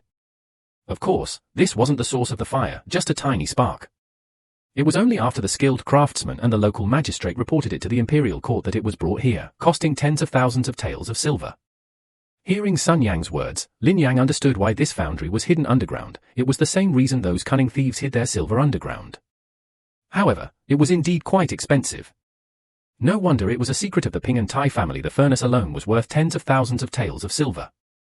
Moreover, this secret chamber was extremely large and contained some mineral raw materials that were unknown for many years. To keep this fire burning, a round spirit stone was hidden here. As soon as Sun Yang entered the furnace, she opened the hidden compartment next to it. Inside, there lay a small, transparent stone with a bluish glow. This small round spirit stone can be exchanged for 10,000 taels of silver at the Dao Academy. Even a 7th-rank deist cultivator like Zhu Qianjing might not have such a stone. Sun Yang proudly declared, as if displaying a toy, that the scale of this foundry was comparable to that of most skilled craftsmen's private foundries in the prefectural city, and even those master craftsmen might not possess such a facility. Of course, Sun Yang's purpose in displaying these items and appreciating their value was not merely to show them off, but also to make Lin Yang take notice. Lin Yang followed Sun Yang around, constantly shocked. Just as she was about to leave, she suddenly realized that this foundry was hidden underground, seemingly without ventilation, yet the furnace burned continuously, and the air was no worse than outside. Master, this forging room doesn't seem to be well ventilated, yet the air is quite fresh. Faced with Lin Yang's question, Sun Yang smiled slightly and pointed to the ceiling. Following Sun Yang's direction, Lin Yang saw a good-shaped object hanging on the ceiling. The ancestor had naturally considered the lack of ventilation here and specially sought out a suitable source of energy, its function being to absorb scorching heat and release hydrogen gas. Furthermore, it only required a small amount of heat to activate, perfectly absorbing the excess heat from the furnace. Sun Yang explained to Lin Yang that any ordinary treasure is worth 100 katis. Lin Yang never expected that the ancestor would actually summon it just for ventilation. To spend such a small matter to craft a treasure is incredibly extravagant. Consider that the Ping and Iron family now has not a single skilled craftsman left. No wonder they hide this foundry and forbid any information from being revealed. If those with ill intentions were to find out, even if the Iron family were located within the inner city of Ping and County, they would likely face disaster. Lin Yang roughly estimates that the entire foundry costs no less than 10,000 katis. 1 kati equals 10,000 taels of silver, enough to pay him for 10 lifetimes. The reason Xiao Lin brought you here is because after becoming a master craftsman in the Ping and Iron family you can use this foundry to try forging magical artifacts, Sun Yang said to Lin Yang as they returned. But I know nothing about magical artifacts. Lin Yang was somewhat apprehensive. The tools were so expensive, she was afraid of damaging them. Don't worry, Sun Yang reassured Lin Yang, there are 10 blueprints in the foundry. You can take them to look at, but you can't take them out. You can come in whenever you have time these next few days. Sun Yang comforted Lin Yang. Now that Lin Yang's foundation is solid and skilled, the foundry will be built quickly. Regarding the raw materials, Lin Yang raised another concern. The raw materials for forging magical artifacts also seemed quite valuable. Xiao Lin, you saw it too, there are most of the materials inside. At least 2 of the 10 blueprints for the secret chamber are complete. However, it's not free. All the materials are kept in the supervisor's possession, and the amount used is recorded and can be deducted from the wages gradually. Sun Yang explained patiently. Of course, to use the secret chamber, you need to inform him or Supervisor Ma in advance. Because there are only 2 keys in total, you need to get the key from Master Sun to enter the secret chamber. Supervisor Ma's key is a spare and won't be taken out easily. Therefore, it could be ensured that only one person would use the secret room, so there was no need to worry about being disturbed. Before leaving, Master Sun gave the jade key to Lin Yan, meaning that the right to use the secret room for the time being was entrusted to Lin Yan, allowing him to quickly familiarize himself with the place. This was both a celebration of Lin Yan becoming the master of the Tai family and a gift of a certain amount of Shentai to Lin Yan in preparation for his upcoming marriage. These black iron pieces, worth about 50 taels of silver, could be used to forge most of a straight sword called Straight Edge, a precious weapon. Lin Yang was naturally extremely grateful. The gift was indeed quite valuable. Holding the jade coin, Lin Yang's hand trembled involuntarily. This jade coin was worth 10,000 katis. To prevent loss, Lin Yang placed it inside her clothing. Returning home in a hurry, Lin Yang practiced her dance and then fell into a deep sleep. The next day, Lin Yang got up early and headed to the Tai family's residence. This time, she didn't go to Area A, which she had visited hundreds of times, but instead went to Area B, where only 4 people remained. As the master, she first lit the stove. However, after lighting the stove, Lin Yang didn't immediately start working, but instead looked around to familiarize herself with the surroundings. In fact, the layout of all 4 areas was the same. There was nothing unfamiliar about them. Not long after, the other 4 arrived late. The first to arrive was the youngest, a young woman surnamed Ju named Ju Ying. Although Ju Ying was the youngest of the 4, she was still 3 years older than Lin Yang. "Brother Lin, what brings you here? Are you here to help?" Ju Ying asked. She had spoken to Lin Yang before, so they had met once.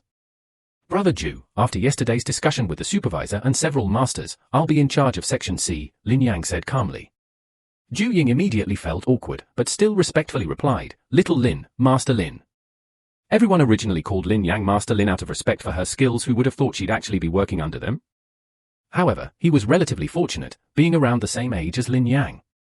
Their senior brother, Wang Yuren, was truly embarrassed. He was almost 30, his son was nearly as old as Lin Yang, and yet he had to work under her. The 4 members of Master Lin's group arrived one after another, all aware that Lin Yang was a new official and none of them were negligent in their duties. Wang Yuren, in particular, had been informed by Master Zhao long ago. Although he was unwilling, he had no choice but to attend the palace, as he could not refuse. His father had just passed away, leaving the family without a pillar of support. With many family members and huge expenses, it would be difficult for them to make ends meet if he didn't work. Leaving the Tai family was out of the question. Wang Yuren could only quickly process his negative emotions and respectfully addressed them as master. Lin Yang hadn't expected things to go so smoothly, so she didn't say much and told everyone to focus on their work as usual. Because she was constantly thinking about the secret chamber, Lin Yang was quite distracted during her morning work. Even so, his skill level was far superior to that of the 4 people here.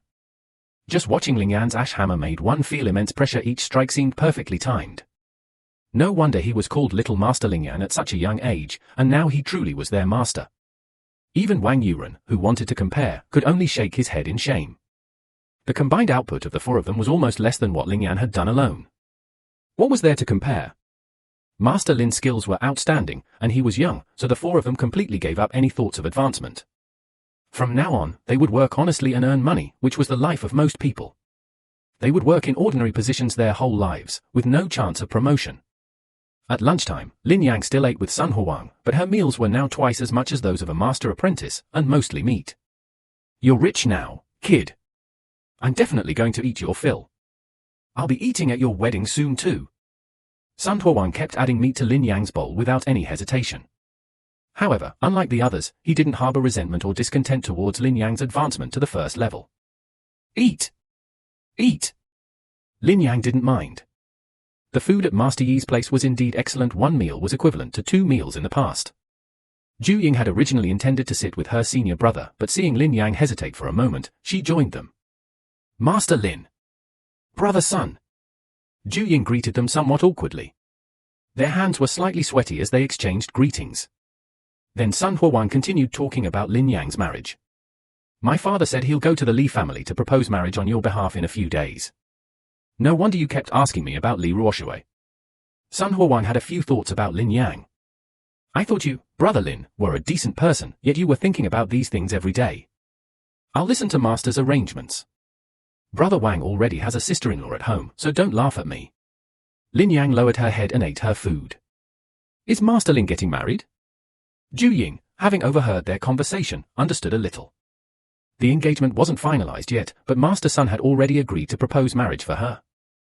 Lin Yang glanced at Ju Ying and said, "I'll tell you when the date is set." "Congratulations, Master Lin." Ju Ying quickly offered her congratulations. After lunch, Lin Yang glanced at today's output and estimated that the progress was keeping up with the distribution of Ma Jinzhao's pies. She called Ju Ying to her side and said, "You're in charge of things here. I'll leave work early today. When you leave, lead them to tidy up this place and don't forget to turn off the stove." "Yes, Master Lin." Ju Ying was somewhat flattered.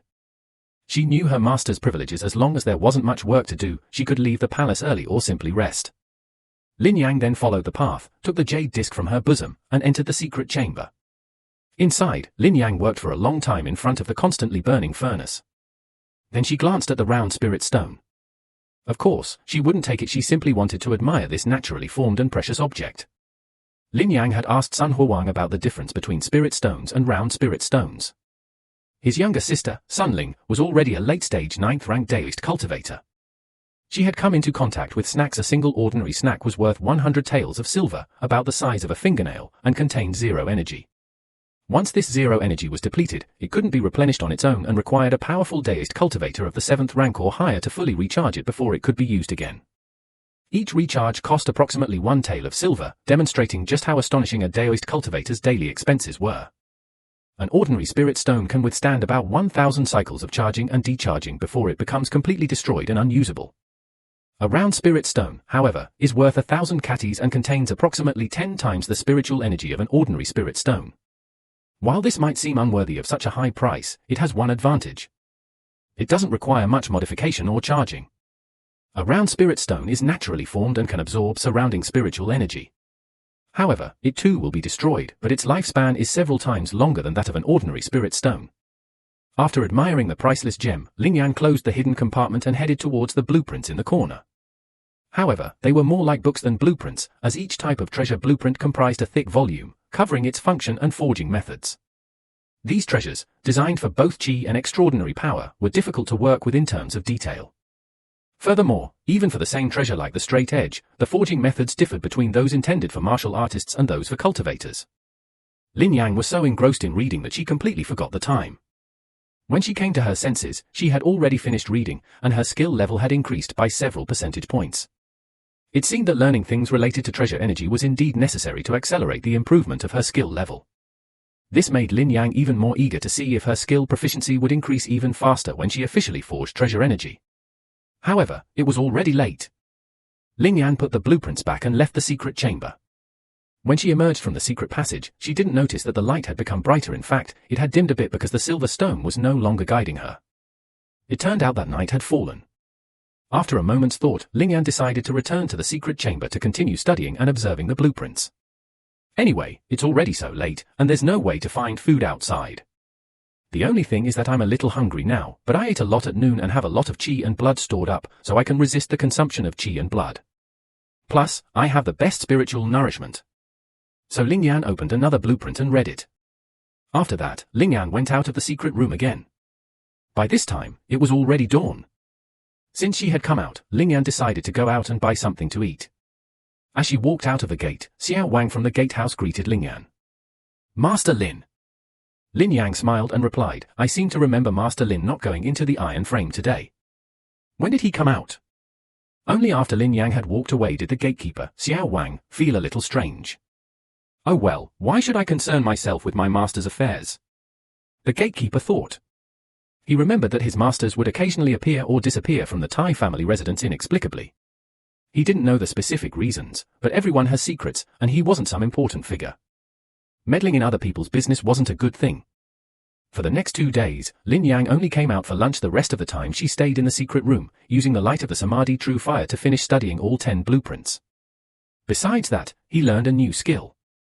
Those magical artifacts specially forged for deist cultivators basically contained runes and incantations. After reading them a lot, he understood some basics, and his progress in the precision judgment technique also broke through the 30 mark, making rapid progress. If he continued to read them, his proficiency wouldn't increase much. It seemed he had to practice. It was lunchtime, so he went out to eat first. He put the blueprints back and sighed slightly. Then she left the secret room and exited through the hidden passage. Lin Yang sniffed herself and found that after soaking in the secret room for nearly 3 days, she not only didn't smell bad, but also had a faint plant fragrance. Lin Yang naturally knew that this was the effect of the good hanging on the ceiling, and she had an urge to take it home. With the good, she wouldn't even need to wash her hands in the morning anymore. However, Lin Yang only thought about it that good was worth at least 1,000 taels of silver, equivalent to 10 years of Lin Yang's wages. Back on the ground, everyone else had finished eating and gone to rest. Lin Yang asked about the person in charge of the fire. The cook had left his food. If it had been any later, he would have taken it home. Thank you, master. Could you please reheat it for me? Lin Yang thanked the cook. The cook was somewhat helpless, but since Lin Yang was the blacksmith of the Tai family, he used the residual heat from the stove to reheat her food. After a meal and a short rest, Lin Yang returned to the district he hadn't been back to for a long time. Despite his 2-day absence, things remained orderly. The 4 old apprentices forged tirelessly without complaint, especially the young woman named Ju Ying, who was the most enthusiastic. For the next few days, Lin Yan diligently forged iron, then practiced his dance, which he had neglected for a few days, temporarily avoiding the secret chamber. The other masters, lacking absolute confidence, dared not venture into the secret chamber to forge a treasure. Forging a precious artifact not only consumed a great deal of time, but the exorbitant material costs were also prohibitive. Especially among these master craftsmen, apart from Sun Yang, none of them have successfully forged any magical artifacts. Even the most basic one, the planting edge, has only been successfully forged twice by Sun Yang, and the success rate is not high. For them to open their furnaces for forging is a complete waste of money. Each master craftsman will only attempt it once every year or two. After failing, they have to accumulate experience for another 2 or 3 years before they can finally decide to try again. In the end, it's because the Thai family currently lacks skilled craftsmen. If there were a skilled craftsman to testify, that secret chamber wouldn't have been abandoned. Just as I was preparing to start casting the straight wind turbine, Sun Yini found Lin Yang and Master Li. I was planning to rest tomorrow, and I also had someone calculate an auspicious day for me to propose marriage tomorrow. Why don't you come with me to Master Li's house tomorrow to propose marriage? If Master Sun hadn't mentioned it, Lin Yang would have almost forgotten about it. He was currently focused on forging a sword for himself, so he devoted himself entirely to the task, neglecting sleep and meals. That's good, of course, but it's trouble for Master, Lin Yang said apologetically. He himself didn't care that Master Sun was worrying so much. One day, Lin Yang dressed smartly and went to the Sun family early to meet Sun Yini. Sun Huang lived far from Yang's medical clinic, so the two of them bought some gifts and went to Master Li's house instead. Last time, Lin Yang only met with Li Ruoshui to get a feel for the situation and left after a meal. This time, however, they wanted to discuss things seriously and finalize the matter, so they spent a lot of time talking from morning until afternoon before finally settling on the specifics. First and foremost, the wedding date was chosen after careful consideration, on the 7th day of the 7th lunar month, almost a month later. Then, the post-wedding residence was another important issue. Lin Yang's current residence was too remote. Master Li's family owned a mansion in the inner city, which was given to Lin Yang as part of her dowry. Of course, not immediately, but as her and Li Ruoshui's residence after their marriage. The mansion had 5 rooms and 2 courtyards, and the house was well maintained, eliminating the need to fetch water daily. The entire mansion would cost approximately 300 taels of silver. Lin Yang naturally couldn't easily accept her future father-in-law's kind offer. After all, free things are often the most expensive. The two argued for a long time, wasting a great deal of time. In the end, both morally and logically, Master Li couldn't allow his precious daughter to suffer with Lin Yang, so Lin Yang had no choice but to agree. Then he would have to pay a dowry of equal value. Not only would his savings of over 100 taels of silver be exhausted, but Lin Yang would also have to borrow some from Master Sun. Master Li, however, disdained to take the dowry. It would all be given to Li Ruoshui later. With the marriage settled, Li Ruoshui would possess the vast majority of their family's wealth, becoming the de facto head of the household and controlling the family's finances. This was precisely what Master Li wanted to achieve. To ensure Li Ruoshui had money so she wouldn't be bullied by Lin Yang. Although Lin Yang seemed honest on the surface and Li Ruoshui didn't appear easy to bully, no one could predict the future. Master Li was simply giving Li Ruoshui a little more confidence. Lin Yang had no choice but to accept this, since he would also be living in that house in the future, and he couldn't let Lin Chuan suffer any longer. Now that they had money, they should indeed help her get a better new home. After discussing the most important matter, they moved on to some minor details. As Lin Yang walked out of the Li family home, she felt utterly exhausted. It was just a simple marriage discussion, but it felt like a serious negotiation. Seeing all these younger generations getting married, she felt old. Looking at the children laughing and playing on the street, Sun Yang sighed. She was already past 40, nearing 50. Not only was her blood and energy waning, but her dance boyfriend was also improving, and the title she had been hoping for her whole life was still just a step away. She feared her life would decline from then on. Unlike Lin Yang, who was talented enough to become a master at 16, Sun Yang had remained in the Thai family until she was 30 before finally attaining that position. Years ago, I suffered from a disaster, and my health is not good. Master is in his prime and should not underestimate himself. Lin Yang quickly said, "Little Lin, the Thai family will depend on you from now on. In a few years, when I have a grandson, I should retire and enjoy my old age." Sun Yang patted Lin Yang on the shoulder, as if entrusting him with some important task. Lin Yang was slightly dazed, but as he followed Sun Yang, he seemed to understand. Sun Yang's trip to Wuzhou City was probably his last attempt to become a craftsman. He had given up completely after failing that time. Now, Lin Yang was the most promising person in the Ping and Iron family to become a craftsman. Inside the secret chamber of the Ping and Iron family, Lin Yang pondered for a while and finally gave up the idea of making a straight blade because he didn't have enough black iron, far from enough. Originally, Lin Yang had some silver on hand, which he could use to buy more raw materials. But all that money had been used as betrothal gifts, and he had apologized to Master Sun many times. If he were to see Lin Yang again, his financial situation would be far too dire, and he might not be able to make ends meet. Lin Tron also needed money every month, and Lin Yang's first attempt at forging was obviously doomed to fail. In the end, Lin Yang thought about it and decided to use the black iron to forge another short sword called Dragon Fang. This short sword, of course, didn't only require black iron, other materials would also need to be borrowed from the secret chamber. However, the value of those materials was far less than that of straight wind, and Lin Yang could afford to borrow some of them. After all, it was just practice for the first time. Lin Yang comforted herself and then processed the black iron. The Samadhi true fire was indeed extraordinary, even a mere wisp of flame possessed immense power. The black iron, incompatible with the fire, quickly melted into molten iron under the Samadhi true fire. Seeing the black iron melt, Lin Yang hurriedly used tools to remove it, lest it be burned alive by the Samadhi true fire. Finally, after a busy day, Lin Yang had only finished processing the materials. A single precious artifact would take at least a month to fully forge. Lin Yang wasn't in a hurry, she would take her time. But that was it for today. Noting down the progress, Lin Yang had to go to District C to forge iron tomorrow. And with the wedding date approaching, the number of things Lin Yang needed to handle had increased. Even with the Sun family's help, Lin Yang was still incredibly busy. The next day, while Lin Yang was forging iron, someone suddenly came to ask her to do some freelance work. Upon receiving the supervisor's notification, Lin Yang followed them to the outdoor exhibition area. Here, swords and knives made by the Ping Ironworks were displayed.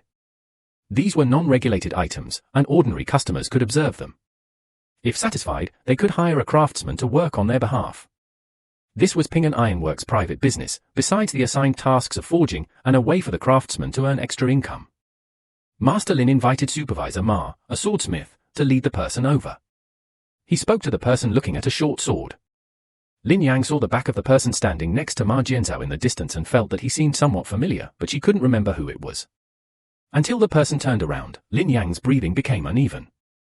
This person was Lin Yaoyang, who was already dead. However, Lin Yaoyang had been stabbed to death. The person in front of her had a fair and flawless face with no tattoo marks. Lin Yang's subconscious had always believed that this person was dead, so she couldn't recall any memories related to him and had forgotten him. He personally witnessed the scene on the planet, seeing Lin Yaoyang's head chopped off and rolling down the ground, with many people scrambling to eat the blood-soaked buns. Now, seeing that woman-like, fair face, Lin Yang finally remembered that Lin Yaoyang was naturally so delicate-looking. But how could a dead person come back to life? Perhaps it was just a resemblance. Quickly calming his emotions, Lin Yang walked to Ma Jianzhao's side. Lord Jianzhao.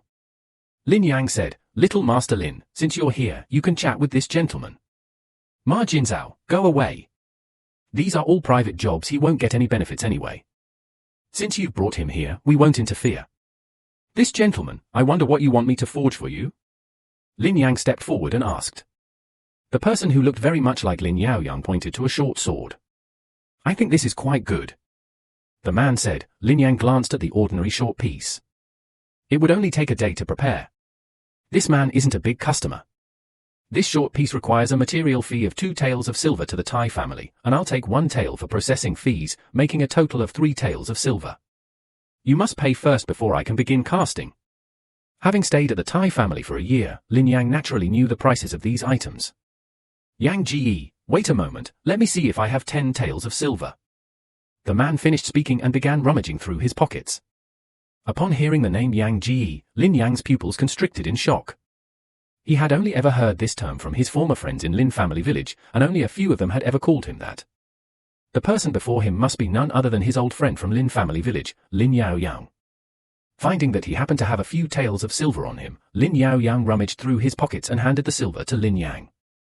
My lord, he said, please forgive me, I don't have much free time lately. You should find someone else. With that, Lin Yang turned and hurriedly left without looking back at the man's reaction. He now understood. When Lin Yaoyang was executed, he was wrapped in a burlap sack, and no one could see the true face of the person being tortured beneath it. The dead person might not have been Lin Yaoyang, it could have been someone else entirely. Although she didn't know who had protected Lin Yaoyang or why, Lin Yang knew one thing. Lin Yaoyang's sudden appearance before her was definitely not a simple request for her help. Perhaps this person had come for revenge, to settle the score for not saving him when Lin Yang hadn't done so.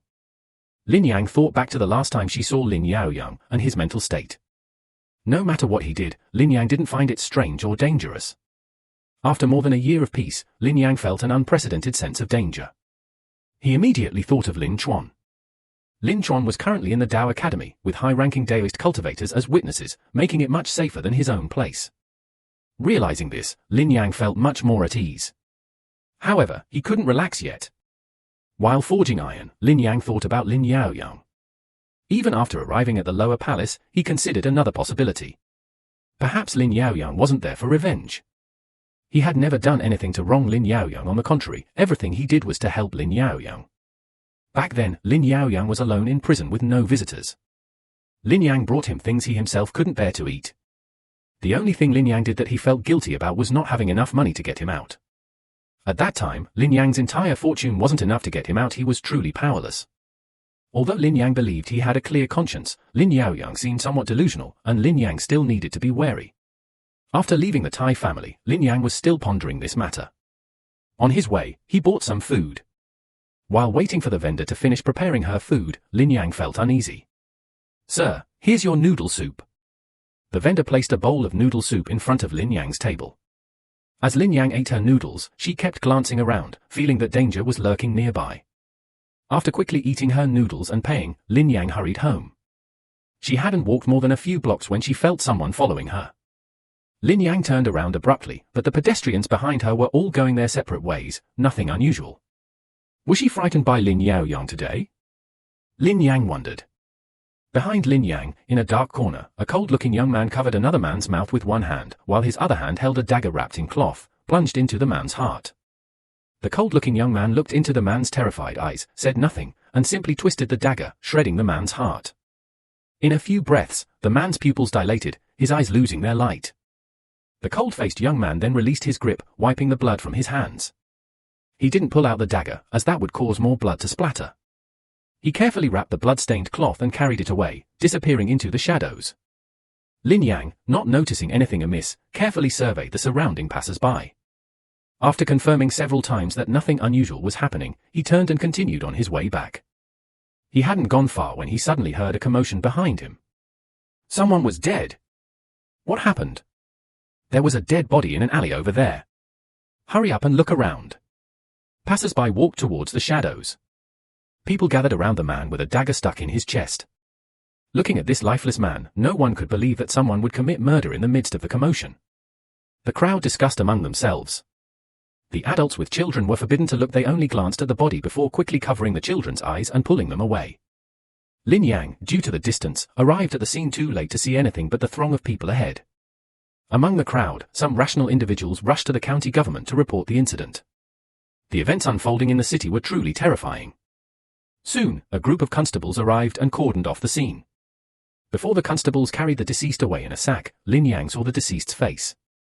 She didn't recognize the person, but she vaguely remembered their features.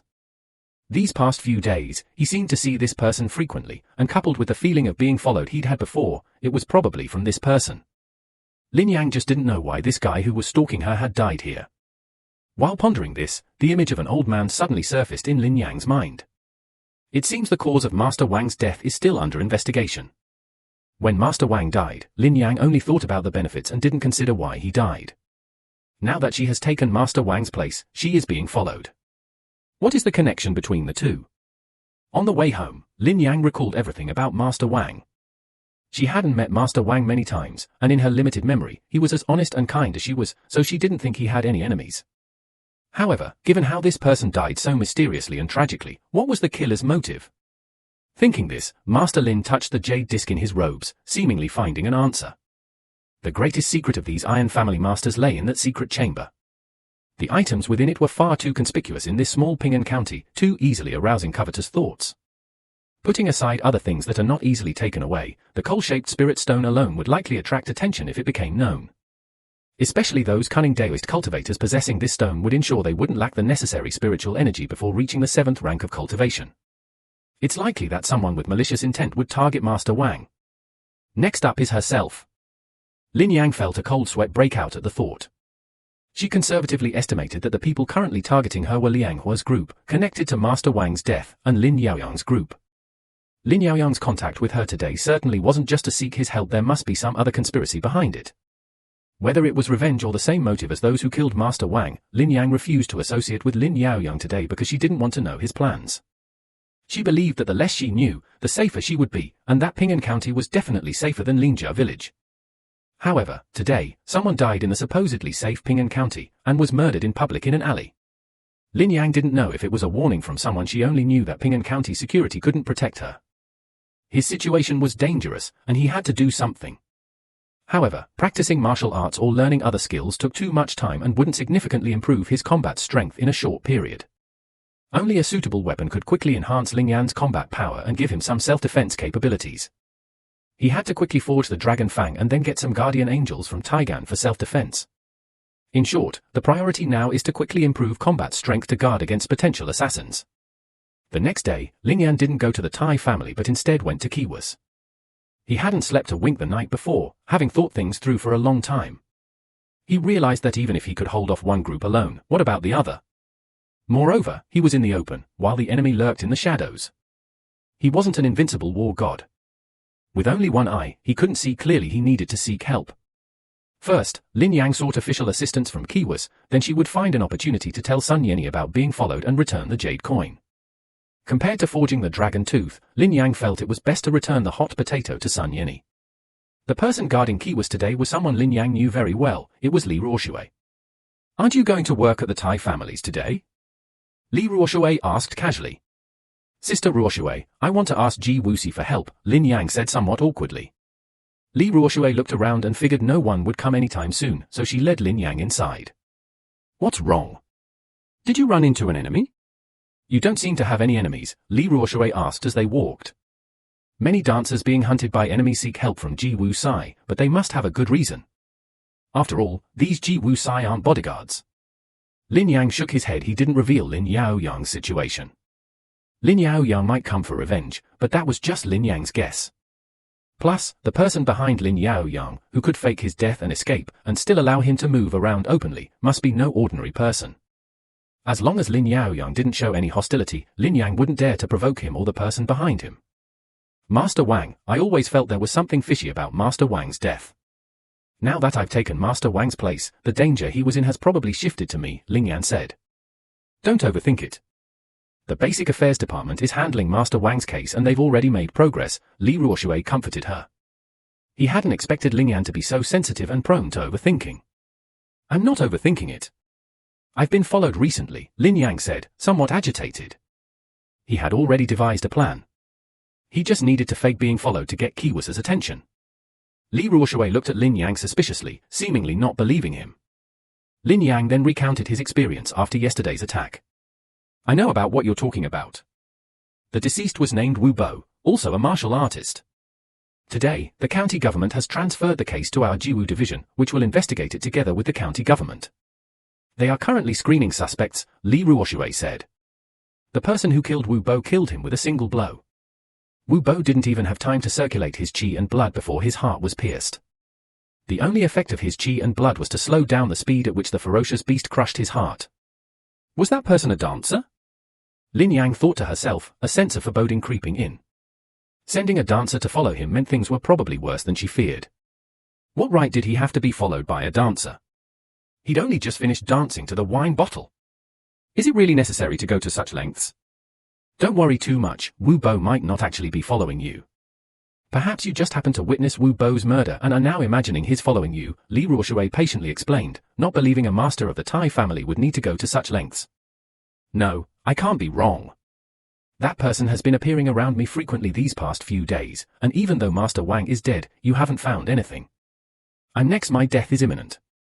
Lin Yang frantically shook his head, his hands trembling uncontrollably, clearly terrified. Of course, all of this was an act by Lin Yang. He now had to seize upon Master Wang's affair to put pressure on the Chief Justice and force them to send people to protect him. Alone, he was easily targeted and killed. There's no such thing as 1,000 days of guarding against thieves if you're a thief for 1,000 days. A person's energy is ultimately limited. One person alone cannot deal with those who plot assassination. Li Ruoshui, strong and unsure how to comfort Lin Yang, held her trembling hand. "Lin Yang, it's all right. This is the Basic Affairs Department. No one will harm you. Normally, Li Ruoshui would have scolded Lin Yang for being such a coward, a dancer after all. But seeing her so terrified and anxious, Li Ruoshui softened and tried to comfort her. I have a younger sister. I can't die. She's not even 10 years old yet. I'm her only brother. What will she do without me? Lin Yang's eyes darted away, avoiding Li Ruoshui's gaze, afraid she would notice something was wrong. Hearing this, Li Ruoshui felt a pang of sadness. In her eyes, Lin Yang was just a 16-year-old boy. Yet, he had to support the entire family. His timidity had a reason. Li Ruoshui comforted Lin Yang for a long time before Lin Yang calmed down. Lin Yang then took the opportunity to make her request, hoping that the Foundation Affairs Department could send someone to protect her. Li Ruoshui was just an ordinary Foundation Affairs guard and couldn't make a decision. She could only wait for Du Yijing to return and tell him about the matter. They lingered in Kiwus for quite some time, waiting until the afternoon when Du Yijing returned with several Kiwu guards. By then, the spiritual incantation had calmed down considerably. Du Yijing was an 8th grade visualization cultivator who appeared to be a young man in his 20s, but since Daoist cultivators were knowledgeable in health preservation, the spiritual incantation estimated that he was probably around 30 years old. This person wasn't wearing the chicken dance guard's uniform, but rather his Taoist robe. Beside him was a dancer at the 7th grade Jade Valley realm, the current leader of the chicken dance guard. When they entered the mortal world, regardless of whether they were civil or military, their official ranks were generally 1 grade higher than other extraordinary cultivators of the same level.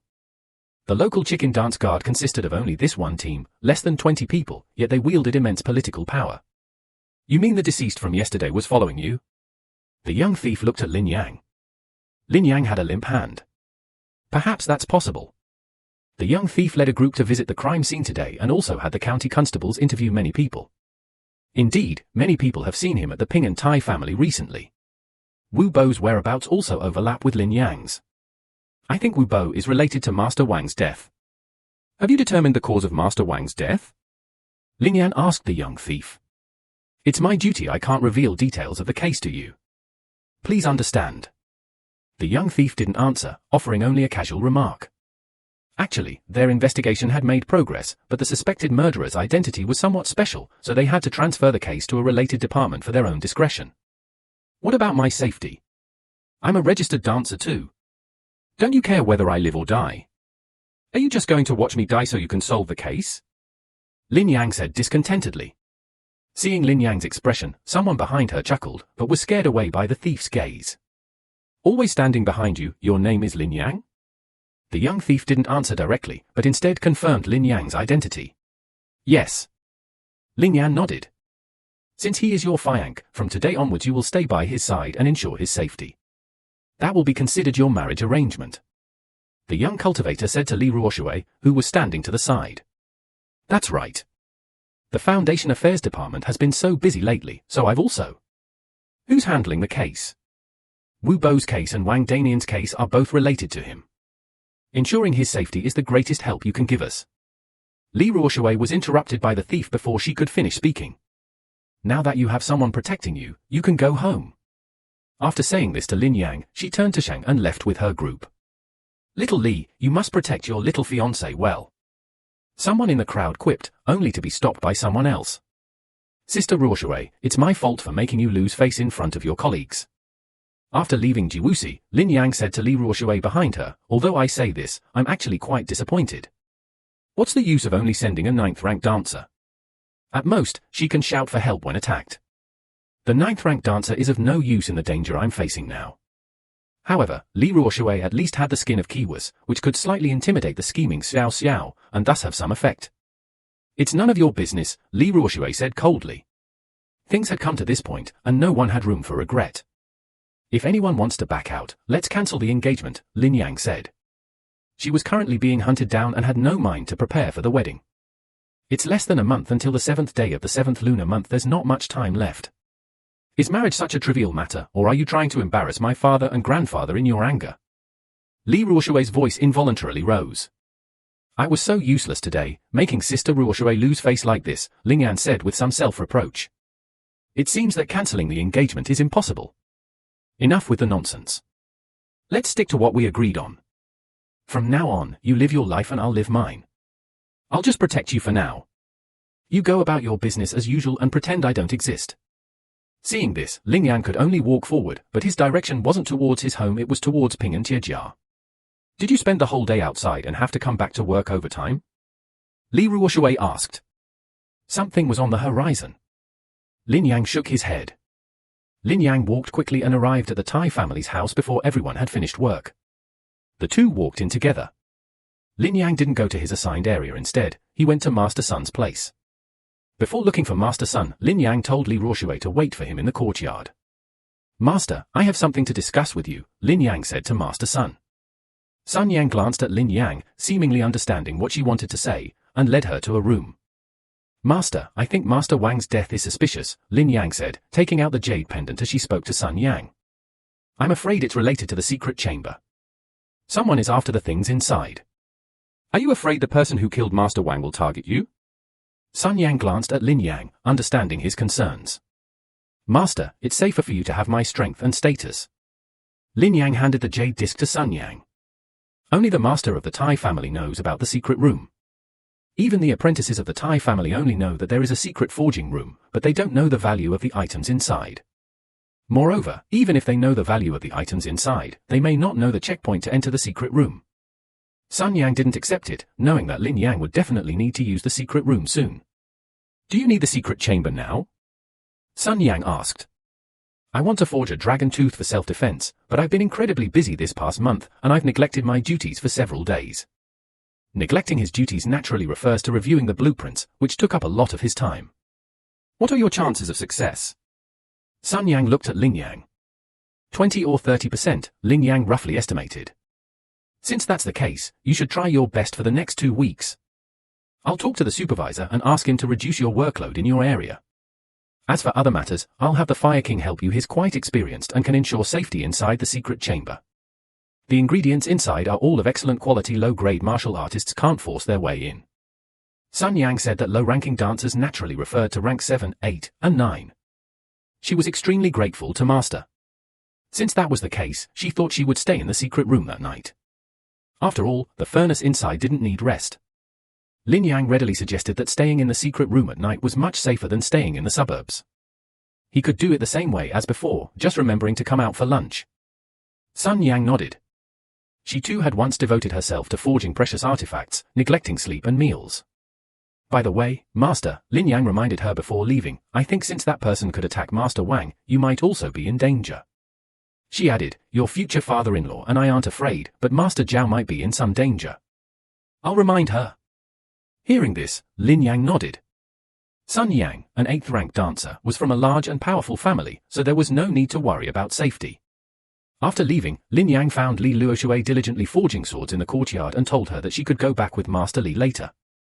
No, I have to protect you now, Li Ruoshui shook her head and refused. Sister Ruoshui, I plan to stay at the Tai family for the next few days. Don't worry about me, Ling Yan said to Li Ruoshui.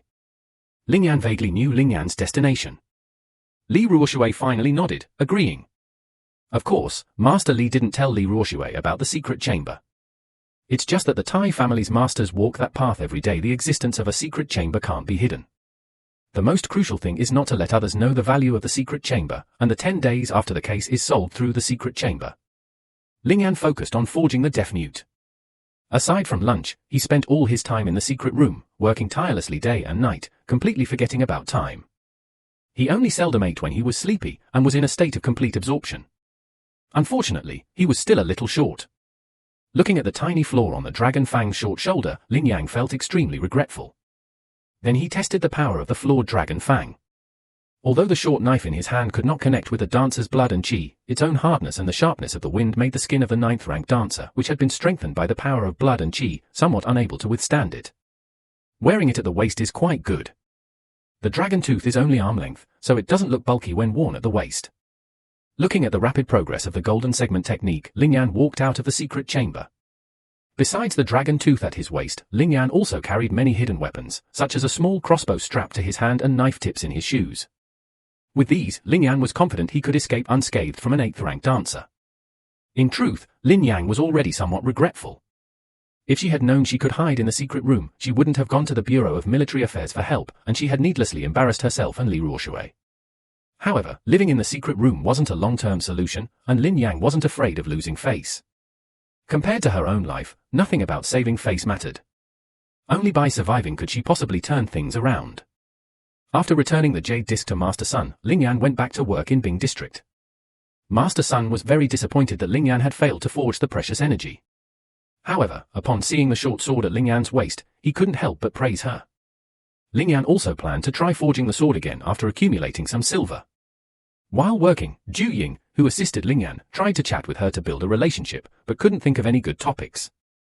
After pondering for a long time, she thought of Li Ruoshui, who was practicing her sword in the courtyard at that moment. Master Lin, I really envy you having a fiancé, Ju Ying, who waits for you every day after you leave the palace. Be serious, don't gossip, Lin Yang could only say seriously to cover up her embarrassment. However, Ju Ying didn't know that Lin Yang had been ridiculed in Ji Wu Sai some time ago. Lin Yang wouldn't scold her, she just wanted her to shut up. Ju Ying could only sense that Lin Yang was in a bad mood, so she stopped talking and obediently went about her work. After leaving the palace, Li Ruoshui followed behind Lin Yang. Lin Yang hadn't taken more than a few steps when she heard Li Ruoshui say, "The house is vacant, you can stay there today. My father left you a servant."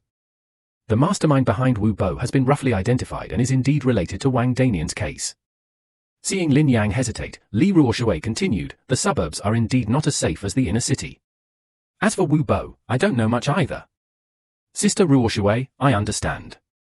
Lin Yang nodded. Even so, Lin Yang still had some things left in her room. Li Ruoshui accompanied Lin Yang to get a few clothes and some other necessities, and then took Lin Yang to the mansion in the inner city. Although Master Li had owned this mansion for some years, it felt like a new home to Lin Yang. However, she didn't feel the joy of moving into a new house. Li Ruoshui also moved in, but not into the same room as Lin Yang. They simply stayed in an adjacent room. Neither of them cared about the rule that married couples couldn't live together before the marriage was over. They were both dancers, and as long as it wasn't a serious matter, it didn't matter. Furthermore, Li Ruoshui had already confirmed that Lin Yang was in a dangerous situation, and it was neither reasonable nor morally right to let Lin Yang stay here alone. Li Ruoshui wasn't saying that the servant wasn't human, but that ordinary people's strength was simply too weak against dancers. Didn't she see that the government separated dancers' information from ordinary people's household registrations? After dinner, Lin Yang and Li Ruoshui sat facing each other in silence. "By the way, Sister Ruoshui, what kind of swordsmanship do you practice?" Lin Yang wanted to learn swordsmanship too. She only knew the Bai Yuanqing style, and even with the Dragon Fang short sword at its peak, she couldn't fully utilize its value. "What? You want to learn?" Li Ruoshui looked up at Lin Yang. Lin Yang nodded. "The swordsmanship I practice was learned from a female swordsman. It's called the folding leaf blade. I don't know if it suits you, but since you're willing to learn, then give it a try." Li Ruoshui stood up and walked into the courtyard, casually demonstrating his swordplay with a flourish. The blade flashed, and his movements were smooth and fluid. Then, Li Ruoshui explained the characteristics of the leaf-folding sword to Lin Yang. The greatest characteristic of the leaf-folding sword is its ability to flexibly pluck flowers and leaves, precisely striking the target without harming anything around it. Li Ruoshui had taught swordsmanship to Qianshui before. Although the leaf-folding sword wasn't a common weapon, it wasn't a secret technique kept within the family either. He had no worries about revealing the technique now since Lin Yang was willing to learn, he was willing to teach her. Since it was just a teaching exercise, it couldn't be a real battle. Li Ruoshui searched around for something that could be used as a weapon. After searching for a long time, he found 2 wooden sticks and gave one to Ling Yan, letting Ling Yan imitate his movements. In the following days, Ling Yan worked at the Tai family during the day and spent some time preparing for the clarification of matters after spending some time at the palace. At night, he practiced flower knife techniques with Li Ruoshui, then danced, and then they went to sleep. Ling Yan successfully learned all the moves and also entered the realm of the folding knife blade. "Your talent is quite good," Li Ruoshui praised. The folding leaf blade is commonly used by female swordsmen and requires a certain degree of agility. Lin Yang has memorized all the moves in just a few days and can already perform them reasonably well. "That's already quite good." "Sister Ruoshui, no more praise," Lin Yang wiped her sweat. Fortunately, she's still young and her muscles are quite flexible, otherwise the folding leaf blade would indeed be quite difficult to practice. "You should practice some more." "We'll spar later," Li Ruoshui said. Actual combat is the fastest way to improve swordsmanship. Lin Yang's hands were sweaty, and she continued practicing the folding leaf blade several more times. "All right, let's practice now, just enough for now."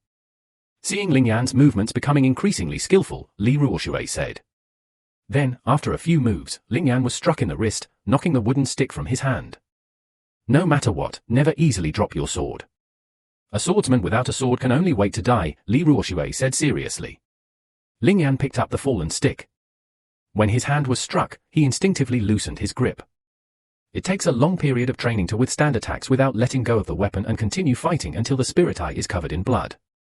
Only then did Li Ruoshui say, "Let's stop here for today," and then Li Ruoshui put down the wooden stick and went to rest. Ling Yan adjusted his breathing and looked at the data panel.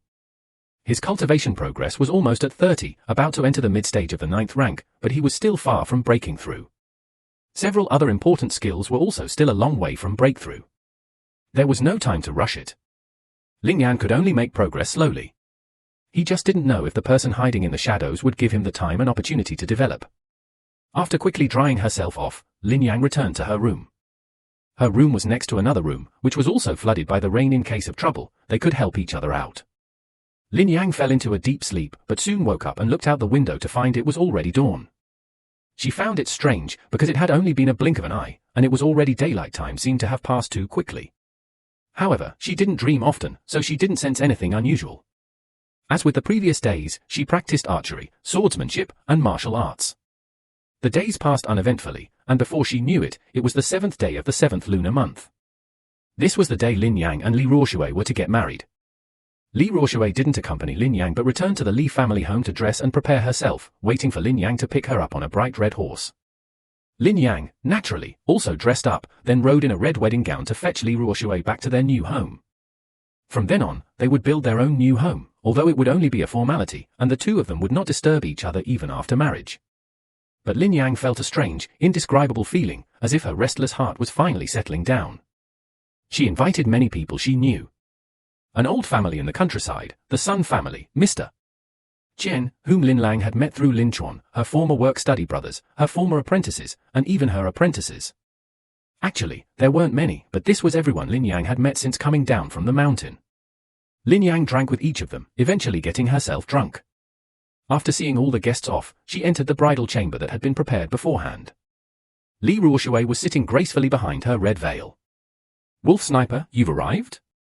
Perhaps it was due to the special occasion, but Li Ruoshui was unusually gentle today. Ling Yan had never seen him like this before. Or perhaps it was because the wedding date was drawing closer that Li Ruoshui had become increasingly gentle. Ling Yan didn't pay much attention, swaying as she approached Li Ruoshui. Her breathing quickened, and the faint fragrance in the air, combined with the intoxication on her body, made Ling Yan feel a strange stirring within her. She was very curious about what Li Ruoshui would look like today. Even though she and Li Ruoshui had agreed not to disturb each other, Lin Yang couldn't resist gently lifting the red veil from Li Ruoshui's head. She was then shocked to find that the spirited Li Ruoshui was exquisitely made up and stunningly beautiful. With the surrounding red candlelight creating a seductive atmosphere, Li Ruoshui's pretty face became even more captivating under the candlelight. Lin Yang gazed at Li Ruoshui for a long time. Unlike Sun Huang, she didn't appreciate certain fertile areas. She simply stared at that face that had captivated her. Then, as if possessed, he leaned in and their lips met. Perhaps it was the scent emanating from Li Ruoshui, or perhaps the atmosphere was just right, but Ling Yan broke his promise to Li Ruoshui. After the pleasure, Ling Yan felt refreshed and his mind became incredibly pure. "Young master, I'll call you young master from now on." Li Ruoshui lay on Lin Yang's chest, tracing lines on Lin Yang's skin with her fingers, full of sensuality. "I'm glad you like it, Sister Ruoshui. People say that marrying a woman 3 years older is like finding a gold brick, and it's true." Lin Yang said with a smile, "Young master, you draw so well. Is it because you think I'm too old?" Li Ruoshui gently punched Lin Yang's chest. "How could I dare? I'm too young.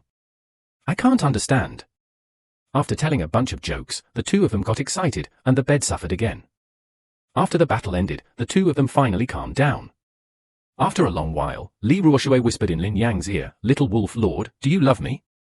"Of course I do. Since I've gotten such a good deal, Lin Yang naturally has to take responsibility." He said it with such sincerity and righteousness. "Little Wolf Lord, are you willing to do anything for me?" Li Ruoshui asked softly again. "Yes." The words had barely left her lips when Ling Yan suddenly remembered something. In the blink of an eye, the family member before her transformed into a seductive fox demon with fox ears and 2 fluffy fox tails. Her figure was wicked, and her eyes and brows radiated an irresistible allure. The fox demon's appearance lasted only a moment before she reverted to Li Ruoshui's form. In that brief instant, Ling Yan had already regained her senses and secretly retrieved the dragon tooth hidden under her pillow, fiercely slashing at Li Ruoshui. Young master, what a cruel heart! The fox demon wanted to continue casting her spell when a short sword came slashing towards her. Her sweet voice instantly turned into resentment. However, the dragon's tooth had already struck her, and she had no time to dodge. Then, the once beautiful bridal chamber turned into the dimly lit room where Lin Yang used to live.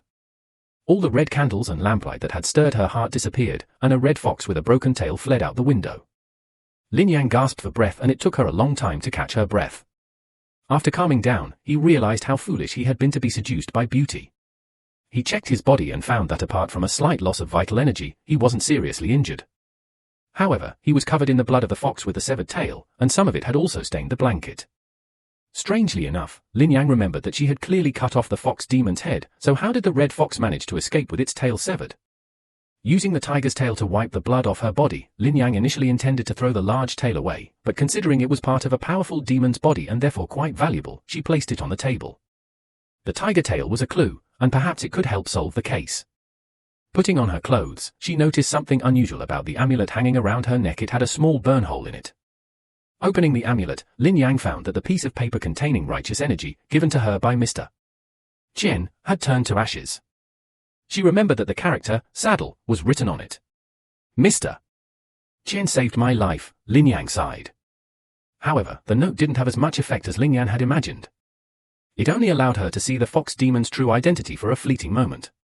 If Lin Yang had taken it as an illusion, she might have truly fallen under the fox demon's illusion and become its slave. Fortunately, Lin Yan didn't become infatuated with its beauty but made a decisive move in an instant, drawing her sword and slashing at the fox demon. Dressed, Lin Yang tucked the fox's tail, smeared with fresh crab, into her sleeve. Holding a crossbow in one hand and a dragon's tooth in the other, she looked around cautiously, fearing the fox might be lurking in the shadows. Once she could no longer detect the fox's agitation, Lin Yang left the room to check on the others. Who picked it up? Lin Yang gently knocked on Li Ruoshui's door, gradually increasing the volume, but received no response. She then went to find the maid named Dong Yu, but there was no answer either. Ignoring Dong Yu, Lin Yan burst into Li Ruoshui's room. She found Li Ruoshui otherwise unharmed, only drowsy from sleep. Lin Yan breathed a sigh of relief and then sat down beside Li Ruoshui's bed, fully armed and on guard. While keeping watch, Lin Yan gazed at Li Ruoshui's sleeping face. It was serene and beautiful. Fearing that this Li Ruoshui might be a fox spirit in disguise, Lin Yan kept her crossbow aimed at her. Because keeping watch was so boring, Lin Yan couldn't help but let his mind wander. He wondered if the fox demon's momentary revelation was just a mistake on his part, and if he had mistakenly guarded the wrong place. Li Ruoshui, with only 9th grade chi and blood power and being a woman, certainly couldn't withstand the sharpness of the weapon. Thinking of this, Lin Yang realized he was far more ruthless than he had imagined. Will you teach me to conquer the world? Lin Yang smiled self-deprecatingly. Despite this, Lin Yang had no regret. She was only trying to survive, nothing more. After a night of vigilance, dawn broke, and a ray of morning light shone through the door into the room. Lin Yang looked at Chen Jing's face and wanted to reach out and touch the girl she had married in her dreams. He had already lowered the crossbow, but only lowered it. He hadn't loosened his grip. The crossbow was already loaded with arrows. If Li Ruoshui showed any unusual behavior, he would instantly raise his hand and shoot her. Li Ruoshui raised her eyelids slightly. Lin Yang tightened her grip on the crossbow. Li Ruoshui said coldly, then pulled up the blanket and stepped back, seemingly worried that Lin Yang had ulterior motives.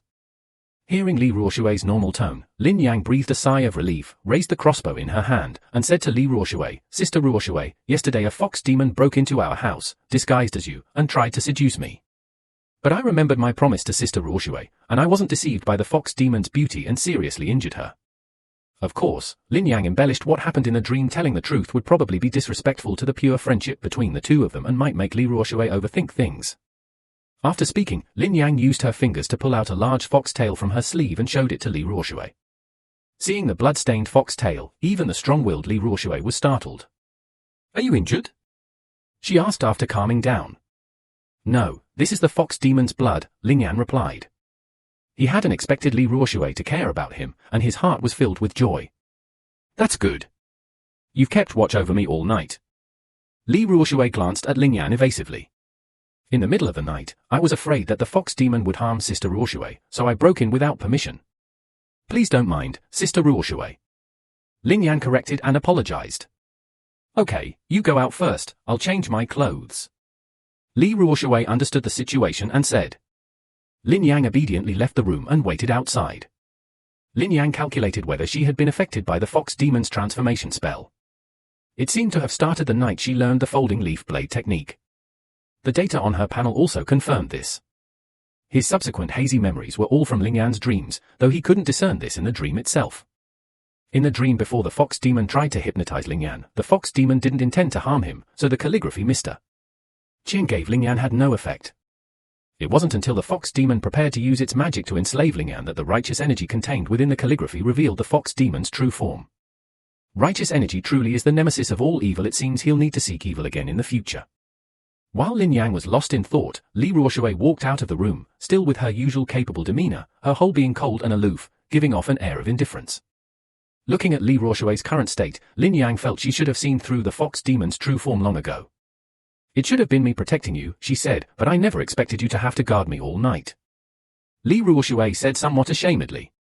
She considered herself no less capable than male dancers, but she had let herself down at the crucial moment. Sister Ruoshui, we're family, Lin Yang said. He had a deeper, more unforgettable memory than Li Ruoshui, and had long considered her his second family member besides Lin Chuan. Li Ruoshui looked at Lin Yang's sincere face and, thinking of their upcoming wedding, didn't object. How do we remove this big tail? Lin Yang asked Li Ruoshui, looking at the blood-stained fox tail. This must be related to the demons in the city. Reporting it to the authorities is the best course of action, Li Ruoshui said. He didn't know why the fox demon's tail was stained with so much blood. Then let Sister Ruoshui handle it. Lin Yan's sweaty hands were still a bit apprehensive. She was afraid that something strange might have gotten on her tail and implicate her. After carefully searching her memory and confirming that she hadn't used her big tail to wipe strange places, Lin Yan stopped thinking about the fox demon. After Li Ruoshui delivered Lin Yan to the Ping and Tai family, she took the blood-stained fox tail to the Jiwu division to wait. Just as she finished examining the remaining demonic energy on the fox tail, she felt a sense of death. However, he still had many concerns. After a long while, he decided to lead his men to the largest entertainment venue in Ping'an County, the Zhangxiang Pavilion, a place where fox demons gathered.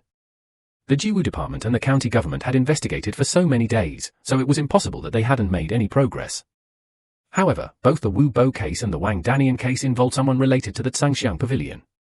To be precise, he's one of the Pavilion Master's male favorites. Because the Pavilion Master is protecting him, Kiwis can't do anything to the pretty boy until he has solid evidence.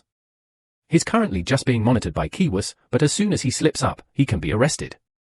However, the pretty boy is definitely not the mastermind behind this. This matter will inevitably involve the Pavilion Master of the Hidden Fragrance Pavilion. However, this Pavilion Master is very difficult to deal with because he is a fox demon. This fox demon has taken the blame for his own demon-catching activities, which is considered a good deed for the demon-catching private sect. Huang Zhao's strategy towards the demon race was mostly based on winning them over, and they couldn't be easily disturbed. Therefore, Kiwis's investigation reached a dead end. Now that he had the tiger's tail that had been severed at the last moment, Kiwis finally had evidence to bring the matter to justice. The girls are all asleep in broad daylight, so I'm afraid I can't come and keep you company, an old treasure trove chuckled. Kiwis, investigating the case, asked their leader to come out. The team copied his clothes and badge. This time they weren't in plain clothes, but were there to arrest someone. Old Bao gave Xiao Sai a look, and Xiao Sai immediately ran out the door, seemingly to deliver a message. He immediately gave a look to the person next to him, who understood and chased after him, trying to stop the informant. We just want to see your leader.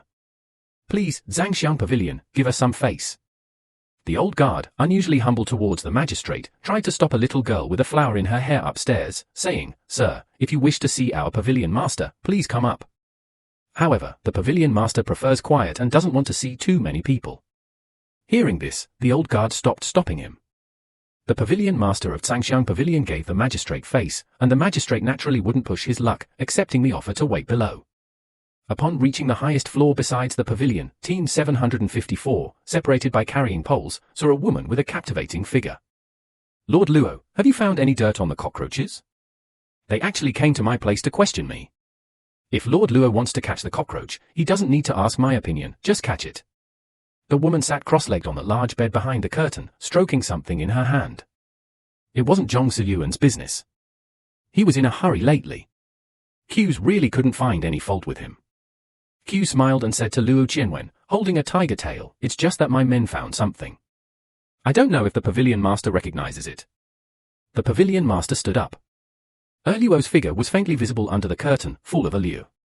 He slowly walked towards Luo Qianwen, finally reaching the tent. He parted the curtain, revealing a stunningly beautiful face. Especially captivating were her almond-shaped eyes, which seemed to hold even a dog's gaze with deep affection, as if they could bewitch. "Lord Luo, you've truly frightened me." Su Zi, the head of the Zhangxiang Pavilion, seeing the blood-stained foxtail in Luo Qianwen's hand, lowered his hand, took a small step back, and uttered a disapproving remark about Luo Qianwen, his tone so sweet it seemed to melt hearts. "Doesn't the pavilion master recognize this?" Luo Qianwen, knowing the world, asked, "Of all the servants in Jihu, it's impossible for them to recognize them all." Su Zi walked up to Luo Qianwen, took 3 steps, and with each step, a fluffy red tail appeared behind him. He wasn't wearing much clothing to begin with, and with 3 large, lively tails behind him, he was even more alluring. Luo Qianwen, confident in his footing, couldn't help but move. However, Su Zi's actions were clearly not just to entice Luo Qianwen, she was obviously trying to tell him that her tail was undamaged and to demonstrate her strength. Luo Qianwen was about to say something when a gust of wind pushed open the tightly closed window, and a female Daoist cultivator rushed in. Although she was also a Daoist cultivator, she wasn't there to help Luo Qianwen, but rather to interrogate him. "Luo Qianwen, you've crossed the line." The female cultivator stopped and pointed her sword at Luo Qianwen without any mercy. "Senior sister, I just wanted to ask if the pavilion master knows this tiger pseudo's master. Since the pavilion master doesn't know him, I'll leave first." Upon seeing the female cultivator being pointed at by Luo Qianwen's sword again, she apologized and slunk away. Luo Qianwen's subordinates, seeing the commotion above, were about to rush in when they saw Luo Qianwen come out and stopped their commotion. "Boss, what happened?" "What happened?" The deputy walked to Luo Qianwen's lamp and asked him. "Those guys from the demon-catching silk sect are causing trouble again. Who's going to stop them? How come the demon-catching silk sect members arrived so quickly?" Luo Qianwen said, both helpless and annoyed. Seeing this, everyone lowered their heads. As for the guy who was supposed to stop them, he hadn't returned yet. Although the Kiwis and demon-catching silk sects were theoretically on the same level, there were only 3 demon-catching silk sect members in Ping'an County, all on leave. The female cultivator in charge was already a 7th-rank cultivator, and her term would end this September. She didn't give the Kiwis sect any face at all. "So what do we do now?" someone asked. "Keep an eye on Zhong Siluan. Also, send more people to Lin Yang's side and find an oxygen-rich environment to prevent those monsters from causing another outbreak of cholera." After giving the orders, Luo Qianwen looked at the crimson tiger tail in his hand and felt awkward. Even with evidence in hand, he couldn't do anything to them. He knew this tail was definitely Su Zi's subordinate, but Su Zi wanted to protect his men and would never let them find the evil female cultivator who came to the rescue. Su Zi glanced at her, revealing his disappointment, and then flew away through the window, seemingly returning to where he came from. After the female cultivator left, Su Zi also went to the window to watch Luo Qianwen and the others leave. Luo Qianwen seemed to notice him, exchanged a glance with him, and nodded in greeting. Seeing this, Su Zi waved her arm with one hand while looking at him with the other, smiling as she said goodbye to Luo Qianwen. After confirming that the group had gone far away, Su Zi closed the window and entered the tent. On the large bed, a red-clad figure, bandaged as if wearing a diaper, lay quietly. "Sister, have they left?" Seeing Su Zi approach, the red-clad figure suddenly opened its eyes and craned its neck to look. Su Zi said calmly, then took a grape from a fruit plate on a nearby table and peeled the skin. "Sister, that stinky fellow is only an 8th-rank official. You should have killed that scoundrel and taken back my tail. How dare he run wild on our territory?" Kai-Hu, who lost a tail, angrily circled around.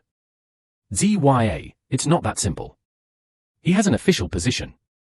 If pushed too far, he can draw power from the national fortune and at least unleash the strength of a peak 7th-rank official. If it's a fight to the death, how could we possibly defeat him?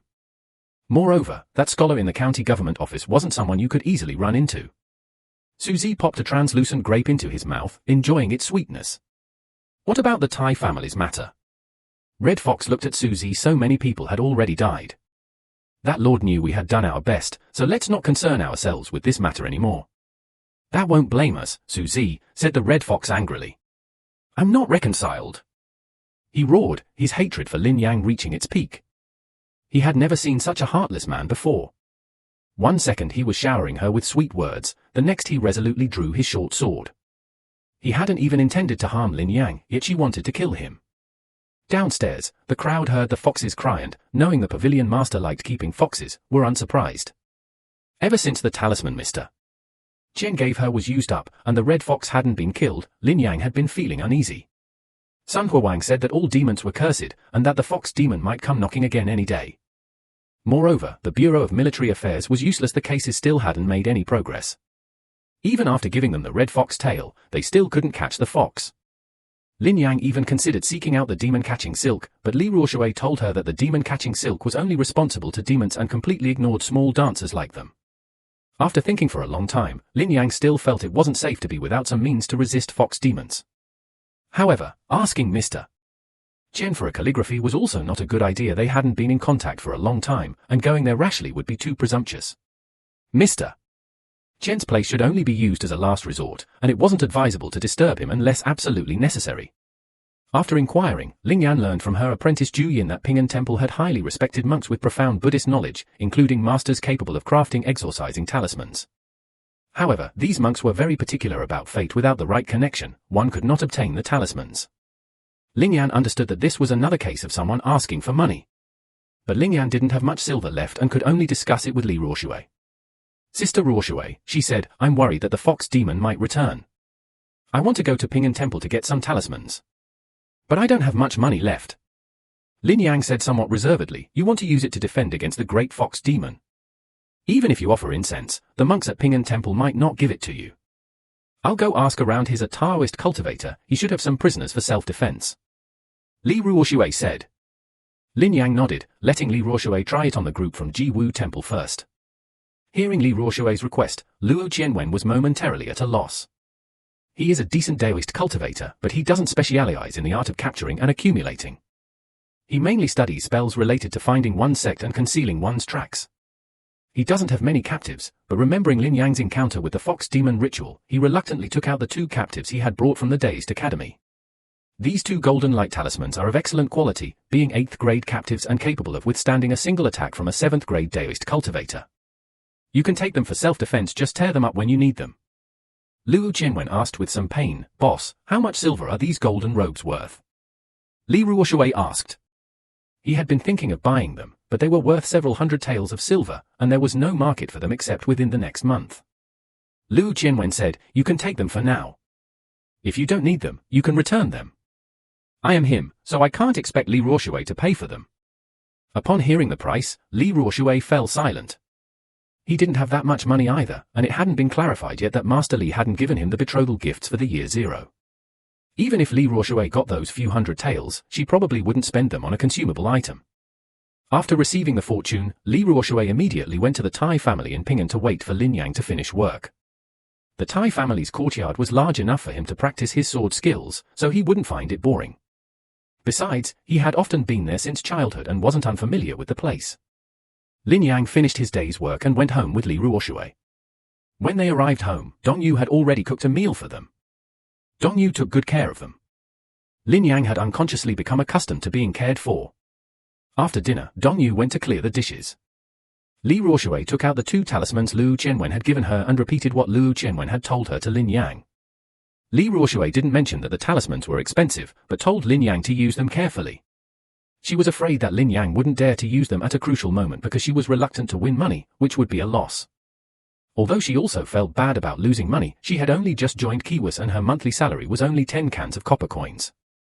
That means 10 taels of silver for a single golden light talisman is equivalent to his annual wages. However, he didn't join Kiwas for that little bit of money. The money Master Li used to bribe officials was enough for him to work for free for several years. But Li Ruoshui was overthinking things. His spiritual eye was more decisive than he imagined. He even thought that the fortune was too little and useless. Human life was far more important than money. Ling Yan examined the runes on the talismanic path and could barely recognize a few. However, lacking the knowledge to unravel any mysteries, he tucked them into his sleeve and began practicing his sword and martial arts. Martial arts cannot tolerate slackness. As night fell, Ling Yan had just fallen asleep when he was awakened by a squeaking sound, the squeaking of mice. Annoyed, Ling Yan tried to fall back asleep, but the squeaking continued. He stirred the thin blanket, creating a draft. I'll take care of the mouse before I go to sleep. Listening carefully, Lin Yang realized the sound was coming from under the bed. Just as she was about to get out of bed to kill the rat, she suddenly felt something was wrong. Rats were a perfectly normal thing, but this one was specifically squeaking under her bed, exuding an eerie aura. Thinking this, Lin Yang pulled out the golden talisman she always carried on her shoelace. She hadn't expected to find it useful so soon after receiving it. However, this golden talisman was rather cumbersome to use. Unlike the righteous energy that automatically activates when in danger, the golden talisman required tearing open. After waiting for a long time, Lin Yang heard nothing but hissing sounds. She fired a few arrows under the bed with her crossbow. Once the sound subsided, Lin Yang peered under the bed. There was only dust and debris, and the arrows she had fired didn't reveal any rats. She figured she had probably fired blindly and missed. Just as she was about to turn back to sleep, Lin Yang noticed a faint light in the dark corner under the bed. Looking closer, she saw a piece of silver, and beneath the shimmering silver, pressed something that looked like a letter. Confirming there was no danger, Lin Yang took out the letter and the loose silver coins that had been placed on top of it. She hadn't expected someone to use a rat to deliver a message. Thinking of the fox demon she had encountered before, Lin Yang wondered if it might not be human, but perhaps another demon. The letter was simple, first greeting Lin Yang, then recounting her recent experiences, demonstrating the sender's thorough understanding of her. The letter writer revealed their willingness to help Lin Yang find the mastermind behind the murder without requiring any reward. They also hoped Lin Yang wouldn't reveal the letter, as it would be bad for everyone. If it were exposed, the cooperation would end, with no possibility of a future reunion. The letter mentioned that if Lin Yang was willing to cooperate, she only needed to write a letter and slip it under her bed. Because Kiwasa's people were monitoring her, the two sides would never meet in person, cooperating only through correspondence. Lin Yang didn't know who the letter writer was, so she'd call them a person. According to Lin Yang, the rat man seemed to have a grudge against the fox demon and wanted Lin Yang's help to get rid of it. After playing for a while, Lin Yang opened the window and wrote a reply by moonlight. In the letter, Lin Yang probed the rat man's true identity and asked what benefits she would receive after cooperating. She put the short letter under the bed and stared at it for a while, hoping to catch the noisy rat that delivered the letter.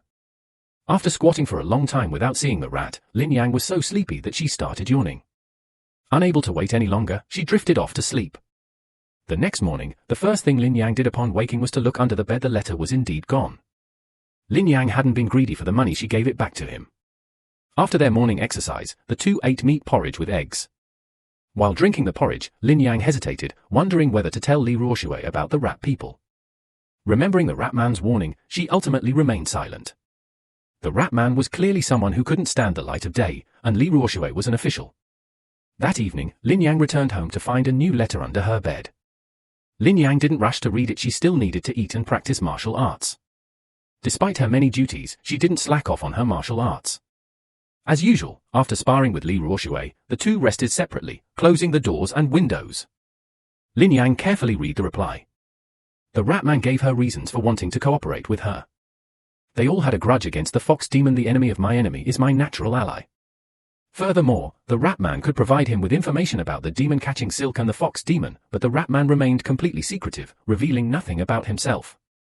However, to show his sincerity, the rat man told him about the fox demon that attacked Year Zero that day. Lin Yang was completely unaware of all this. Jiwas had rules against revealing unnecessary information to her, and besides, Li Ruoshui had been following her these past few days. She couldn't possibly know much more than Lin Yang. And she wasn't a demon.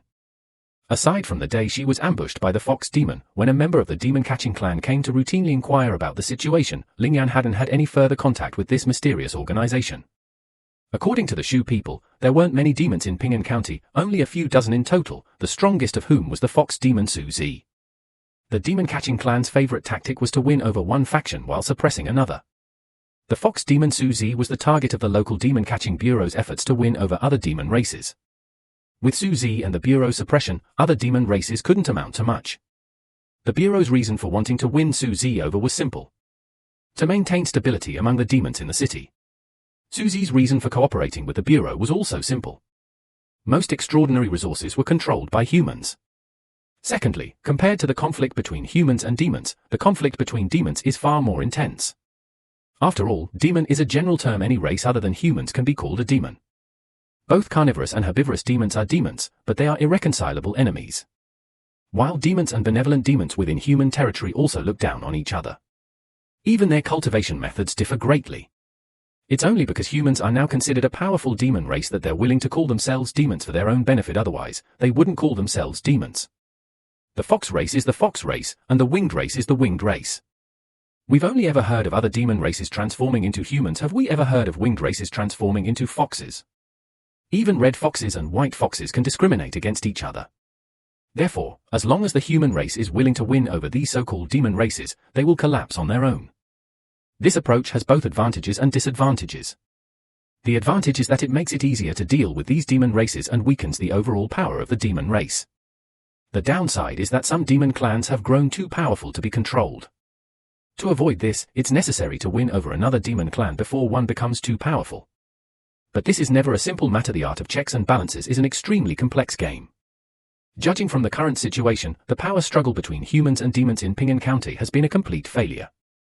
The fox demon Suzy has clearly reached a point where the demon-catching Silk dares not act rashly. In short, Suzy, as the leader of the demon race in Ping'an County, wielded considerable power.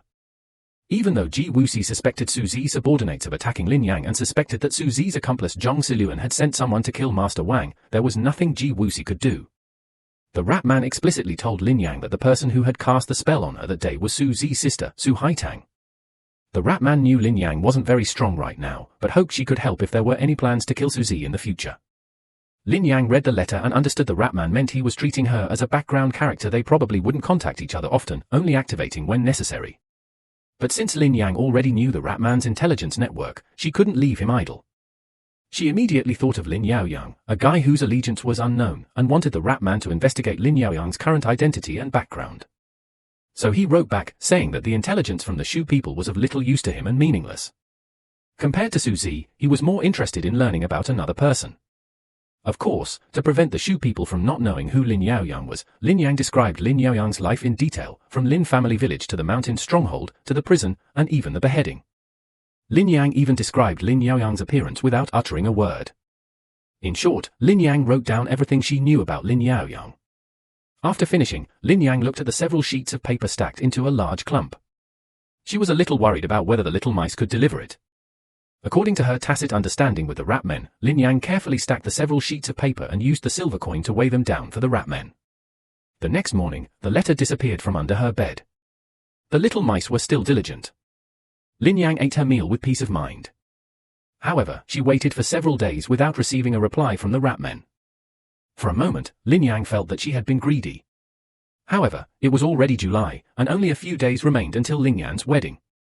Lin Yan had no time to worry about the rat men. He could only say that whether the rat men found out or not didn't matter. Just as Lin Yan was feeling disappointed, that night after he finished dancing and returned to his room, before going to sleep, he habitually glanced under the bed. Below was a piece of broken silver, pressing down on a letter. The rat man ultimately didn't give up on cooperating with Lin Yang, but he genuinely didn't recognize Lin Yaoyang. This investigation took a long time, especially since Lin Yaoyang had disappeared for a year after his beheading without a trace. Fortunately, he still managed to find some information about Lin Yaoyang. Lin Yaoyang is now using his newfound powers to help a powerful figure collect money and make loans. His methods are ruthless. This powerful figure is cautious and holds a high position. The rat man doesn't dare to investigate further and doesn't say much to Lin Yang. However, the rat man is certain that the powerful figure behind Lin Yaoyang has no grudge against Lin Yang. That person wouldn't need to kill and to deal with Lin Yang. Therefore, he specifically instructed Lin Yang not to make enemies carelessly. Lin Yang was also helpless about this. In fact, he had not provoked anyone and had been working diligently. Of course, if the losses of the rat slaves were disregarded, the rat people could find more information, such as where Lin Yaoyang had gone during his year-long disappearance. But the rat people did not do so. The big shot behind Lin Yaoyang was not his enemy, and there was no need to waste too many resources on this. At the end of the letter, the rat woman told Lin Yang that she had already helped her twice, while Lin Yang had given nothing in return. Although it wasn't explicitly stated, the meaning was clear. Their current deal was no longer equitable. The rat woman wouldn't help her again until Lin Yang did something for her. After reading the rat woman's letter, Lin Yang wrote down her thanks. Then she made another request, hoping the rat woman would help her one last time by contacting Lin Yaoyang. He stated that as long as the rat man could help him, he would do 3 things for him in return. Of course, these 3 things would be commensurate with the rat man's information and would not exceed his capabilities. He sealed the letter, placed the money under the bed, and followed the same procedure smoothly. After Lin Yan fell asleep, a round, short-tailed grey hamster came over and swallowed the silver. Several other fancy rats came over to take the letter. He thought there would be many things to do, but there was only one piece of paper. The fancy rats started fighting over who got the letter. They had barely made 2 clear squeaks when the grey hamster charged over. The grey hamster gave a soft peck, outlining the task. The previously chaotic fancy mice became orderly. Some took the letter, others scouted ahead, and they systematically left Lin Yan's room along the corner of the wall, arriving at the backyard. They then slipped away through a hole in the corner of the courtyard wall. Several smaller mice remained hidden inside Lin Yan's house. The grey hamster then led the fancy mice through layers of obstacles, bypassing long-lost, interconnected tunnels, until they arrived at an underground cave. Wait, there's a coffin here. This must be the destination of some high-ranking official.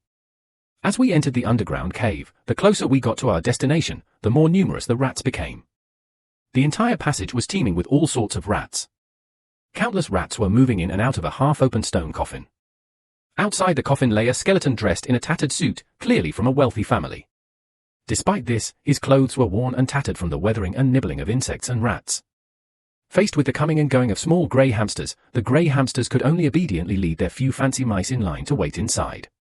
Finally, it was the grey hamster's turn to climb into the stone coffin. The person inside the stone coffin, after reading the letter, was furious. Greedy and insatiable. A young voice said angrily. The movements of the mouse swarm stopped. It took a while to return to the original orderly state. Well, since Lin Yaoyang's location was already confirmed, it wouldn't take much effort. Perhaps the sunk cost was indeed too high. The rat man inside the stone gate ultimately decided to help 01 last time. After writing the letter, the rat man handed it to a small rat who knew Lin Yaoyang's location. Of course, this small rat didn't go alone. Several rats went together. This avoided the possibility of a single rat encountering danger and being wiped out, increasing the chances of bringing the letter back. Suzy, your death is drawing ever closer. Every letter written by the rat man will one day become a projectile aimed at Suzy. The little mouse carrying the letter traversed the streets and alleys, arriving at a secluded little house. After the other mice had scouted the surroundings, the little mouse carrying the letter finally entered the small house. Inside the master bedroom, a fair-skinned young man and a woman reeking of perfume lay on the bed, neither of them wearing any clothes. The young man's breathing was steady. He seemed to be asleep, embracing the prostitute he had hired. Just as a mouse tried to bite his hand to wake him, the boy suddenly grabbed it. It seemed he needed to buy some rat poison. He didn't use too much force, otherwise the mouse's internal organs would be squeezed out, making a mess. He casually tossed the mouse away, estimated the time was almost time to get to work, and kicked the woman beside him aside, saying, "Grab the money on the table and get out." The woman, about to get angry, saw the boy's cold gaze and quickly put on her clothes, grabbed the money, and left. Although the woman wasn't angry after being roughly kicked away by the boy, her anger subsided. That's just how this guy's temper is, unpredictable. But he's handsome enough that plenty of girls would come to him even without money. Dressed and knife in hand, the boy was about to leave when he heard a mouse squeaking. Following the sound, he looked under the bed and found a letter. Using his knife, he pulled it out and read it carefully. The writer said it was from Shou Lingnian, requesting a meeting. Lin Yaoyang naturally wanted to see Lin Yang, his only remaining childhood friend with whom he had a reasonably good relationship. After his abrupt intrusion frightened Lin Yang last time, he stopped actively seeking him out. Following the rat man's instructions, Lin Yaoyang wrote a reply and placed it in a hidden spot under the bed, along with a small piece of silver. Having done all this, Lin Yaoyang opened the door and went out. Night fell, and he had to begin his work. They were required to work in pairs, but Lin Yaoyang was too lazy to wait for his partner to produce the list and instead made his own way to the target's house. Knocking on the door went unanswered, so Lin Yaoyang used his knife to pry open the latch and went inside. "Sir, I really have no more money. Please give me a few more days," the homeowner pleaded, a knife held to his neck by Lin Yaoyang. Lin Yaoyang merely made 2 small cuts on the man's face, and blood flowed down his cheeks. The homeowner trembled, and by the time he realized what was happening, he was already soaked. A short while later, Lin Yaoyang emerged with several contracts. There was an earthy aura and a house aura inside. In short, he had squeezed every last drop of profit out of the place. "You came here alone again? Don't you know it's dangerous to be alone?" Not long after Lin Yaoyang left, a woman dressed in black mirrored clothing appeared beside her. Ignoring Lin Yaoyang, she walked towards her next target. This time, Lin Yang received a reply from the Ratman the next day. However, there were people guarding the Ratman's neighborhood on a rotating basis, so she needed to arrange a suitable time for them to meet.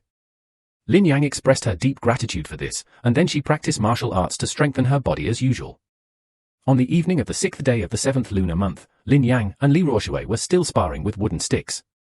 Lin Yang was now able to withstand several rounds from Li Ruoshui, but Li Ruoshui was ultimately more skilled and had a more refined grasp of swordsmanship. Suddenly, Lin Yang's moves changed so much that they exceeded Li Ruoshui's control, as if she had suddenly made great progress. Lin Yang twisted her body, causing Li Ruoshui to lose her balance and almost fall. At the critical moment, Li Ruoshui reacted and steadied herself. Then, she unleashed Lin Yan's full power in her current swordsmanship, barely surpassing her. She had made great progress and was determined to win. Li Ruoshui praised her, saying, "You're still far from good enough." Lin Yan modestly said that his swordsmanship had indeed improved considerably, having surpassed the level of proficiency. Having mastered the basics, Lin Yan had also gained a certain understanding of Li Ruoshui's swordsmanship. According to Lin Yan's observation, Li Ruoshui's swordsmanship was above proficiency but hadn't yet reached the level of mastery. Wiping his sweat, Li Ruoshui said to Lin Yan, "Let's have another spar." Since Lin Yan's swordsmanship had improved, Li Ruoshui could now unleash his full power without restraint, and Lin Yan's moves had become more unpredictable. Lin Yang was under immense pressure and remained passive throughout. Under this intense pressure, her swordsmanship improved remarkably, rivaling what it had been a few days prior. Only when both were completely exhausted did Li Ruoshui stop, saying, "I'm leaving now. I'll wait for you to ride over tomorrow." Tomorrow was the wedding day, and everything at home had already been arranged.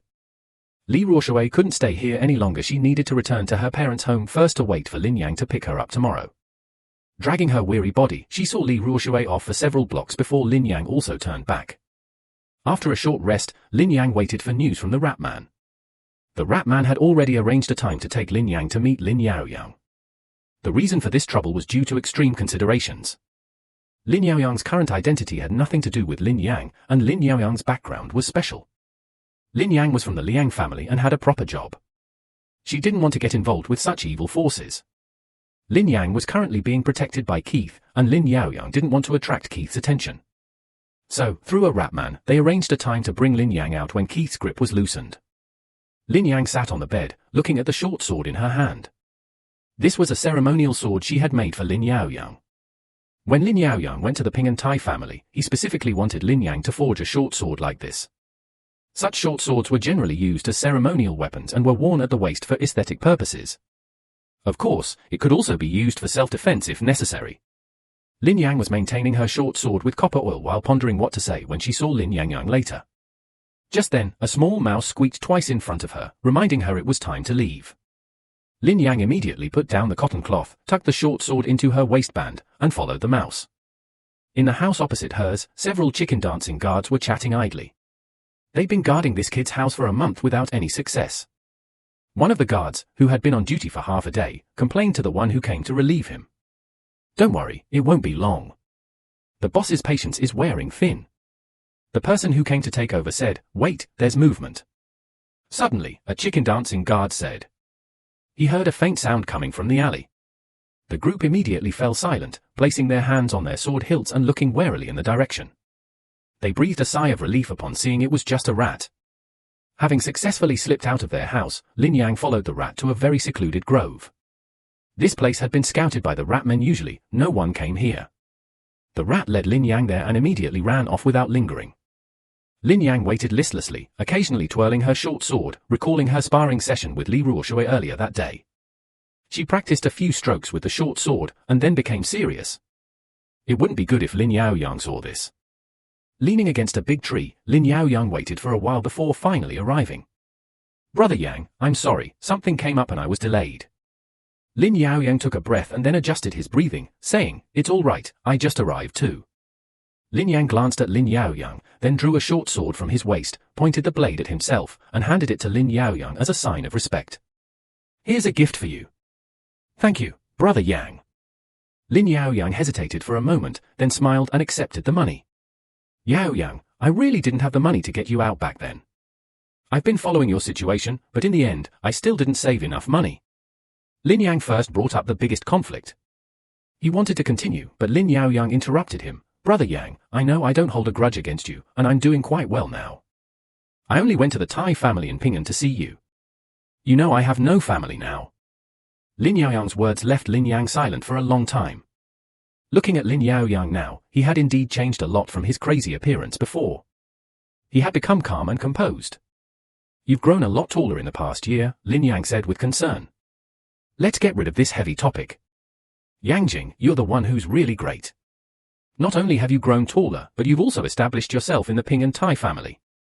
That's wonderful. Lin Yaoyang said with some envy, everyone gets there step by step. By the way, are you coming to my clarification event tomorrow? Lin Yang replied politely. Of course, he couldn't genuinely invite the two of them. Their current status didn't allow them to appear in the same place. I certainly want to go to Yang Ji's clarification event, but I have some urgent business tomorrow, so I won't bother Yang Ji. I wish Yang Ji and her sister-in-law a long and happy life together, Lin Yaoyang said somewhat dejectedly. In reality, he had almost nothing to do during the day, but he couldn't actually go. He really wanted to contact Lin Yang, but he also knew that with his current status, contacting Lin Yang would only bring Lin Yang harm, not benefit. Putting that aside, the reason he came to see Lin Yang today was simply to check on him. Nothing major had happened, and he was certain there were no irreconcilable conflicts between them. The heavy weight in Lin Yang's heart lifted considerably. However, there was still one thing. Wu Bo's death, the dancer who might have been following Lin Yang. Lin Yang suspected that the person who killed Wu Bo was most likely Lin Yaoyang. Furthermore, Lin Yaoyang might have chosen to act solely for his own sake. This wasn't Lin Yang's overconfidence, but rather a reflection of Lin Yaoyang's current status and his genuine capacity for casual murder. Therefore, Lin Yang didn't actively question him, but instead chatted with Lin Yaoyang about trivial matters and reminisced about their shared childhood memories, attempting to solidify their relationship as childhood friends rather than anything more complex. Yang Ji, have you run into some trouble lately? Lin Yaoyang's words ended the previously pleasant conversation. Yes, a bit of trouble. I can't tell you, but I can handle it, Lin Yang said. That's good. If you ever need my help, Yang Ji, I'm always here. Lin Yaoyang patted his chest, displaying a brotherly spirit. This gesture further convinced Lin Yang that he was the murderer of Wu Bo. Yaoyang, did you kill a dancer named Wu Bo? Lin Yang finally asked the question. He didn't want to pry into Lin Yaoyang's affairs, but he was afraid Lin Yaoyang would cause him trouble. He already has enough trouble. No, I just crushed a fly that was following Brother Yang. Lin Yaoyang paused for a moment, then remembered that Wu Bo was the dancer who was following Lin Yang. He said, both denying and admitting it. Lin Yang fell into a long silence, not knowing how to speak. Brother Yang, don't worry, I won't leave any evidence against you. Moreover, after we part ways today, I am no longer Lin Yaoyang, but the Blood Tiger Gang's eyes. I don't recognize Master Lin from the Ping and Iron family. Lin Yaoyang seemed to want to tell Lin Yang what was on his mind and said, Yaoyang, I won't reveal anything about you. If you want to forge something, you can come directly to the Iron family to find me. I won't charge you for your work. Lin Yang also said. After chatting for a while, Lin Yaoyang suddenly said, Brother Yang, it's getting late, you should go and rest. You go first, I'll leave later.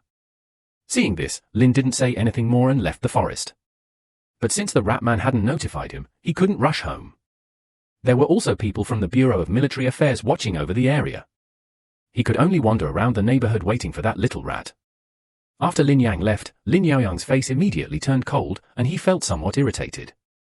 He said to One Direction, Shuangmo, you actually revealed the Blood Tiger Gang's affairs to outsiders. The woman in black replied to Lin Yaoyang, Nanmo, I told you not to get involved in my affairs.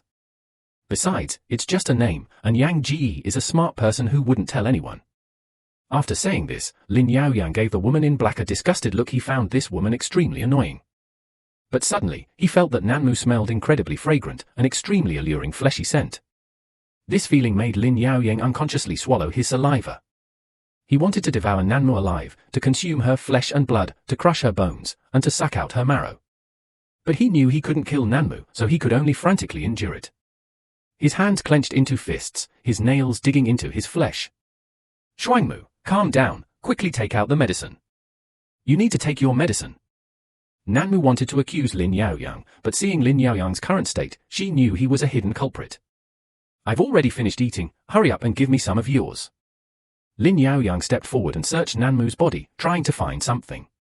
Seeing this, Nanmu no longer hesitated, took out a gourd from his sleeve, took out a blood-red pill, and fed it to Lin Yaoyang. After swallowing the pill and feeling satisfied, Lin Yaoyang gradually regained his senses. You still need at least 3 pills to finish the gathering power medicine in half a month, Nanmu reminded him.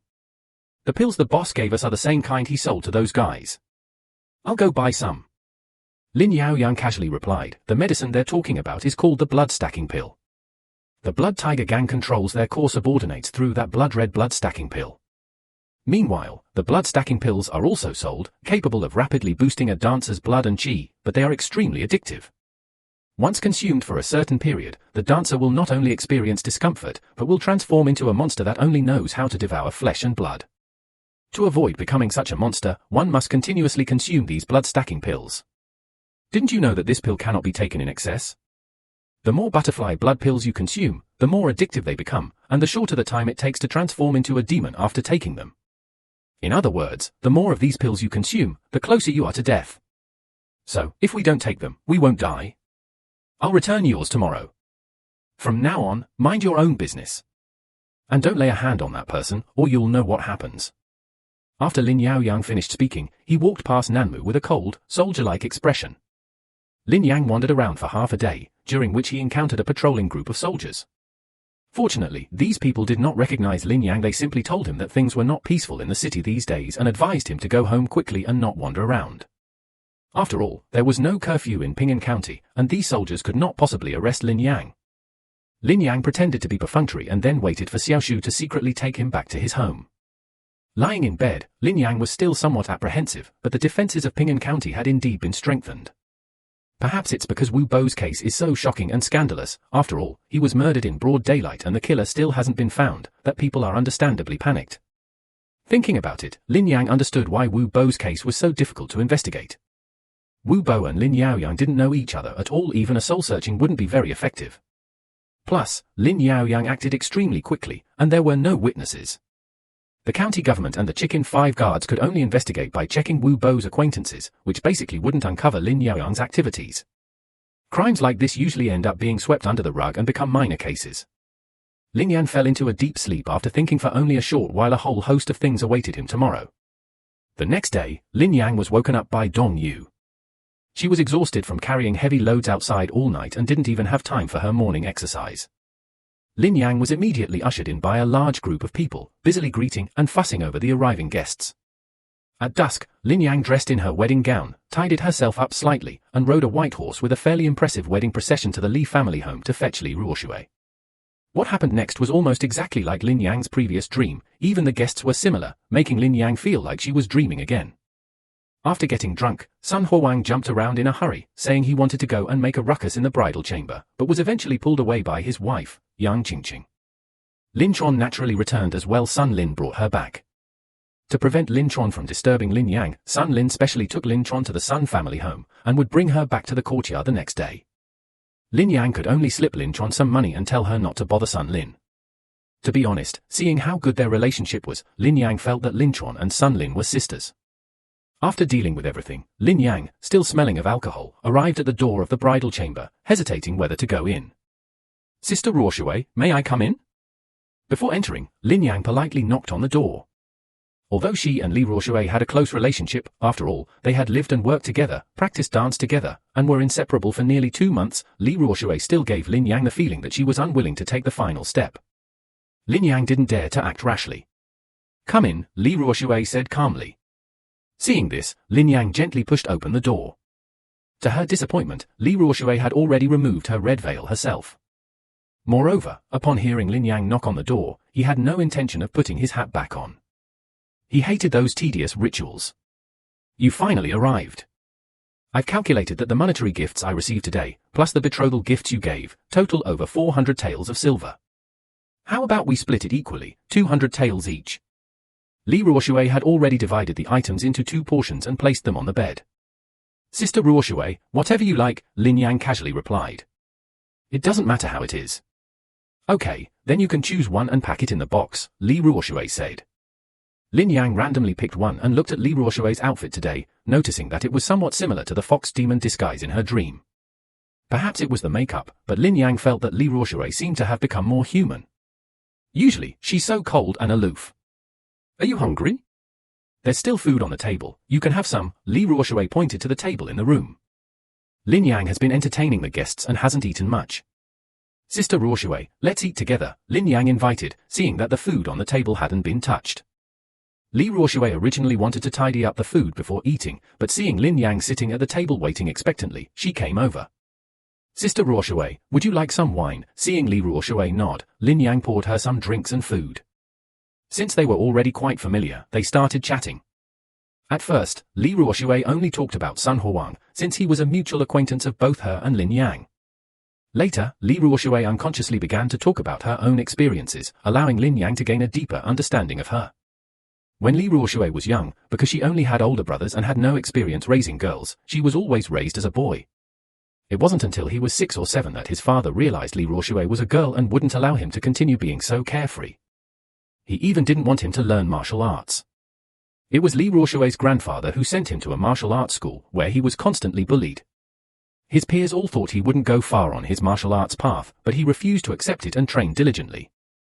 By the age of 18, he had reached the rank of a martial artist, surpassing most of his peers. His only childhood friend was Sun Lin. Later, he and Sun Lin went to have their cultivation talent tested, and unsurprisingly, he didn't have that talent. Sun Lin went to the Taoist Academy to study, while he continued to practice dancing. The two made a promise to become stronger together and meet at the top. However, unexpectedly, before Sun Lin even left the Ping'an Taoist Academy, he got married early and drifted further and further away from Sun Lin. He needed to become stronger too, he couldn't let Sun Ling leave him too far behind. I definitely can't let Sun Ling drag me down. Definitely. After several rounds of drinks, Li Ruoshui's face flushed slightly. Sister Ruoshui, rest. Lin Yang helped Li Ruoshui to the bedside. Lin Yang, you're a good person, it's just unfortunate that you met me. Li Ruoshui pushed Lin Yang away and fell onto the bed. Lin Yang went to cover Li Ruoshui with the blanket, and just as she was about to leave, Li Ruoshui suddenly grabbed Lin Yang. Lin Yang. I suddenly thought of something. What if something was left on the sheets after the wedding night? Li Ruoshui is already 18, and her brothers are all married, so she's not some ignorant little girl. In fact, yesterday at home, her mother and sister-in-law were subtly discussing this, specifically to teach her so that she wouldn't cause trouble on her wedding night. Her mother doesn't live with them, so it seems she doesn't need to worry about these things, but Li Ruoshui thought of Dong Yu. Dong Yu is their maid, and she's been in the Li family for a long time. She might have informed the mistress. Sister Ruoshui, what do you want to say? Lin Yang asked. Of course, it was blood. Perhaps because of the alcohol, Li Ruoshui lacked her usual aloofness. On their wedding night, although they used a red quilt, they used white sheets. Even a speck of blood on a white sheet would be very noticeable. Tomorrow, Dong Yu would definitely wash the sheets and would naturally find it. Sister Ruoshui, just put a small cut on my hand and let a drop of blood fall, right? Lin Yang said, but in her heart, she was also thinking about that matter. Having drunk alcohol and with red candles lit around them, it was an excellent opportunity to fake it. I'm not faking it, and you might not be happy about it either. From tonight onwards, we'll sleep in separate rooms and not disturb each other. Perhaps he was drunk, or perhaps he was thinking about his mother's instructions yesterday. Li Ruoshui stepped forward and tugged at Ling Yan's clothes. This was something he was bound to experience. He had only met his brother and sister-in-law twice. When they got married, they had done everything on their wedding night. Li Ruoshui knew he couldn't escape it, at least not tonight. Moreover, he and Lin Yang knew each other quite well. Lin Yang reluctantly gave in to Li Ruoshui, and he never intended to resist. After all, he was a man, and some things couldn't be stopped. However, Li Ruoshui was inexperienced in such matters, and the two of them spent half a day making a mess of things. The next morning, Lin Yang woke up before Li Ruoshui. Startled by Lin Yang, Li Ruoshui also woke up. Sister Ruoshui, I'm on vacation these days, you can sleep a little longer. Take a good rest, Ling Yan said. I'll be returning to Kiwusi in a few days. Besides, yesterday was an exception. I wanted to prove my innocence to you so you wouldn't overthink things. Li Ruoshui's tone remained calm, but her attitude was much better than before. I know Ling Yan isn't a pleasure-seeking person. Besides, he has many secrets and it's impossible for him to have a very close relationship with you. Don't worry, Sister Ruoshui, I will always be loyal to you. Ling Yan whispered in Li Ruoshui's ear. Upon hearing this, Li Ruoshui could no longer maintain her cold demeanor. Her face flushed slightly, but she quickly recovered. Although the two had become much closer, they still ended up sleeping in separate rooms. However, they both acknowledged each other's family status. Perhaps because she was a dancer, Li Ruoshui moved freely that afternoon, not only practicing her dance but also sparring with Lin Yang in swordsmanship. After a few days of vacation, Li Ruoshui returned to Kiwas, and Lin Yang also returned to the Tai family's palace. With silver in hand, Lin Yang first paid back the money owed to Master Chen Sun, then went to the secret room to gather materials to prepare for forging the straight-edge longsword. Lin Yang's proficiency in the golden cutting technique was close to 50. He predicted that as long as he forged the treasure 2 or 3 times, regardless of success or failure, his golden cutting technique would reach proficiency. At that time, the success rate of forging the treasure would reach 60% or even 70%, or even higher. Tangli Village was a mountain village within the town of Ping'an County. The villagers made a living by hunting. The village's old hunters are skilled at hunting bears and tigers, but they would never harm a fox. In fact, they would worship it. Today, a distinguished guest has arrived in the village, and the village chief is personally hosting him. Zhong Siluan laughed and said, his eyes narrowing into slits. How can you blame me? We're not good at fighting anyway. The beautiful woman, transformed into a red fox, glared angrily at Zhong Siluan. But she wasn't afraid of a mere 9th-rank dancer. Zhong Siluan laughed, weren't your people also killed? The red fox wanted to retaliate, but then, realizing she wasn't much better off than Zhong Siluan, she also mocked him. That's different. It's probably some other gang seeking revenge, causing a huge mess.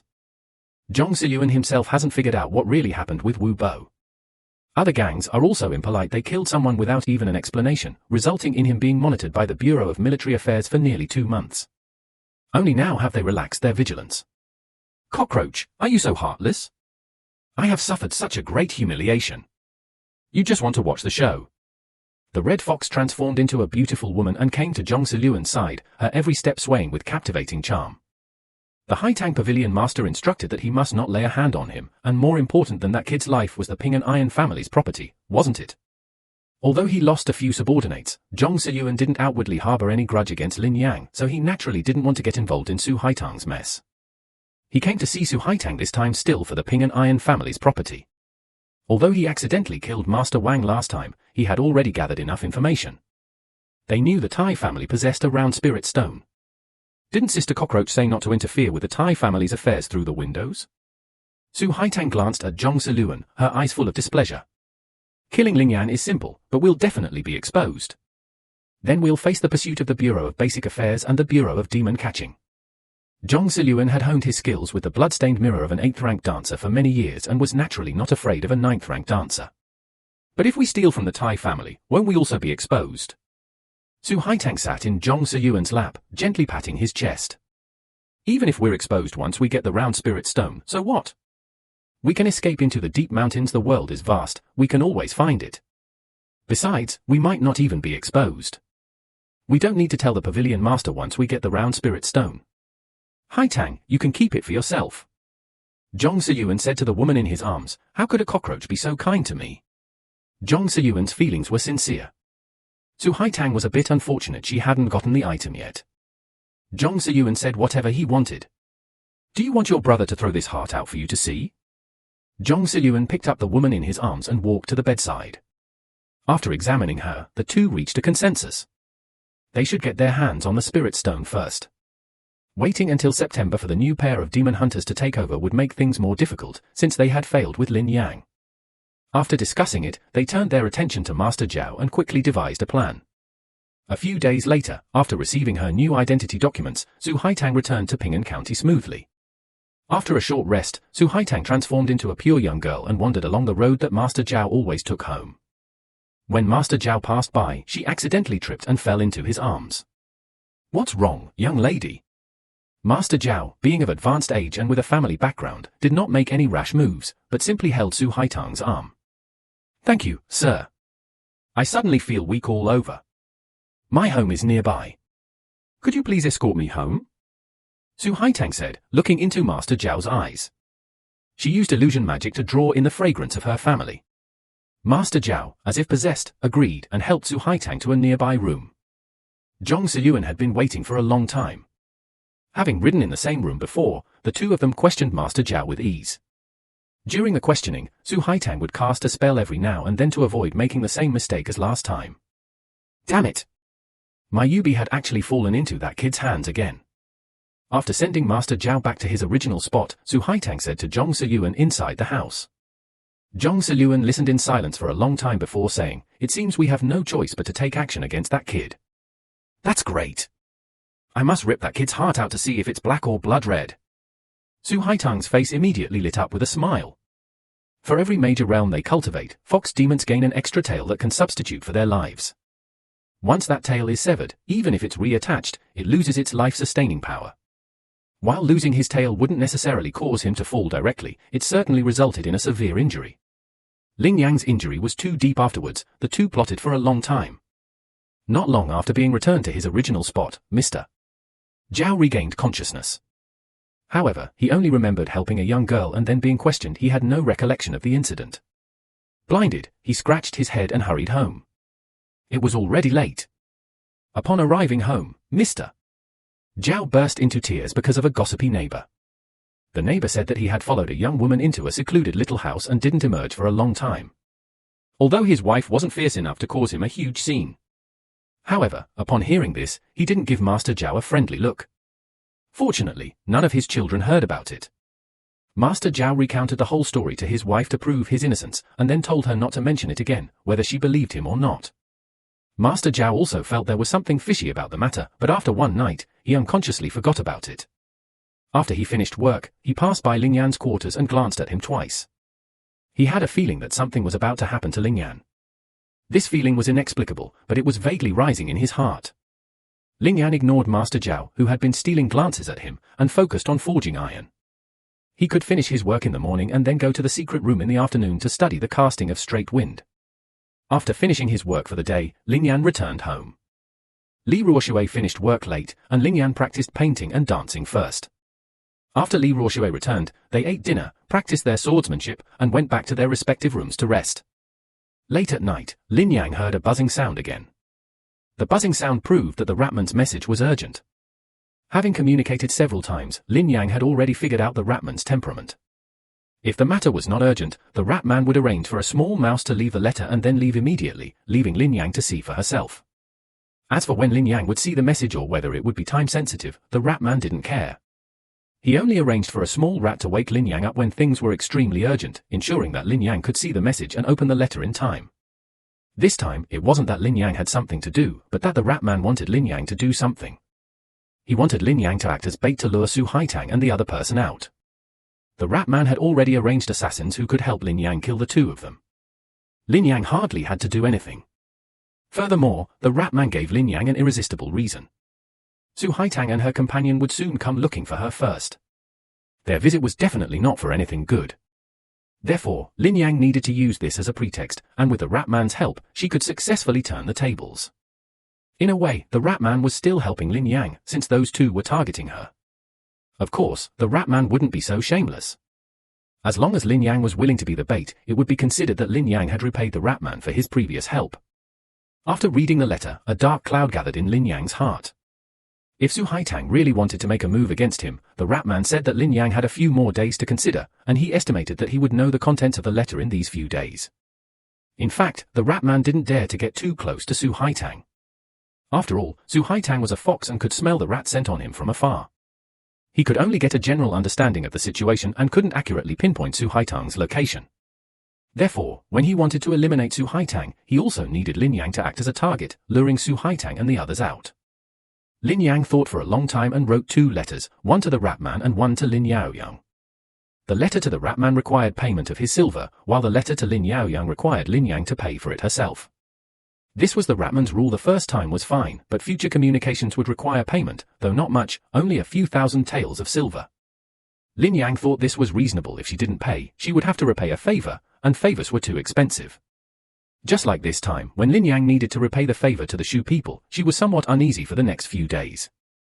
She didn't know when Su Haitang would make trouble for her again. Before Su Haitang could launch her attack, Lin Yang received devastating news about his uncle. According to his cousin, his uncle had been bitten by a snake while working in the fields. Initially, they thought it was just a small snake and didn't take it seriously. However, the wound soon became red and swollen, eventually bleeding out that very night. His cousin's message was for Lin Yang to return for his uncle's funeral. Lin Yang silently mourned for his uncle for 2 seconds before realizing that things were not as simple as they seemed. The Ratman had just reminded him that Su Haitang and the others were plotting against his uncle. The fact that his uncle had gotten into trouble seemed too coincidental. It was likely bait to lure him out of the city. They couldn't act inside the city, so they wanted to lure Ling Yan out. After understanding the whole story, a nameless rage surged within Ling Yan. To get him out of the city, they had even attacked his own relative. Logically, with such a close relative dead, Ling Yan should be able to. But her uncle was her uncle, not her biological parents, and the distance was far. Even if Lin Yang used being busy as an excuse, she could easily say she wouldn't go. Of course, Lin Yang couldn't possibly not go after all, he was one of her few relatives. Her uncle had helped her a lot in the past, and now he was being plotted against by Su Haitang because of her. It was probably because the rat people were afraid that Lin Yang wouldn't go, so they brought the matter to light. At the same time, she also warned Lin Yang to be careful not to let the assassin she hired get away with it too easily, so that he wouldn't have a chance to make a move. Lin Yang took the day off and showed the letter to Li Ruoshui, letting her know that she was going back to Linjia village the next day and might not be home for the next few days. She asked if Li Ruoshui wanted her to come with her. Li Ruoshui said no. There aren't enough rooms for you in the countryside, I'll handle it myself, don't waste your time. Lin Yang naturally couldn't agree, something big was bound to happen on the road, and he didn't want to disrupt the Ratman's plans. Besides, Su Haitang had attacked his relative, so he was determined to kill Su Haitang. If Kiwas got involved, Su Haitang would probably run away again. He still remembered handing over one of Su Haitang's tails to Kiwas, only to have Kiwas not utter a single word. Furthermore, he couldn't settle his mind until Su Haitang was eliminated. Since you don't want me to go, then I'll wait for you at home, Li Ruoshui didn't insist. Besides, he genuinely didn't know how to get along with Lin Yan's relatives. After communicating with the Ratman and the spirit sheep at night, Lin Yan fell into a deep sleep. A battle he knew he couldn't avoid the next day was inevitable. Before leaving, Lin Yan carefully maintained his weapons, polishing everything from silkworm thorns and dragon teeth to all the various hidden weapons. Then, with some silver, he rented a carriage and headed towards Lingjia village via the pass. Although he knew it was a trap, Lin Yan was determined to walk into it. However, he wasn't throwing iron, nor did he trust the Shu people so much that he entrusted his life to them. Rather, he still had a means of survival. The Golden Light Talisman. Although Liu Qianwen had withdrawn the guards protecting Lin Yan, he hadn't taken back the Golden Light Talisman. It was still in Lin Yan's possession. According to Liu Qianwen, using this Golden Light Talisman would grant one a Golden Light protection, capable of withstanding at most a 7th grade Daoist's first-level spell. Daoist spells were the most powerful and destructive means among all extraordinary beings. With this Golden Talisman, at the very least, he could escape. If things were too different from what the Shu people said, Lin Yang could also escape alive. As they got further and further away from Ping'an County, the number of pedestrians on the road gradually decreased. When they were only a few miles away from Linjia village, the main road ended, and they could only take a small path. Lin Yang guessed that if they hadn't attacked on the small path, Su Haitang and the other person would probably be waiting for him at the old house. If it was the latter, his cousin and the others were probably also in grave danger. Lin Yang's uncle's village was right next to Linjia village. She planned to go back to Linjia village first before going to her uncle's house. The closer she got to her hometown, the more uneasy she became. Suddenly, the horse tripped and fell. Lin Yang, sitting in the carriage, also felt a violent jolt. She quickly grabbed whatever was around her to try to minimize the injury, but she still suffered some minor cuts and a scraped forehead that bled. When Lin Yang peeked out from the carriage in Qingdao, Zhong Siluan had already ordered the driver and horses killed. Su Haitang and several dancers had also surrounded the area. "Little Wolf Lord, I am so happy to see you again." Su Haitang looked at Lin Yang, her fox demon features, her tail and beard, revealing sharp fangs as she smiled. "Who are you? Are you here to rob us? I can give you all the money I have, just spare my life. Leave me a way out so we can meet again someday." Lin Yang feigned ignorance, seemingly unaware of the newcomer's intentions. He wanted to stall for time, waiting for the assassins the Shu people mentioned and Lin Yaoyang to arrive. "Don't waste words with him, take him away. It's not safe to talk here." Zhong Siluan flicked the blood off his knife, glanced at his men, and several of them immediately turned back, swords drawn, and approached, trying to drag Lin Yang out of the carriage in Qingdao. "Little Wolf Jun, when you cut off one of my tails, why didn't you think of Liu Yixian?" Su Haitang said angrily from the side, as she had her subordinates to do the work and didn't need to lift a finger herself. Seeing several dancers approaching, Lin Yang immediately pulled out her hand and shot at them. Unfortunately, she only managed to fire one arrow, and before she could inflict any damage, her two subordinates attacked with knives. Lin Yang had no choice but to crouch inside King Dao's car to take cover, occasionally firing an arrow to scare away the approaching men. Why aren't they here yet? Lin Yang was annoyed that the assassins and Lin Yaoyang the Rat Man had mentioned hadn't arrived. He had no choice but to use his trump card, the golden light talisman. Just as Lin Yang took out the golden light talisman, ready to tear it apart. Not far away, a young man in black, carrying a sword, rode over on horseback. It was Lin Yaoyang. He had been following Lin Yang at a respectful distance. Upon noticing the trouble Lin Yang was in, Lin Yaoyang immediately rushed over. He had said he would help Lin Yang had he found an accomplice. Seeing the newcomer, Su Haitang had a bad feeling. However, when Lin Yaoyang got closer and she didn't sense any particularly strong aura from him, everyone breathed a sigh of relief. So you know your death is imminent, so you found someone to accompany you on your journey, Su Haitang said, looking at Lin Yaoyang and speaking to Lin Yang inside the wreckage of the carriage. Although Lin Yaoyang's drinking skills were indeed unremarkable, his horsemanship was incredibly fast, making him a formidable opponent for a time. Since none of the men had mounts to ambush him, they didn't have a good solution against the highly mobile Lin Yaoyang. However, the stalemate didn't last long. Zhong Siyuan snatched a knife from one of his men and aimed it at Lin Yaoyang's horse, intending to kill it.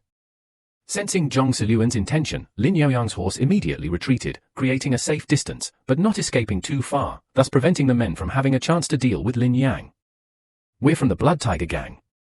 I advise you to release my brother, we can talk things over, Lin Yaoyang said from a distance. So you're from the Blood Tiger Gang. I've heard so much about you. We don't intend to harm Brother Lin, we just want him to do us a favor. Zhong Siyuan returned the knife to his subordinate and sheathed his own good sword, appearing ready to negotiate.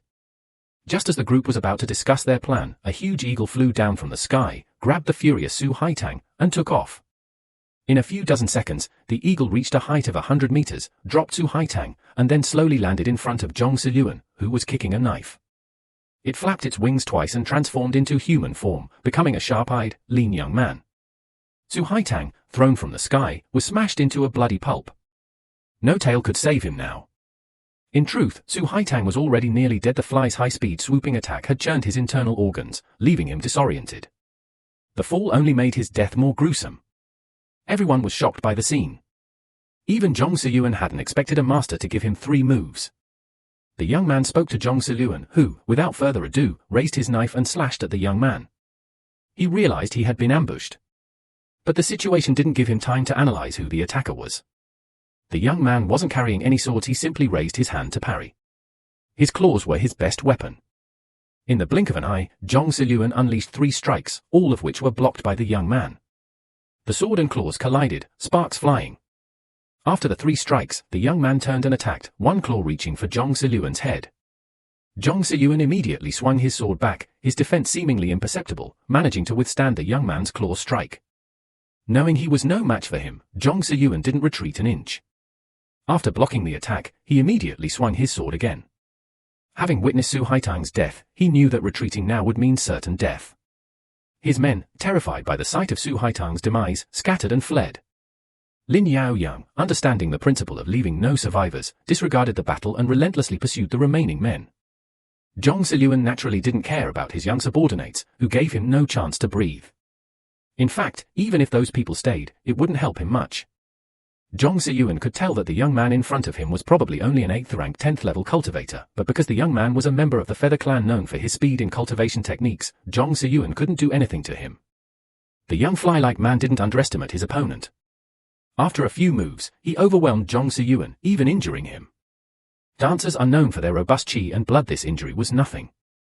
Zhong Siyuan was an 8th-rank dancer, and his strong heart kept gushing blood. Although the wounds didn't heal immediately, they quickly scabbed over. No fun, the young man said, extending his other hand and instantly piercing Zhong Siyuan's abdomen. Zhong Siyuan stared in shock at the eagle claw that had pierced him, the knife falling from his hand. As the young man withdrew his hand, Zhong Siyuan collapsed, lifeless. The young man didn't leave immediately but walked over and looked down at Zhong Siyuan, whose eyes seemed to have lost their light. How boring. The young man stomped on Zhong Siyuan's head, flattening it. Whether he was faking death or not, Zhong Siyuan was now a headless corpse. Clearly, Zhong Siyuan was faking death. How could an 8th-rank dancer with such powerful chi and blood die just from being pierced through the abdomen? I'll leave this to you. Before transforming into a hawk and flying away, the young man said to Lin Yang, who was hiding inside the carriage. Not only that, the hawk also took away the red fox's corpse. Lin Yang didn't know what was happening outside. She only heard Lin Yaoyang's voice, followed by a scream. The battle between the young man and Jong Se-yuan ended quickly after only a few dozen metallic camera clicks. Everything was settled. After hearing the young man's account and sensing that the fighting outside had ceased, Lin Yang, holding a scepter in one hand and a golden talisman in the other, crawled out of the wrecked carriage. Then he saw Jong Se-yuan's headless corpse not far away and a hawk soaring further and further away in the sky. Is Yang Geo all right? At this moment, Lin Yaoyang also finished killing the henchman and rode back to deal with the mess. Lin Yang looked at the wrecked carriage and the headless corpses piled on top. Anyone who has killed someone knows that killing is easy, but disposing of the body is difficult.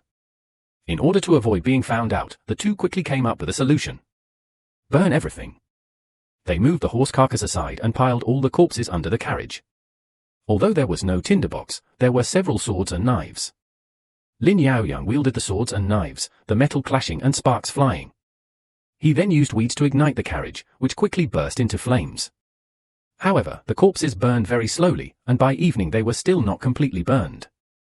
In fact, there wasn't enough wood to burn, so the two of them took turns going to find more firewood. During this time, people who passed by were coldly chased away by Lin Yaoyang. The man assumed it was just a wildfire and didn't realize there were corpses under the fire. Rural folks don't usually make a fuss, and the man hadn't seen anything more. He wouldn't report it to the authorities just because someone started a wildfire. Nor would the two men be so heartless as to kill a passerby. The sheer number of corpses was already difficult to handle, and the horse carcass was disposed of in this way as well. The two men simply ate some horse meat to replenish their strength. They burned the bodies until midnight, turning them into charred remains, before finally stopping. They found a grove of trees, dug a pit, and buried the remains. The reason for burning first and then burying was simple. Burning the bodies would remove most of the traces, and the burned bodies wouldn't emit a strong odor, preventing them from attracting wolves or wild dogs to eat them. Burning alone wouldn't completely remove the remains, so burying was also necessary. By the time we finished everything, it was almost dawn. We were exhausted after a whole night of work. If we weren't both dancers, we might not have been able to keep going. Yeah, I owe you a life. Thank goodness you showed up in time this time. Knowing they were outmatched, Lin Yaoyang still came to stop Jong Se-yuan and the others, buying time for the Fly Demon clan to appear. Brother Yang, why are you saying all this? Aren't we brothers? Lin Yaoyang waved his hand dismissively. You can come to me if you need anything in the future, Lin Yang said. Okay, Brother Yang, if there's nothing else, I'll be going now. Knowing Lin Yang had to attend a funeral, Lin Yaoyang didn't bother him any longer. Lin Yang said goodbye to Lin Yaoyang and had just led his horse onto the reins when Lin Yaoyang felt a sudden surge of bloodlust. Without warning, he released the reins and frantically searched his body for the butterfly blood pill. However, due to a strange excitement, his hands trembled uncontrollably. He had just taken out the gourd containing the pills when they spilled onto the ground. Lin Yaoyang squatted down, picked up a blood-red pill, and popped it into his mouth. What's wrong with Yaoyang? Lin Yanghan naturally noticed the unusual behavior and went over to check on him. It's all right, Lin Yaoyang said, not wanting to elaborate. So, Lin Yang stopped talking and simply helped Lin Yaoyang pick up the blood-red pills. In Lin Yang's view, Lin Yaoyang's current state was as if he had taken some serious pills. I won't hide anything from you, but there are some things you'd better not know, Lin Yaoyang said to Lin Yang. Also, remember, don't eat pills of unknown origin. Lin Yaoyang, feeling a little better, said to Lin Yang. I understood. Watching Lin Yaoyang leave, Lin Yang also fell into thought. Even without Lin Yaoyang saying it outright, he could tell that there was something wrong with the pill. Moreover, Lin Yang even had some recollection of that pill. It shouldn't be the first time he'd seen it. As he hurried back to his hometown, Lin Yang was still thinking about this matter. Only when he entered the house did Lin Yang finally remember that when he and Sun Huang went to the ghost market, someone was selling this kind of pill. Dealing with his uncle's matter had delayed things for a few days, during which time nothing else went wrong. As the male member of the family, Lin Yang had also helped carry his uncle's coffin. The cousin started arguing about the tombstone. Lin Yang didn't want to get involved, but seeing that her uncle's tombstone was still undecided, she paid out of her own pocket to have a top-quality tombstone ordered from a stonemason in town, paid the deposit, and arranged for someone to deliver the rest a few days later. After her uncle's death, the cousin seemed to be considering dividing the family property, and they argued endlessly about everything, big and small. The debate over who should farm Lin Yang's land was endless. Lin Yang, of course, wouldn't concern himself with such trivial matters. He simply told them he would sign a long-term contract with them, renting out his land to them at a low price. Whoever farmed the land would only need to bring the rent during holidays. Of course, if they couldn't pay, it wasn't a problem. Lin Yang wasn't short of income from those dozens of acres. Lin Yang glanced at his land one last time before turning and leaving. He figured he probably wouldn't be coming back again, since Ma Lian and the coachman had been slaughtered by Zhong Ziluan. Lin Yang would inevitably have to walk back, but luckily, just as she left the small path and reached the pass, she met a kind driver carrying grain to sell in Ping'an County. Seeing it was on the way, he offered Lin Yang a ride. When they arrived in the county, Lin Yang took out the last of her copper coins to pay the fare. When Lin Yang returned home, she was covered in dust from her journey. After this incident, she suddenly understood why wealthy families kept horses. Traveling was indeed troublesome, and having horses at home made travel easier. However, Lin Yang needed to use all her money to buy forging materials and quickly improve her precision cutting skills in order to become a master craftsman. She could only think about keeping horses again once she became a master craftsman and her finances were no longer so tight. Lin Yang rested at home for half a day and practiced dancing for the other half. The next day, she returned to the Ping'an Iron family to catch up on her previous progress. Time flies, and soon a month has passed. Lin Yan's attempt to forge the treasure again failed. Perhaps because this time the blade was larger and had more details, Lin Yan's attempt was even worse than before. A very conspicuous crack appeared on the blade, rendering it unusable. He could only think of melting it down and separating the materials to try and salvage the loss. However, Lin Yan was not defeated by this failure. He knew this was inevitable. He knew better than anyone that he wasn't the kind of genius who could achieve success overnight. Besides, aside from wasting materials, he hadn't been without gains. The experience gained from forging the golden bamboo was his best reward. He estimated that he would succeed after forging one more. After leaving the secret chamber, Lin Yang went to report the situation to Master Sun. Victory and defeat are common in war, Xiao Lin, don't be discouraged. I also failed 5 or 6 times before I succeeded once, and then failed 5 or 6 more times. Master Sun comforted Lin Yang, saying, Master is right, I won't give up. Lin Yang nodded and continued to keep the jade disc because he wanted to strike while the iron was hot and try again. For this, he even borrowed some more money from Master Sun. Master Sun was very pleased to see Lin Yang's never-give-up spirit. Unlike Lin Yang, who doubted herself for a long time after each failed attempt at forging, only to regret it later in life when she was old and had wasted a lot of time on self-destructive behavior, it was too late. Back home, Lin Yang practiced dancing for a while, waiting for Li Ruoshui to return before they officially started eating. Any news from Zhong Ziluan? Lin Yang asked while eating.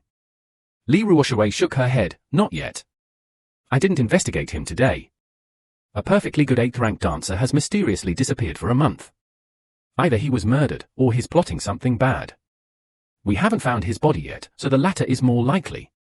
Especially since the timing of Zhong Ziluan's disappearance was so close to Lin Yang's return to her hometown for a funeral, Lu Chenwen suspected that Zhong Ziluan might be plotting against Lin Yang from the shadows. Therefore, he didn't take back the golden talisman he had lent Lin Yang, leaving it for her to keep for self-defense.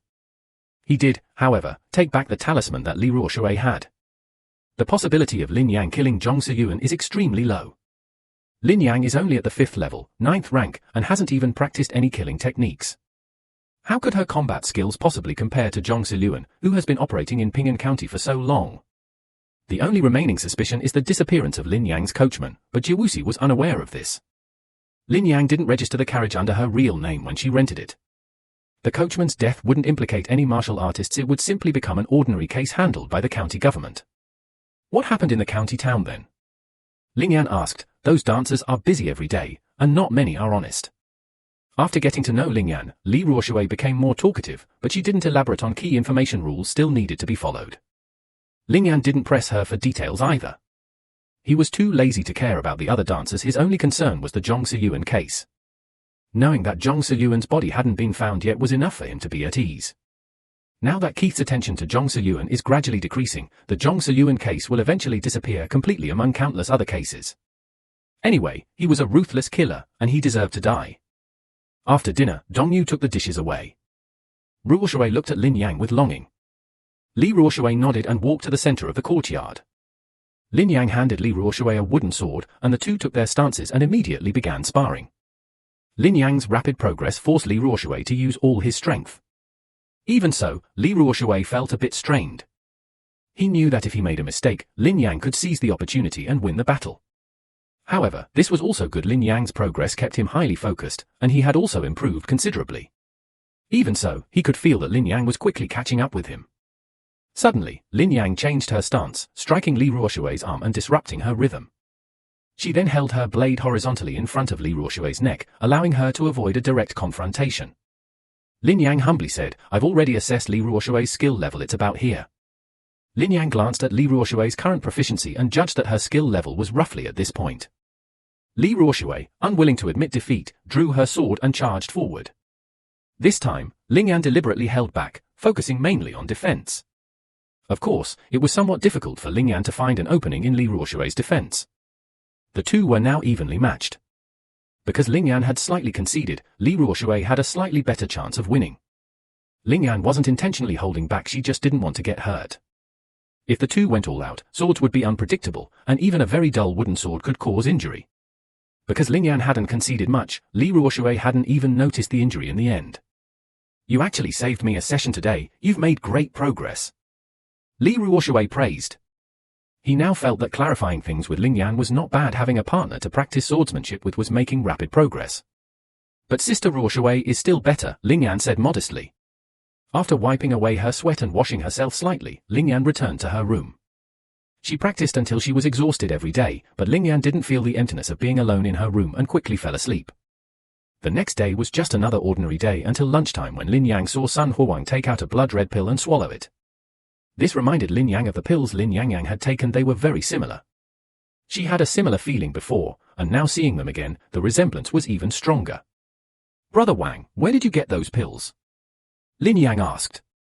Judging from Lin Yang's condition, these pills didn't seem to be anything good. Sun Huang had been inexplicably irritable these past few days and wanted to yell at Lin Yang, but seeing Lin Yang's innocent face, he suppressed his anger. "Xiaolin, do you remember when we went to the ghost market together? It was that kind of pill called the blood-stacking pill, which had similar effects to the blood-replenishing pill but cost only 20% of the price.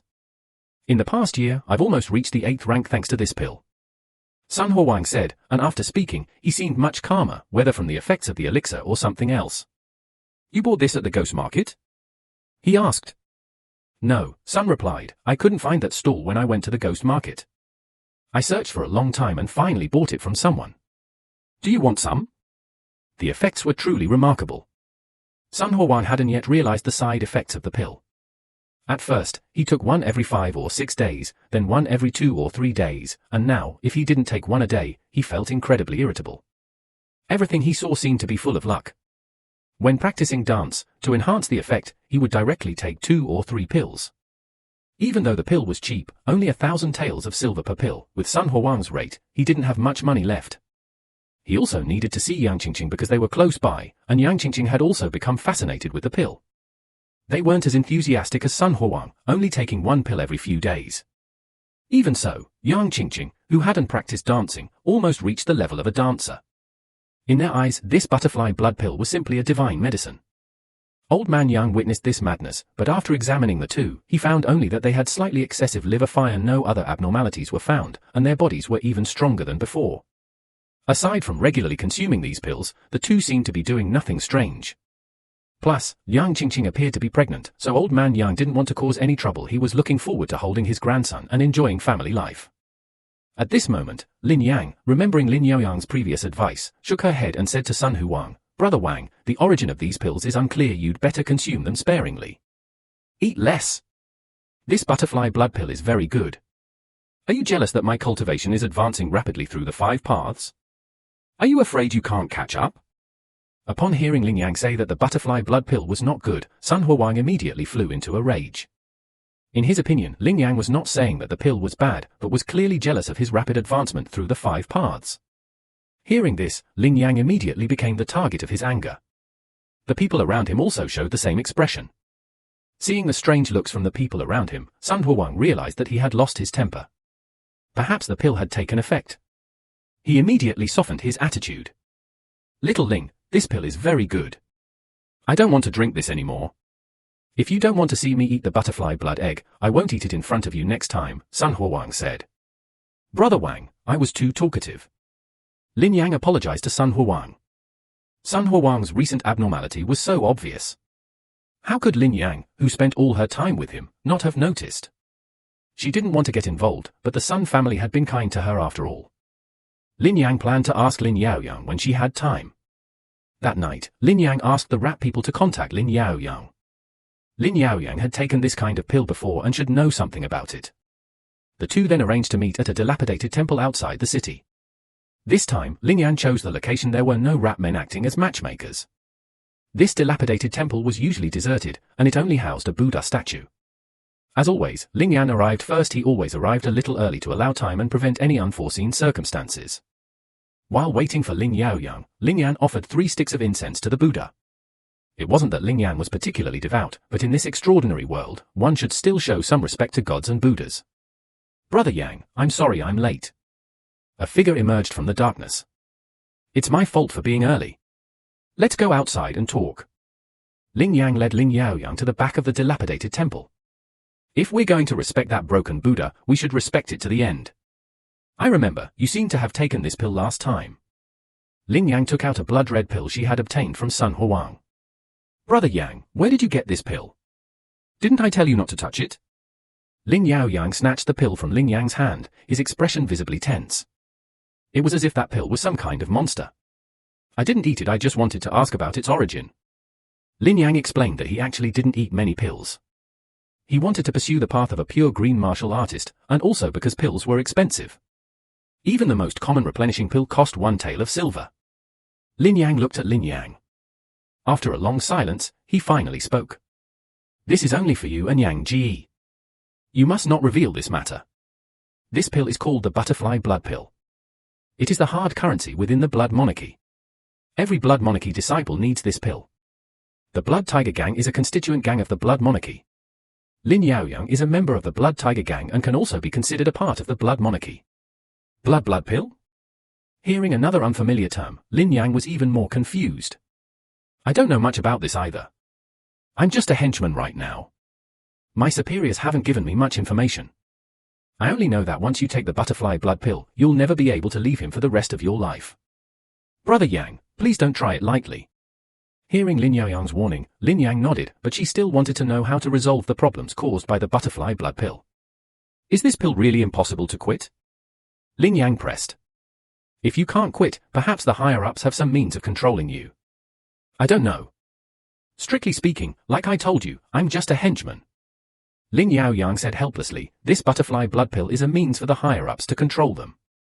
How can they be easily rid of it? If I kill the people above you, can you be promoted?" Lin Yang said, a kind of power that even Lin Yang himself was unaware of appeared on his face. The words had barely left her mouth when Lin Yang herself was shocked. She'd only seen a few corpses. How could he already be so indifferent to human life? Could it be that Master Wang's incident had given him this inspiration? Lin Yaoyang looked at Lin Yang and swallowed hard. He'd had this idea for a while, but his current strength was still lacking, preventing him from thinking so freely. Although he agreed with Lin Yang's idea, he ultimately calmed down. The man above, codenamed One-Eyed Wolf, was a minor leader within the gang, in charge of the southern part of the city. The Blood Tiger Gang's business in this area was all under his control. Not to mention he had 2 or 3 trusted subordinates. He himself was only a 5th to 7th rank official, and he wielded a large sword called the Ghost Head Saber. The difference in their weaponry was too great. No, One-Eyed Wolf is quite powerful.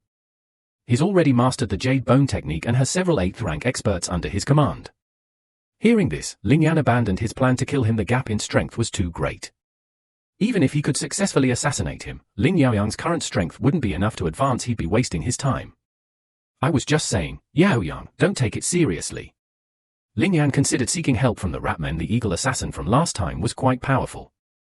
If the leader was only an 8th rank, the cost wouldn't be high, and the 2 of them could grit their teeth and do it. But that was a 7th rank assassin.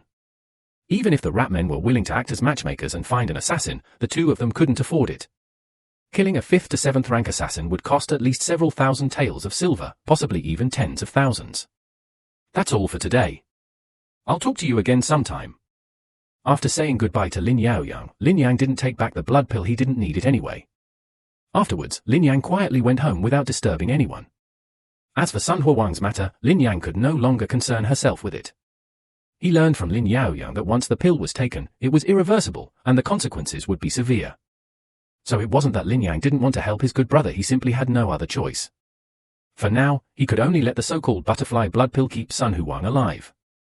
He could only hope that Lin Yaoyang would quickly improve his strength and status within the gang, and then obtain more information. The next day, Lin Yang arrived at the Ping and Tai family's residence as usual. Now, she had completely put Sun Huang's matter out of her mind and devoted herself wholeheartedly to forging. To become stronger, besides accumulating time, she needed a lot of investment. Lin Yang also wanted to spend all her time practicing martial arts instead of working, but was that possible? She came from a farming background and had no family fortune. She earned her wages for each day's work. That's why she was so serious about forging. She wanted to improve her forging skills, earn enough money, and then have time to practice martial arts. Right now, he's just an ordinary craftsman within the Tai family, unable to abandon everything else to fully dedicate himself to enlightenment. Only by becoming a master craftsman can he truly take control of his life, and be able to have the time to focus on enlightenment like those aristocratic families. Lin Yang heard that once you become a master craftsman, you won't need to be responsible for a specific area within the Tai family. From then on, you only need to forge one precious artifact within the Tai family each year, and the rest of your time will be entirely your own. At that time, even if the spirit eye dances all day long, no one will interfere, and the spirit eye will receive an annual allowance of 600 taels of silver and be exempt from all taxes. Craftsmen possess such privileges.